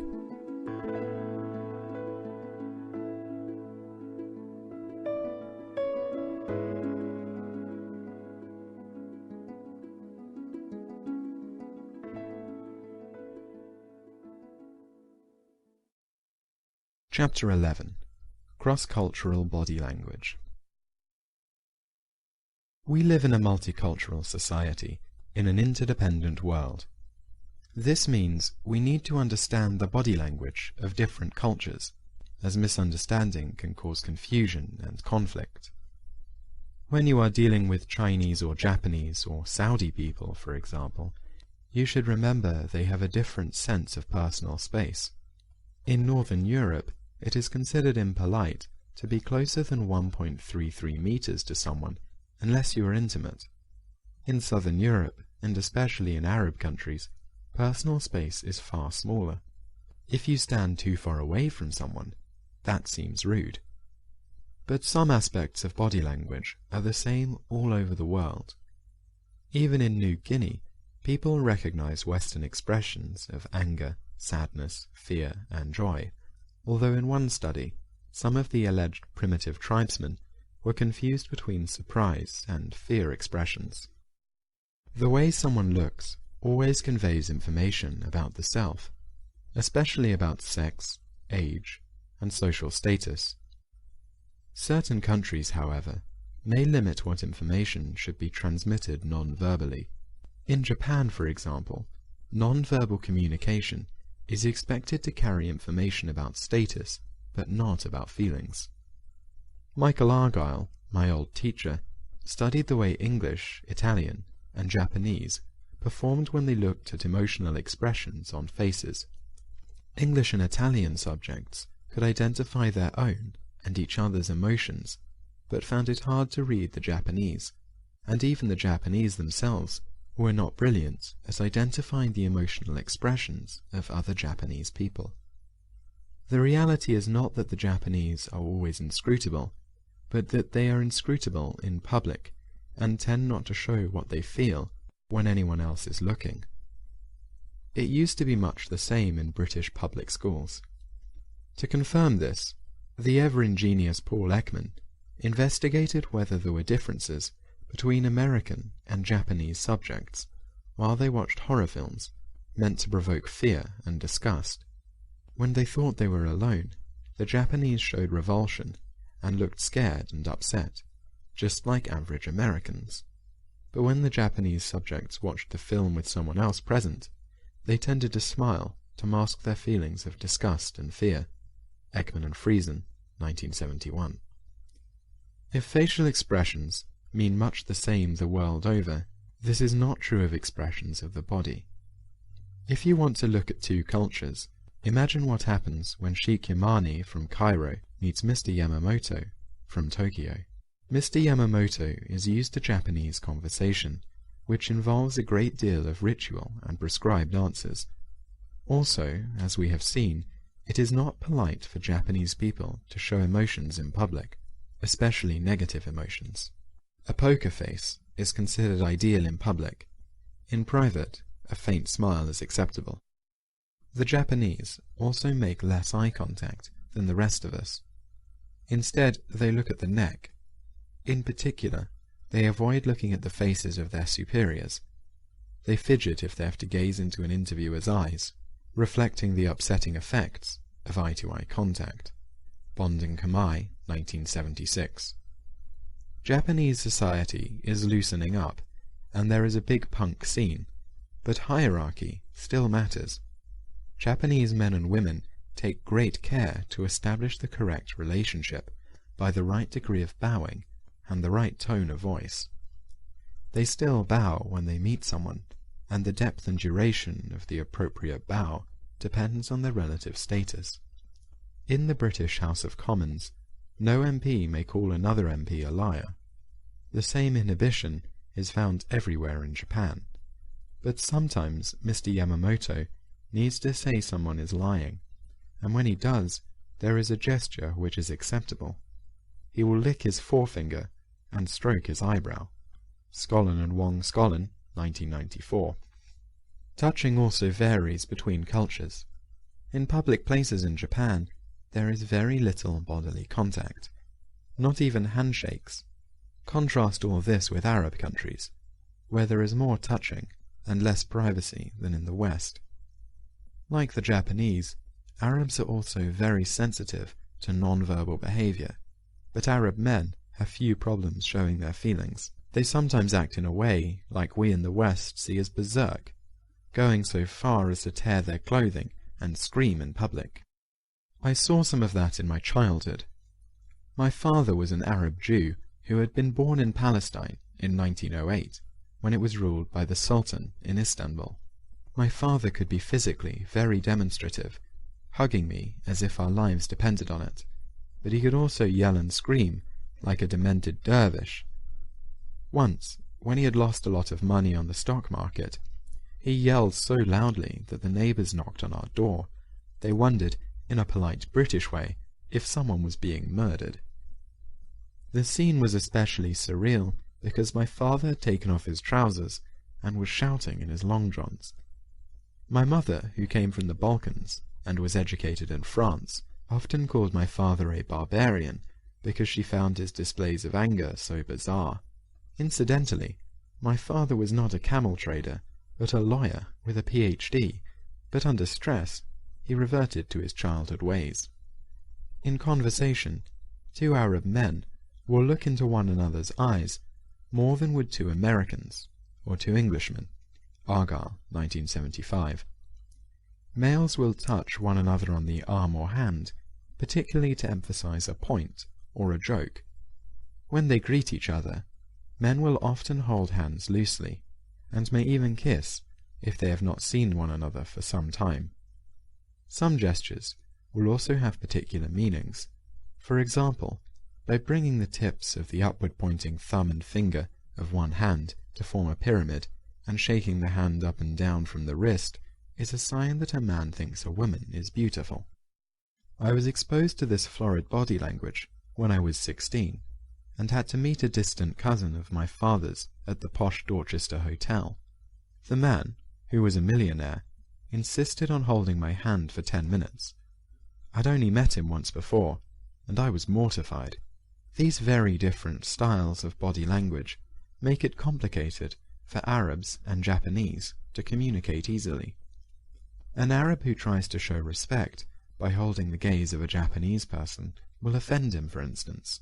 Sheikh Yamani will think it is acceptable to show how he feels, but Mr. Yamamoto will think a man who emotes so much is either insane or impolite. If you are going to do business abroad, it is wise to mug up on local customs in non-verbal communication. I have come across a number of gestures that I initially had no idea it was unwise to make. Do not go on holiday to Greece and extend your arms horizontally, palms down, towards someone else. This is an insult which says, "Go to hell" twice. Other palm-down gestures have specific cultural meanings, including the widespread hand wag for no, the Saudi hand slap showing contempt, and the Italian forearm thrust are used as a sexual insult. Italians also touch their ears to suggest a man is effeminate.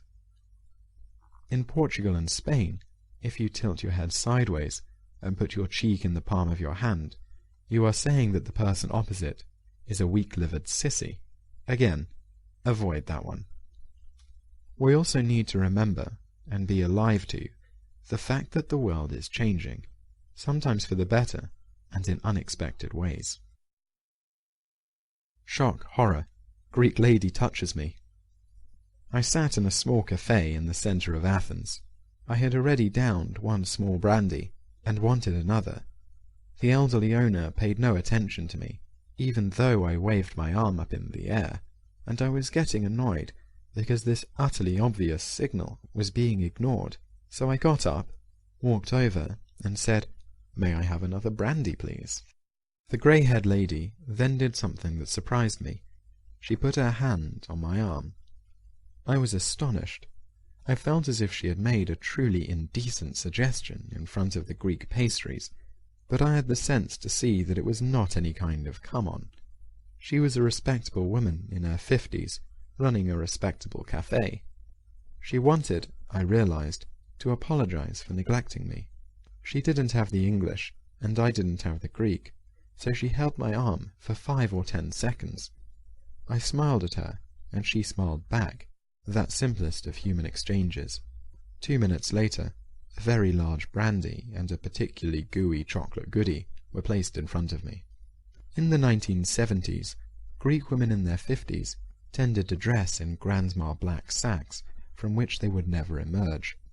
It would have been indecent for a respectable middle-aged Greek woman to touch a male stranger's flesh. I forgot to explain that I was sleeveless. The fact the lady touched my bare arm suggests some taboos are dying in some cultures. Body language is a constant and is constantly changing.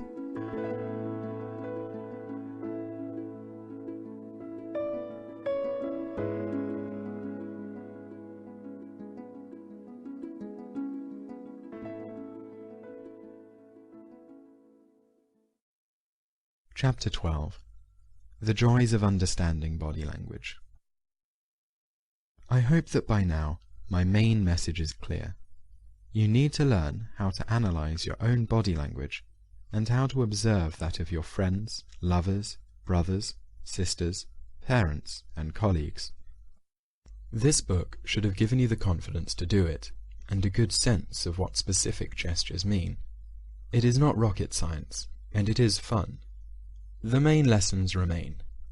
Pay attention, not just to what people say, but to every aspect of their behavior. Use your eyes wisely, i.e., practice looking out of the corner of your eyes. Remember not to indulge in too much wishful thinking. The fact that someone smiles at you and takes your arm does not mean they necessarily want to sleep with you. Analyze your own body language habits. Decide what aspects of your own body language may reveal things about yourself you don't want to reveal. Learn to control the body language messages you give out. Use your answers to tests to analyze your own body language strengths and weaknesses. Then you can start to change and to deal with your weaknesses. Learn to laugh at your body language habits. Being able to laugh at yourself shows you have true self-confidence. The self-confidence that goes with being an MLB, a maestro of body language. Enjoy the self-awareness and awareness of others that comes with it.